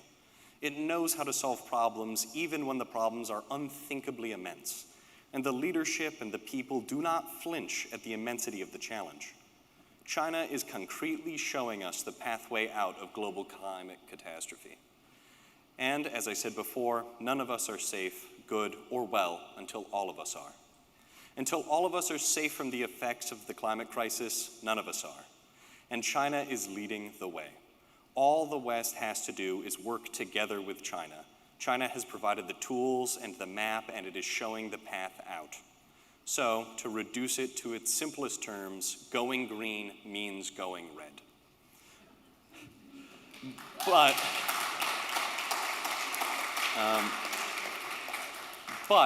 and there is a but, going green is going red. But, and there is a but, from the US standpoint, they don't want that. They don't want energy transition if it means the Chinese are going to be leading it. They would rather be dead than red. The US would rather burn up the planet than give China its place in the sun. If China is on the side of renewable energy, then the US has to be firmly on the side of global warming. It's more important to beat China than to beat global warming. We can see that right now in the massive sanctioning of Chinese sustainable technologies that could shift the balance. If the planet heats up, we're all dead. But if China cools the planet and saves the world, then we are no longer the coolest. And that's worse than death. That's how the leadership in the US thinks. So we can't talk about China's successes without talking about the US hostility towards China. The US sees China as the enemy. It is determined to take down China and all its accomplishments. Now, China has overcome countless threats, but this one is an existential threat. Let's be very clear. The US is preparing for war, kinetic war, against China. Washington is abuzz with talk of war with China. It's seen as necessary, inevitable, and, incredibly, winnable. Winnable means they are planning to use nukes. We see with Palestine and now Lebanon that there are no limits to the depravity of what the imperial ruling class will do to stay in power. Nothing is off the table. Nothing is too humane, too brutal, too illegal, too dangerous. Nothing shocks the conscious. In fact, nuclear war is definitely on the table. In the policy papers being distributed, in the military tabletop exercises they conduct, in the field training and air exercises that are now being conducted with the greatest intensity since World War II. We are headed towards war, towards nuclear war. To put it bluntly, the US ruling class would rather see the end of the world than the end of their power and privilege. So we are at a turning point in history, a crisis, both opportunity and danger, hope and terror, unseen possibility and unthinkable tragedy.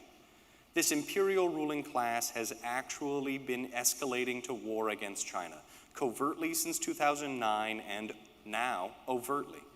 It has calendared dates, 2027. It's not if, but when. Now, there are three distinguishable steps on the way to war. One, the first is information war, inventing the enemy and then demonizing them, manufacturing consent, shutting down opposition, like you shut down the skies before bombing. We're being fire-hosed and carpet-bombed with lies about China. The second is shaping the theater logistically for war with arms, alliance, exercises, material, fuel, preposition stocks, and troops. The third is provocation. There is non-stop provocation by the US in the TW Strait, the ECS, the SCS, on the Korean Peninsula, everywhere. This follows the increasing, expanding gambit and intensity of proxy war in Europe, and in the genocidal terror in the Middle East, and in the building war momentum in the Pacific. Kurt Campbell, Biden's Asia czar, and the architect of the pivot, has threatened to unleash, quote, a magnificent symphony of death, end quote, across a unified field of war. And we can all see and feel the shutting down of anti-war dissent, of opposing voices and alternative media. That's a key characteristic of the information war, silencing opposition, silencing voices of peace. It's like taking out anti-aircraft batteries and imposing a no-fly zone. You shut down the skies before you drop the bombs. You shut down the opposition before you drop the narrative bombs. You attack opposition to war, attack those who want good relations with China or negotiations. You attack divergent voices and platforms in order to create a no-think zone, no critical thinking. No thinking, no dialogue, no peace. The US literally seeks full spectrum dominance in all domains of war, but especially in the space domain. Outer space, cyberspace, and information space, mental space. It literally seeks to occupy your mind. So resistance in this critical moment at the most fundamental level begins with first not letting your mental space be occupied, colonized, dominated. It means resisting the narrative dominance of the dominant narrative, that China is threatening the world, that war is thinkable, that war is justified. It means resisting the normalization of war, of genocide, of terror, of atrocity, of lies and propaganda. We can all be vectors of this transmission of lies, of propaganda, or we can impede its transmission. So it's incumbent on all of us to re-engage in the mental martial art of critical thinking. We strengthen our psychic immune system against this type of mental violence, this mental virus, this colonization of our mental spaces. We reorient, deoccupy ourselves, we kick out the colonizing narratives, and we recommit to seeking truth from facts. What we need to do is tune up our critical thinking engines constantly with the precision tools of wit, humor, parody, perspective, content, and facts. The flip side of this is that we can also spread the facts and the truth, as we are doing together today. Share the truth. The rise of China and the liberation of the global South is not a threat to the peoples of the world. It is a transformative moment of hope for human history. But the stakes are immense. The future of the planet is at stake. As Brian Berledick said, quote, a war against China is a war against the world, end quote. And we all have a part to play. We have already been inducted. Where do we start? We start with our clear minds and our courageous hearts. Decolonize and de-propagandize your minds and resist together. The future of China, the future of the global South, the future of the world depends on it. Thank you.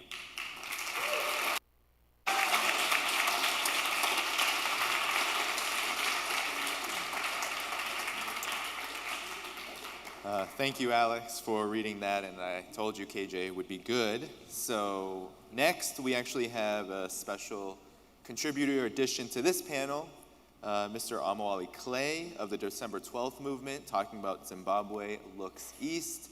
Zimbabwe knows much about hybrid war, so we are going to turn it over to Omowale Clay.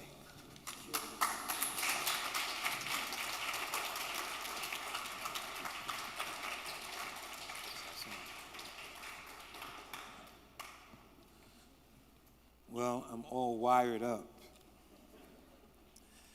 And first, I'd just like to say I'm amazed that this generation can actually take their phone and read something that long. I can't even see the phone that long. Anyway, thank you for inviting me. As I'm coming, I was thinking about what I was going to say, so I'm not going to talk about anything I don't know. I'm not an economist, but I have common sense. Africa cannot develop without socialism, and socialism cannot develop without Africa. I think that's very important.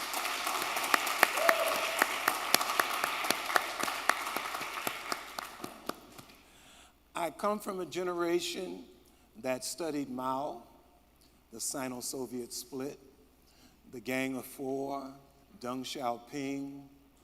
You surround the cities don't come out to the countryside. So I think for those of us, at least in my generation, we started from a profound appreciation for China and the role of China in the world. And for African people and people of color, China represented a new road forward, because the first question, the very first question, is to liberate your nation. That's the very first question. For African people, is to liberate Africa. The struggle is always first, what is liberation? What will that mean? How will it express itself? And so there was very early on the look towards China to see what China could do. With as many people as China had, how could China develop? It was socialism. It was socialism. It was socialism. You cannot develop without industrialization. You cannot develop without being able to feed the people. So the real impact of China's revolution from the very beginning was the enormous task China had, and then the lessons to be learned from that. So today when I talked about what I would speak about, because it's covered a broad range of issues and history and politics and ideology as it relates to the necessity to support China. For me, it manifests itself, and I wanted to talk about its relationship to Zimbabwe. Because Zimbabwe, first historically, represents on the African continent the first time a liberation movement not only solved the first question, which was political power, but it was now confronted with the most important one, which is economics. How can you develop a country? It is a political economy that you develop. You cannot ever separate the two. So in Zimbabwe, what was the first question? It was a question of land. Who does the land belong to? And for decades and decades and decades, African people in Zimbabwe watched a settler colonial society with their land stolen and in their hands and their underdevelopment.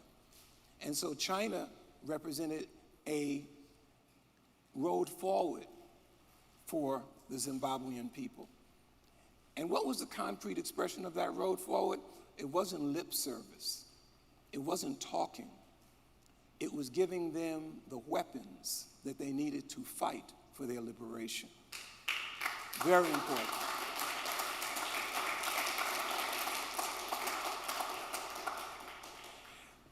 As everyone knows, the AK-47 was the general weapon of the end of colonialism. It fired in all conditions. In fact, it showed the superiority over the M16, which used to always jam with American soldiers in the war. But you could put the AK-47 in mud and bring it back up and it still fought, which was once again demonstrating the superiority of socialism over capitalism.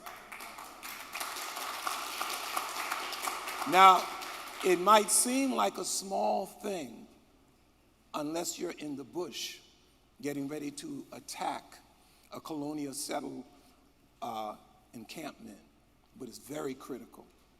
The Chinese gave the liberation movements arms to liberate themselves. Fundamental and key.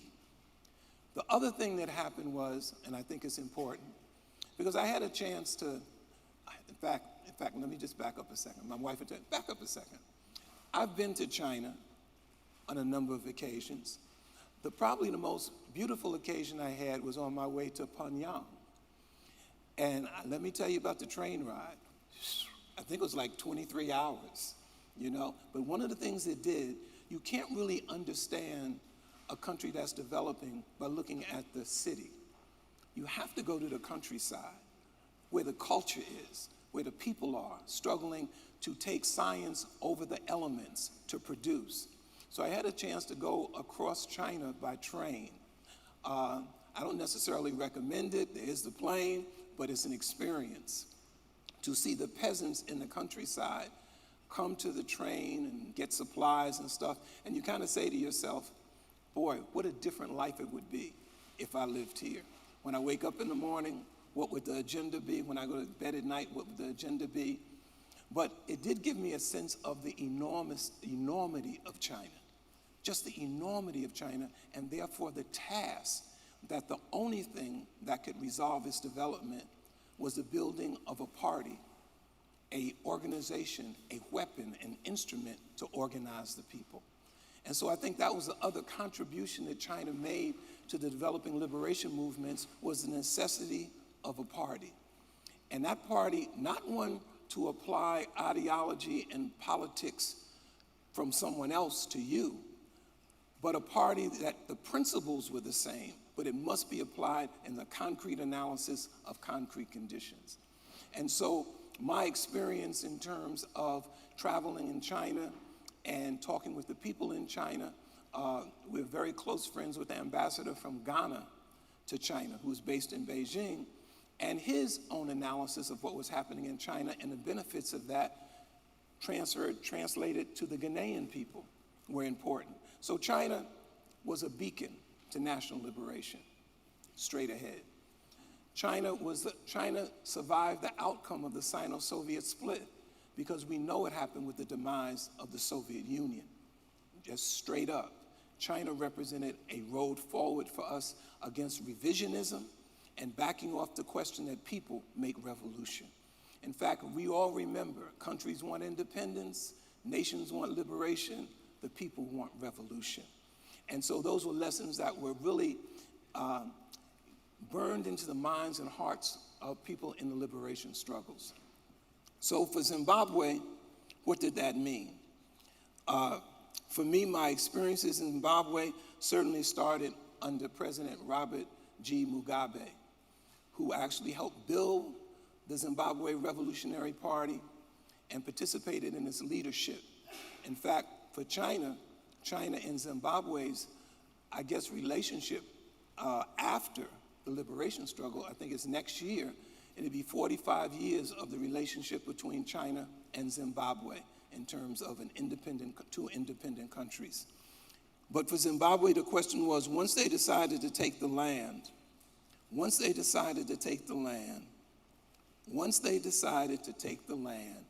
all the shit changed. Everything changed then. I dare you take from me what I already took from you, and you have the nerve to say it belongs to you. That motion to take back the land created a groundswell around Western governments on, I dare some Africans to take something from us. And what that led to has been over 20 years of sanctions. And so what have sanctions meant? I think in us talking about sanctions, most of the countries under sanctions are in Africa, right, Sara? That's right, they're in Africa, you know? But in Zimbabwe, the purpose of the sanctions was to send a message to the rest of Africa. Don't you dare think about taking your resources back. That is a no-no. And so this crippling, years of sanctions, what has it been its impact? Sanctions is a new atom bomb and hydrogen bomb. It stops you from being able to participate in the global economy.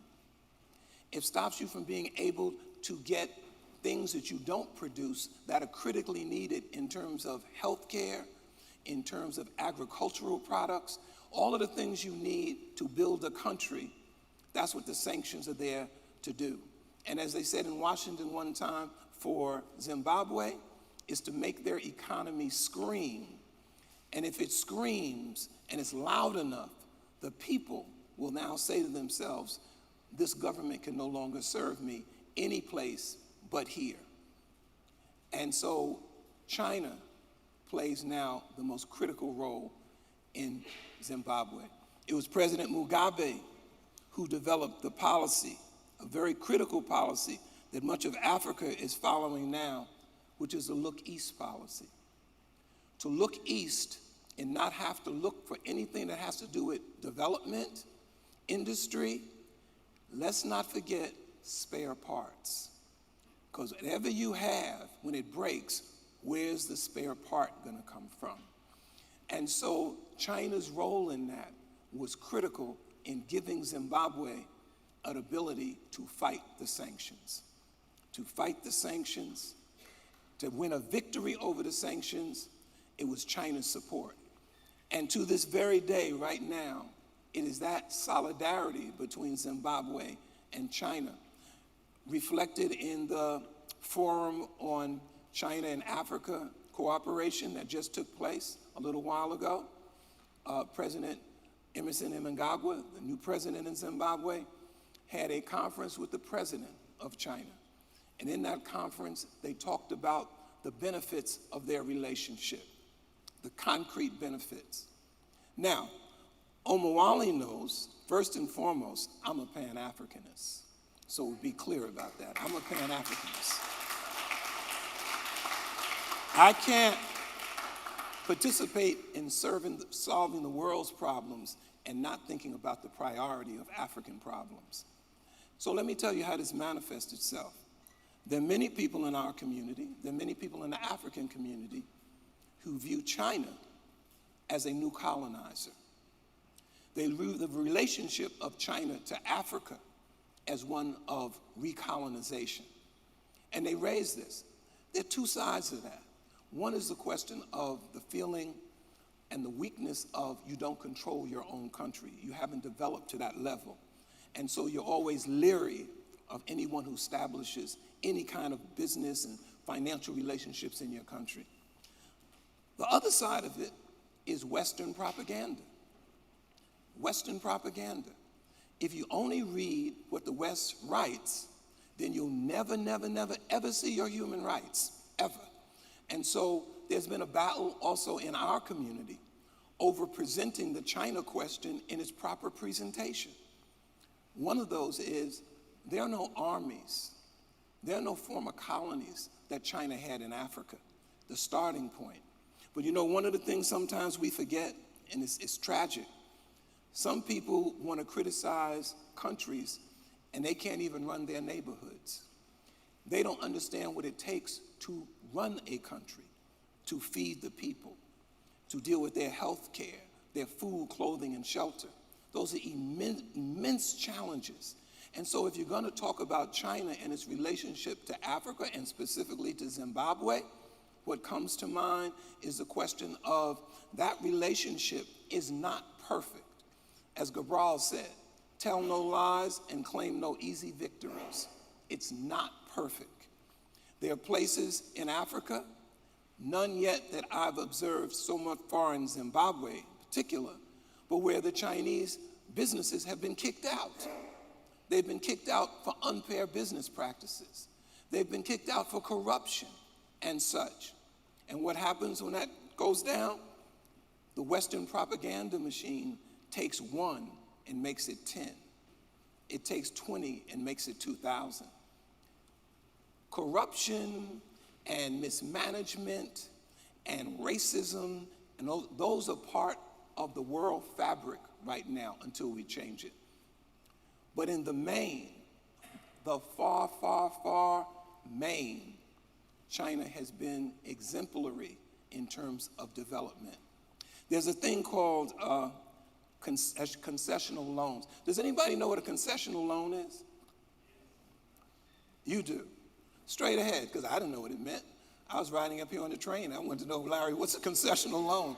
Because it said China is giving Africa these concessional loans. I said, well, what the hell is that? You know? But they're fair trade loans.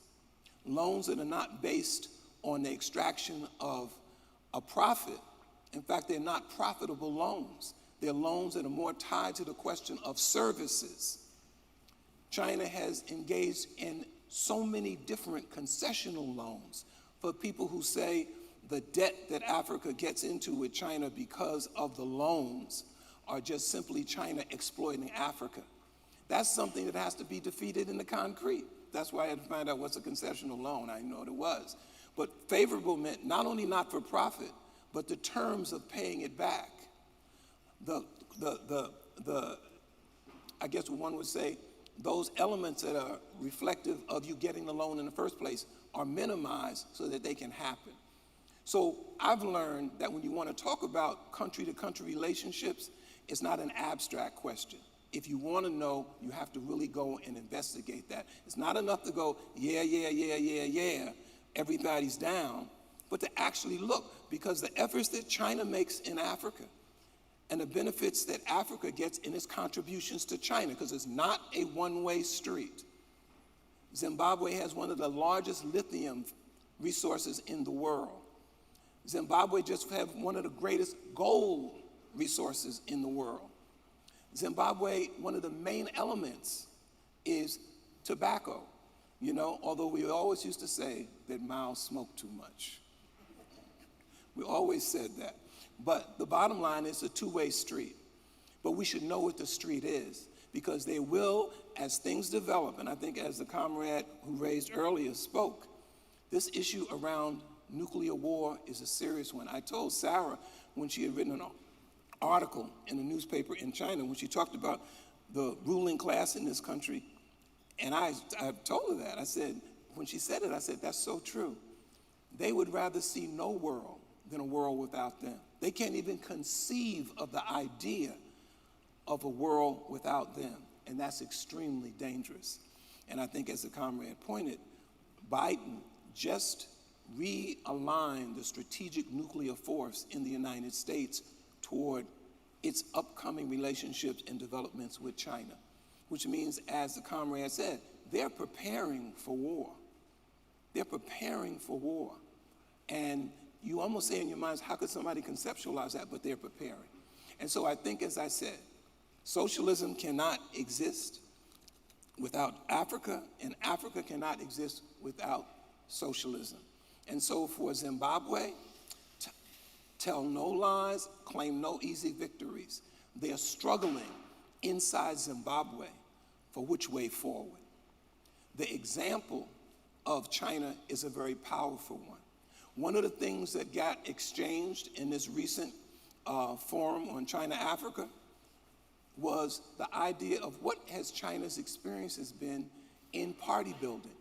What's its experiences been on the question of party organization and development? Those are lessons you learn over time. And the Zimbabweans are taking up some of those lessons to help streamline how they serve the people in their country. In fact, their new party conference is getting ready to take place next month.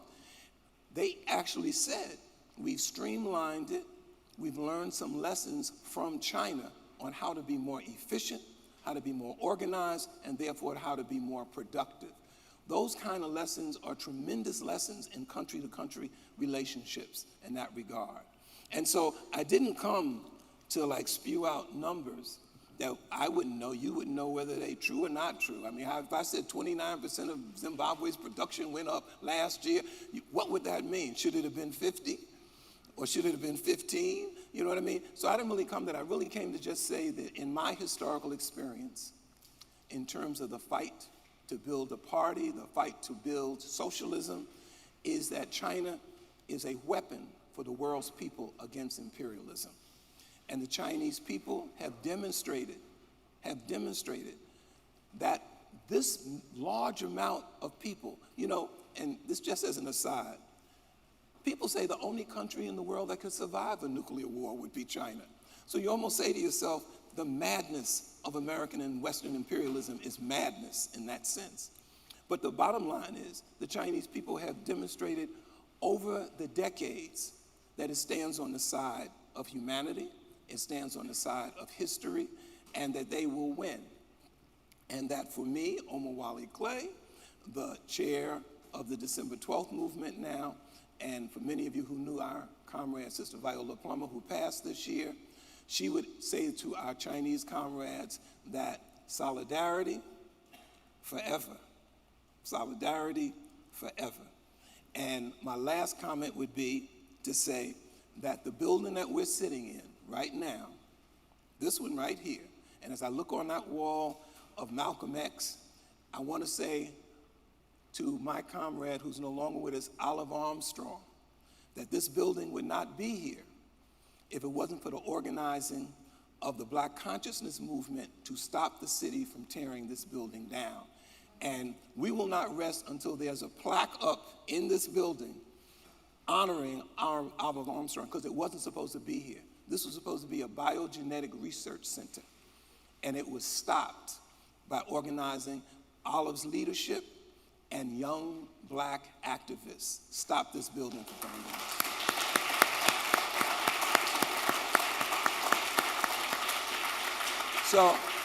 So I know it's a time thing, and I guess I'm always better if there were any questions, but I don't know whether we have time for that. And Monica's shaking her head, no, we don't have any time for that. That's Monica. Everybody already knows now that Monica and Larry Holmes and I go back when we were little children.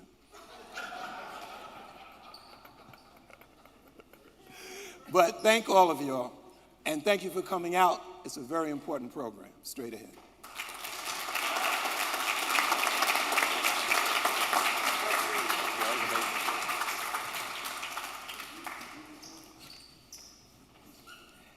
So now, this panel is the embodiment of what it means last but not least. To what Amwali was saying, I was actually in Beijing during FOCAC, during the Forum on China-Africa Cooperation. I wasn't covering it, it was accidental, but I happened to be in Beijing. It was actually the last day I was there. The traffic was ridiculously horrible. Beijing is known for certain hours being terrible, but all day long. And why was it? All of Chang'an Road, it's the Tiananmen Square, Great Hall of the People, basically the capital of Beijing, was basically shut down to give preference to African leaders who were coming. All the flags were hanging all along Chang'an Road. I went to the Museum of the Communist Party of China. There was a red carpet laid out for when African leaders were going to visit. So this, even just that alone, just shows the embodiment of what China is doing around the world versus what happens here in the US. Well, there were probably many back issues that arose in US Congress due to all of the standing ovation that Benjamin Netanyahu received during his last visit to Washington, D.C. That's the big difference here, and I just wanted to emphasize that before introducing my dear comrade and friend Carlos Martinez, who's going to give a special video message of Friends of Socialist China, a report from the London meeting, which just occurred as well. It was a great meeting, and he's a dear friend. We co-founded Friends of Socialist China together with Keith Bennett. I've been able to go to China with him a couple of times, so please do listen to his words now. Warm greetings and firm solidarity on behalf of the Friends of Socialist China Britain Committee on the occasion of your rally marking the 75th anniversary of the founding of the People's Republic of China. We held our own celebration in London yesterday in a historic venue, Boulevard Hall, a beautiful meeting and concert hall that's owned by the Venezuelan embassy. The hall was packed, almost each of the 140 seats was occupied, and we had wonderful contributions from the Venezuelan ambassador to the UK, Felix Plasencia, the Cuban ambassador to the UK, Ismael Vargas Walter, Minister Zhao Fei from the Chinese embassy, Ponassi Bolong, First Secretary of the Embassy of the Lao People's Democratic Republic, Chinese public intellectual Zhang Weiwei, China Daily journalist Chen Weihua, well-known British politician George Galloway, and a whole host of speakers from the progressive movement in Britain, activists, authors, trade unionists, and journalists. We had sessions on China, multipolarity and the rise of the global south, China's road to socialism, and standing up against the new Cold War. And, of course, we denounced the despicable state terrorism of Israel, fully backed by the US, fully backed by Britain, in assassinating Syed Hassan Nasrallah and waging genocidal warfare against the Palestinian and Lebanese people. We also launched a new book, People's China at 75, The Flag Stays Red, which is edited by Keith Bennett and myself. And there was a copy of the Morning Star, the only socialist daily newspaper in the English-speaking world, with a special 12-page supplement put together by Friends of Socialist China, which is very nice. I think everyone that came to Bolivar Hall went away enthused to take this solidarity work more seriously. And I think it's fair to say that there was a consensus that we should do this type of activity, these conferences and whatnot, more often. Without wanting to exaggerate or boast, I think we achieved something somewhat historic. It's been many years, probably more like many decades, since there was an event of this scale in Britain, in solidarity with China and in support of Chinese socialism. Certainly, we're already thinking about future events. So why do we hold the event? First, we want to spread the truth about China. We want to counter the propaganda war against China. We're trying to do everything we can to prevent people's consent from being manufactured for an escalating new Cold War. Cold War, this label Cold War sounds quite innocuous, quite harmless. Like, it'd be better not to have it, but really, it's no big deal, right? But, I think the name is a little bit misleading. The original Cold War, which was essentially a global hybrid war fought by the US and its allies to prevent the spread of socialism and to replace the colonial system with an imperialist system, wasn't actually terribly cold. Like, millions of people died in Korea, in Vietnam, in Laos, in Cambodia, in Indonesia, Brazil, Nicaragua, Chile, Angola, and elsewhere, all in the name of maintaining and expanding US hegemony. This new Cold War isn't so different. Like, it's got the same purposes and could well include many of the same brutal methods.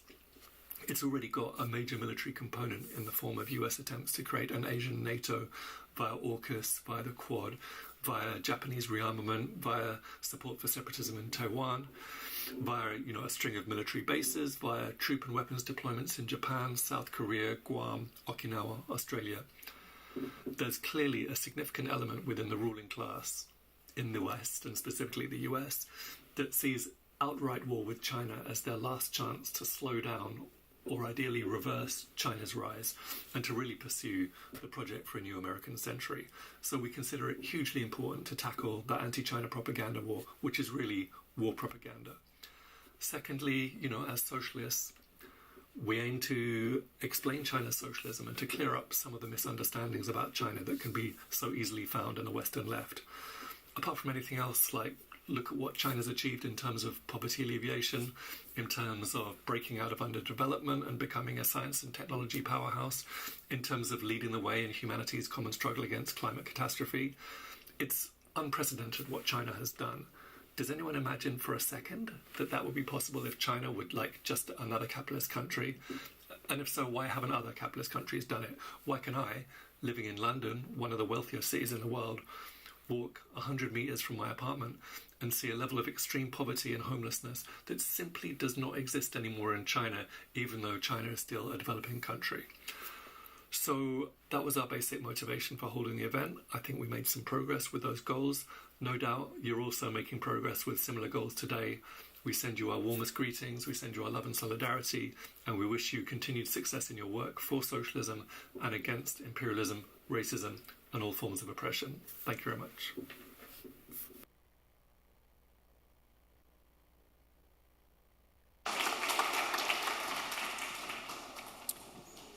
So that actually ends the official speaking portion of this panel, but I did want to bring up Sara Flounders, who's part of the organizing committee, who will give a few ending announcements, and then I will come and back and close. So, Sara.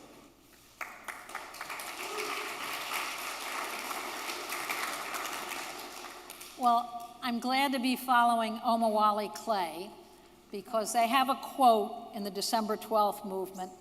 How are we going to do it? The hard way. How are we going to do it? The hard way. Sarah, now, come on. Come on. That's how you're going to act in front of our comrades?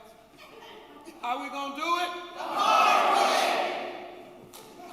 Now, that goes for our takedown right now. The Malcolm X Betty Shabazz Memorial Center. This is now a Black History Museum with no funding. That means it has no staff. That means everyone here today is the staff. So how are we going to do it? We're all going to do it. We're all going to do it. We're going to be part of the cleanup. We got to fold up and take down all these tables. We actually got to get them down to the basement, but we have an elevator. But we can do this, all of us together, most of us. If you got to rush somewhere else, we'll understand. But before we do that, we have a beautiful banner that was made by good comrades in Boston. It says, long live the Chinese Communist Party, long live People's Republic of China. Everyone who wants to be in this photo op, everyone who took part today in every way and in any way, and that means the speakers, it means the panelists, it means that tremendous tech crew back there, really. Everyone who was involved in the streaming. I even hope the folks who were downstairs on registration and security could dash up the stairs. Really, let's all get into this photo. Everyone who did this incredible food, we were fed all day long.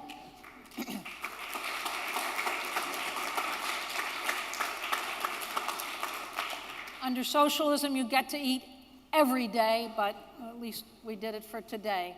So let's all do it together. Let's first do this photo, if we can, unless you have anything else to add. But if not, let's all get up here and get behind this banner. And then a few of us can take a picture, right? Good, good, that's exactly. Whoop, we got to get it going the right, is that right? Okay, yeah. Yep, that's right.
Hard way. Is this still on? It's still on.